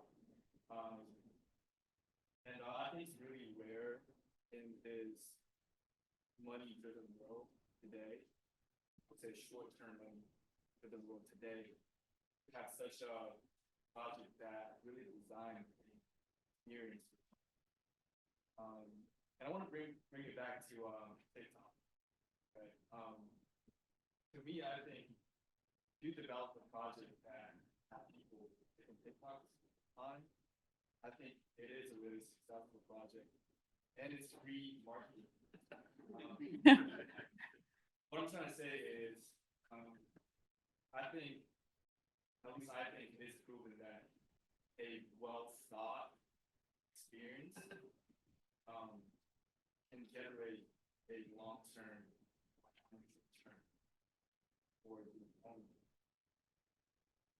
If that's true, I want to ask, how do we push this idea to the project? How do we apply the same concept, sell it on future projects, no matter how big or how small they are? It could be as big as this development, or it could be as small as a small restaurant booth.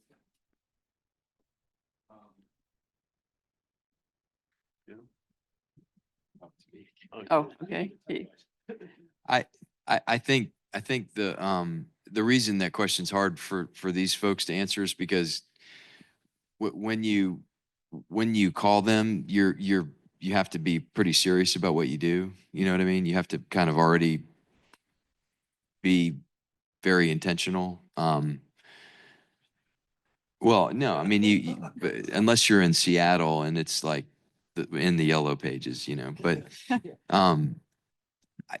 I think the only way I know how to answer that question is just showing what's possible, right? And I think the fact that, again, we're in a copycat town and it's the idea is like, not every building, it's like even New York, not every building is won a Pritzker Prize, but there's enough of them spread between the CVSs that it makes for this experience. And I think if there's enough effort, it will improve, I think. Have to believe. Somebody else? Yeah. Yeah, I would just say like parks are not free. Parks come, in plazas and open space. They all come with a huge inherited cost, not just like the operations and maintenance. Take a place like Brooklyn Bridge Park. I just happen to know this. It's $16 million operating budget, right, to just maintain the park per year. So, there's all sorts of ways that parks get funded. They get funded through kind of land acquisition and then selling off different parcels. Like Brooklyn Bridge Park, I think 40% of its funding came from selling off real estate parcels that was city-owned land. Yeah, and then payment in lieu of taxes. So there's a dedicated fund for Brooklyn Bridge Park, not the main Parks Department Thank you. fund. You could probably explain this better. But you go. I make your point. I'm sorry, gonna say it really poorly, but they put kiosks in the park and they put a retail vendor in there, or they have ice skating in the park or what have you, and charge people for certain access and fees to those space. I mean, all of those are kind of complicated. It's not just open and free. There's a balance that American cities have learned to kind of strike and how to kind of build and then support some of these spaces. So I still think there's models out there, but I still think there could be a model written for Atlanta of how to really kind of do that effectively in a way that kind of makes sense with this local economy, to support that. Because, I think the proof of concept is there that it works and that you can bring activity and other things around it as long as you have that spine of the belt line that's just feeding people, into the site. So it And- feels like there's a lot of potential. And one of the things I think we wanted to do very intentionally was also have an excuse to go spend time in Europe to see how it was done in Europe, which is one of the big reasons why I was excited to connect with Frank. Just because but every trip we've taken to Berlin, my colleague George and I leave with hundreds of photos and ideas of just how it's done in different places, and and you're right. The Fourth Ward Plaza, David, you'll be excited to know, does not cost 16 million to maintain each year. It is expensive though, and fortunately, the operating expenses from each of the vertical buildings is able to contribute towards paying the maintenance cost to keep it up, which is great. So it kind of becomes a self-sustaining thing. Okay, it was there, yeah, over by the wall there.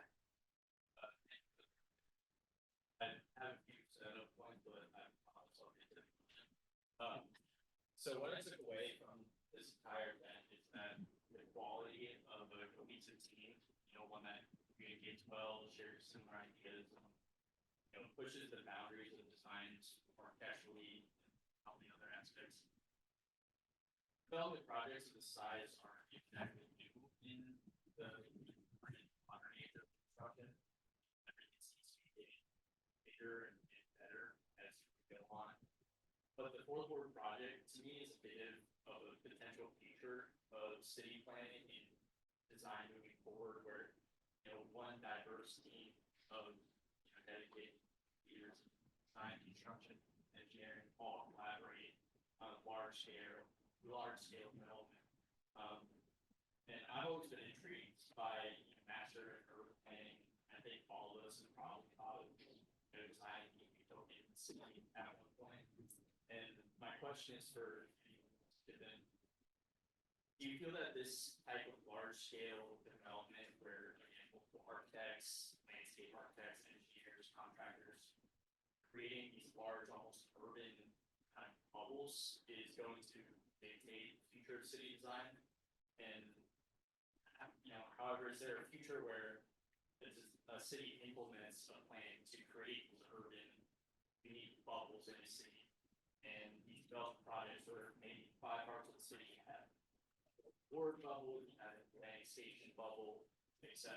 And these theoretically are great for a city, but there's arguments also to suggest that they might become these isolated moments, instances where it almost creates like a social kind of bubble and barrier for people in the city. I just wanted to hear your I know I've done a lot of talking, but this is one I want to address. There was a shocking amount of effort that went into actually doing what you're talking about in reverse by actually bringing public streets through the site, regrafting the street grid together, and going out and hiring different architects so that no two vertical projects felt the same. The entire goal of this project was to regraft it back into the city. And I should have mentioned it at the beginning. Like did you see that sort of refracted logo, the 4W logo? That's the name of the project. There is no name of this project on purpose. I literally, I was listening to Prince one night and I was like, literally, it's only a symbol. Because it's not a project. It is discrete buildings with discrete thoughts and discrete ideas. That is not, I did not want it to be a singular project with a singular look and feel or a singular experience. And that's why, again, we've gone as far as we have to Berlin to make sure that we don't do that. And so I think what's interesting about the context of this day today is that literally this is the first time they've all been in the room at the same time, which I think is pretty wild, right? And that I think is telling something. We're talking about it like it's one thing, but it's really like 7 things that are all deconstructed in a way that is exactly, I mean, it's really, it's intentionally not trying to feel like a bubble or Epcot Center we talk a lot about, you know, it's the opposite of that. Could I add to that, Jim? I know I've been talking a lot too, but I think your point is well, made. It's like, it's about the streets connecting through. And I think it seems simple, like, why wouldn't you want the streets to connect through? But there are a lot of places where that doesn't happen. And the architecture and landscape kind of closes off the development to the surrounding streets or grid or city. Not to keep bringing it back to New York, but just that's a lot of my reference point. The Battery Park City is a great example of a kind of closed off neighborhood that I would say is a bubble. Hudson Square is another one. Hudson Square or Hudson Yards? Hudson Yards, I'm sorry, Yeah. is another one. That both, to be seen how Hudson Yards kind of integrates to the city over time, but I think that there's been architectural moves there that are intentionally exclusionary. And so I think it comes back to the kind of setting the intentions, the design principles, having the city have the framework, of required open space, of required opening to streets, of having the streets come through, having those like urban design principles in place so that if there's not a gym and there's somebody else, that at least that there's framework there to respond to. Yeah, Battery Park City is sort of an interesting example of a neighborhood with a really popular waterfront esplanade that still manages to feel insular and isolated. And I don't know how they do that exactly, but okay, over there.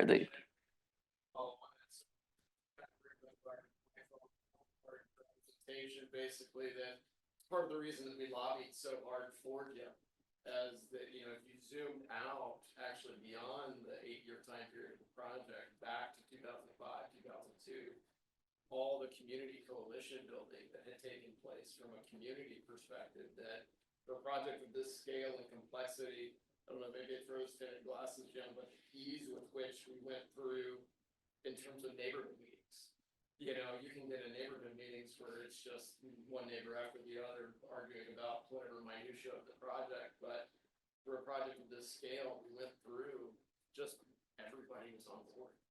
And because we knew, there's street connections and all of the, kind of community components were so integral to allowing the kind of analogy I had made is that we had done a really great job from the city planning perspective for that portion of the 4th floor. It was a really great meal, but bringing Jim and everybody on board is what elevated it to like a Michelin star, level experience, basically, because it's that experience. And kind of the piece that I say about it today is that it feels like it's always been there as an immediately adjacent neighbor. It's the strangest thing with this new project, and maybe it's from being so close to it, but it feels like it's always. Is there a question coming, or is that?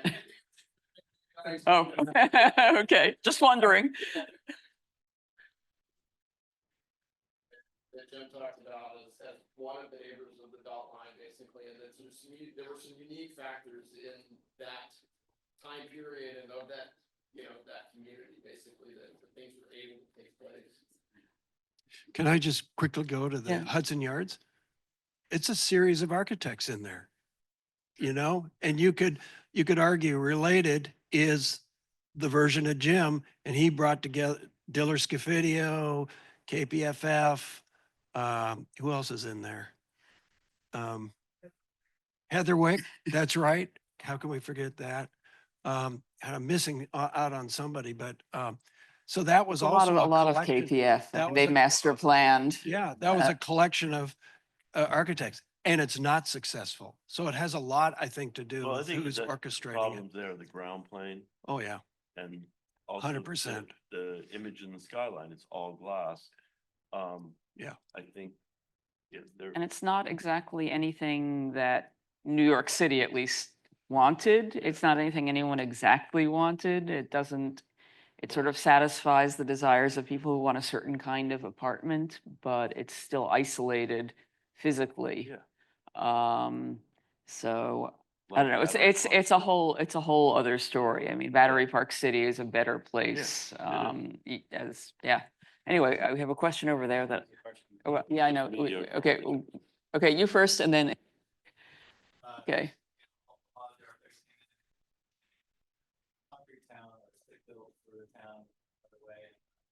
I was curious, do you see that craftsmanship and or like types of building trending upwards or differently as we invest more in, like probably said, push the boundaries? Like, I mean, maybe now if the contracting firm was asked again to do a diagram thing, you could, because you've already shown the custom thinking before. Is the dye grid going to be less expensive if we do it again? I don't think so. I think you got a good deal. So I don't know if I exactly followed the question just on trends in construction. Yeah, I mean, yeah, there was 0 unitized glass in Atlanta, and I think Harmon has done 4 projects in Atlanta since then. They did Invesco, they did ThyssenKrupp Tower, and they did Norfolk Southern, and maybe one other. So I think that's an indication of the means and methods of construction following the cost of labor and the cost of materials. It's now potentially becoming more advantageous to do work off-site and prefab and unitize in a way that in the past, when labor costs were less, everything was built in place. So that's a good example, I guess, of something that is a trend changing. I don't really know that I know why it's a concrete town in Atlanta. It's kind of where I came up. I mean, Birmingham is a steel town and Atlanta is a concrete town. And every city kind of has its own unique identity in terms of means and methods that maybe are a consequence of the way things have been done in the past. And I think to sort of circle back a little bit, that was one of the, I would say, risks in this job was how are we going to bring in out of town perspectives and bring the good that comes with that, but also for these different architects from New York and from Seattle and other places, how could they also understand the context in Atlanta and be effective? And I think that's where the kind of teaming came together, was for them to teach, here's sort of the vision, but for us to also respond and say, here's the constraints, you know? But I mean, there's also just a very practical element to that. Like, the reason Atlanta is a concrete town is because we've got great finishers, we've got great formwork subs that all live here, as opposed to, like, it's a micro example, but like the gizmo doors, you know, there's not a lot of steel erectors like that to support competitive bidding in Atlanta, you know, and the guys that those doors actually came from Austin, Texas, and you have to like pay to put them up in hotels and go out to dinner, and you know, and that's as opposed to just like going home. And so I mean, that's why it's a concrete town, is because the economy of our city has supported that type of structure, and we have really good folks at Brasfield that do.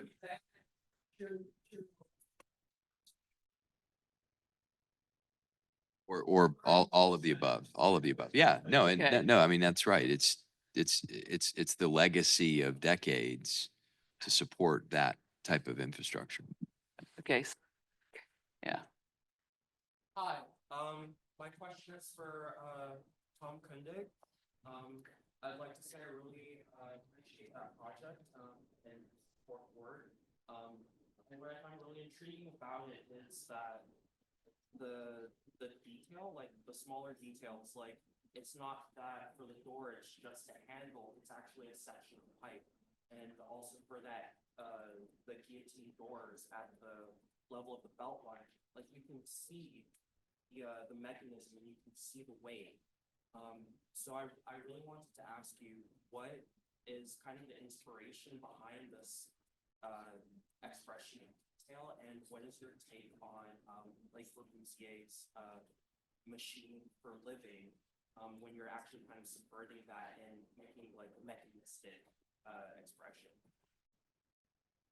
First of all, one thing I wanted to make really clear is architecture is not a singular person. I worked with Stephen and we had a whole team, but there is an ethos in the office about the detail.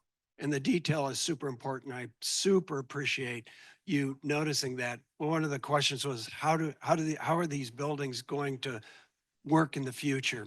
All of these architects that are on the podium right now do an architecture that's not just a skyline architecture, it's a detail architecture. And I really appreciate that you've noticed those things, because those are the things that actually carry on, the nuances carry on the experience of the buildings.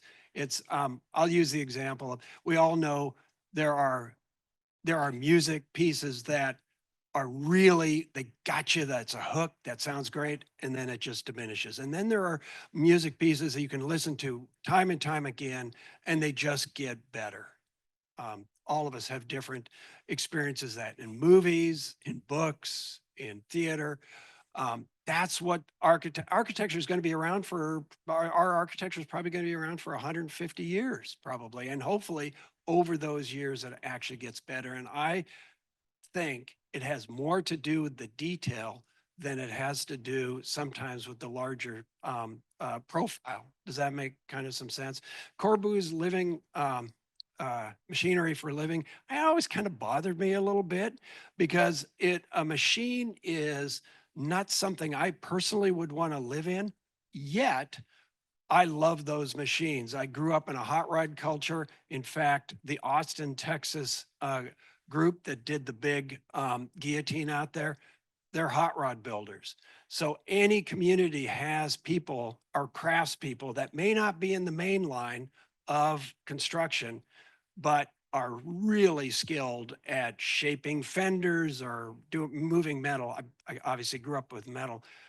It becomes a little more complicated with union shops, frankly, and I don't know what the situation here was with union shops, but some of those details come from people that are really, their touch is like an artist. The touch is in the piece. Does that make sense? So I super appreciate your comment on the details. I also apologize to the panel for not acknowledging just the scale and the level of beauty of that whole development. Accept his apology? Okay. I sort of have the idea that a guillotine being a machine for a living might be contradictory. Love it. Anyways, yeah. So did you, Jim, talking about going to Berlin. Your first question about the Marriott Marquis, that was like 50 years ago. I don't know what the moment was and how the building felt at that time, but you said it felt like 1975. Currently, yeah. So I guess my question kind of is, what are your thoughts on the building 50 years from now? You said you visited Berlin often during the process, and I right before I saw the project for the first time, I just came back from Amsterdam, and it just felt like where I just was, and it was exciting for that. And those are old cities, and we see how they did. So, like 50 years from now, what are your thoughts? Hopefully, we don't feel like walking into the Marriott Marquis, and just like, what are your thoughts on what it will do for Atlanta? Are we going to achieve that you studied? I think it's a question of aspiration and hope, right? I think the promise of this project is that we could, right? And then as we continue to add layers over time, as trends change, as the way we live and work changes inevitably, it's a question of really of aspiration and hope, and are we up for it as a community, you know? Well, normal urban places add buildings over time, and some things disappear, and that's, I think, what makes a place not feel stuck in a given moment. I mean, what Portman did, he did a bunch of buildings all at the same time, all, very tuned to his particular vision. And, it seems like, I mean, you are still building, but it just seems like it could evolve over time, And in Amsterdam, they're so good at building in the present without compromising the values that make Amsterdam a really great city. As a, I guess he was a planner in Amsterdam, told me once about the design in Amsterdam. We like other people here. So, you know, there was a sort of an inherent neighborliness in the newest developments in Amsterdam. And I thought that was a good principle. I think it's really easy to make it, and it's not. So maybe that's why it's elegant. Maybe that's why it feels like it's in the background. I think it's just because it's so big. And Hi, we've got a question over here. Great cities have great design, and you can't do it alone. You've done some. You and your team of architects have been responsible for these great additions to Atlanta. What has been the reception and responses that you've heard from your fellow architects, fellow developers? Again, you can't do it alone. Are they impressed? And you know, we don't want to be gutter. Are they interested in raising the bar when it comes to design in Atlanta and the work that they're developing? sure, yeah, we're all incredibly competitive and humans. I mean, you know, and so yeah, I think we all it's been fun to take friends around and walk them through. You know, we all tour each other's stuff, and so it's been fun. Yeah. Okay. Okay, well, let me just see if anybody else has a question. No, I don't see any other hands, so, okay. So I know this design process involving so many people that is, that kind of takes a toll on everybody. I was wondering, what are some unexpected obstacles that you guys faced, and what is your fondest memory? Trunk line.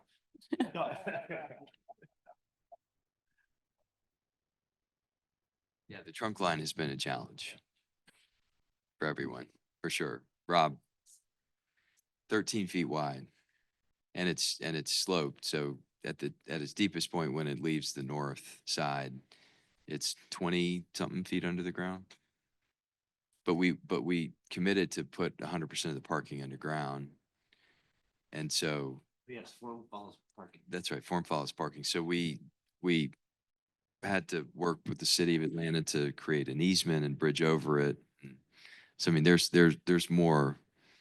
As impressive as the die grid is, there's an equal amount of crazy engineering underground. I was speaking of Amsterdam. I was very impressed to see your bike garage, your bike parking facility, Oh yeah, conspicuously It's displayed. demand driven. Yeah. Okay, anything else? Anything down there? Anybody have any? Okay, I think. Thank you. Let me just say thank you to our participants.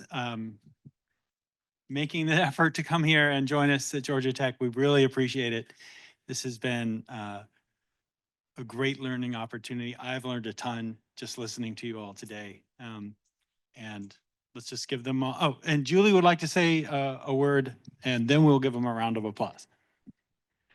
Wow, what a day. I want to start with a few thank yous. Thank you to Professor John Peponis for planting the seed for this idea in 2022. That's how long this idea has been percolating in the background. Thank you to Brian Bell for pulling off an incredible event.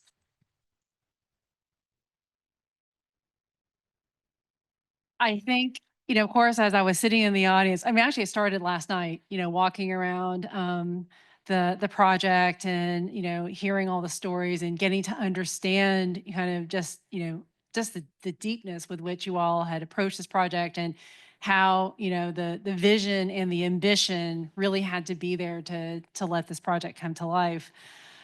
But I think that in my head, my brain continued to be blown. Like I was like, oh my gosh, like that's so amazing. Like, how did they do that? You know, as I was listening to all of you today. But I think that, Jim, when you said these folks have not been together like this ever. This is the first time, all of them. I just thought to myself, wow, like when I had said this was a one-of-a-kind event, it truly is a one-of-a-kind event. I totally agree with you, Maurice, that, you know, when architects talk about their projects, they really, like, I'm already thinking in my head about how we might rethink the lecture series, where it becomes, you know, something that models after what we've seen here today. I think it's an incredible lesson for me. I've learned so much. I hope the students have learned so much. But I just want to thank you all for being with us today. And then, yeah, it's been fantastic. Thank you.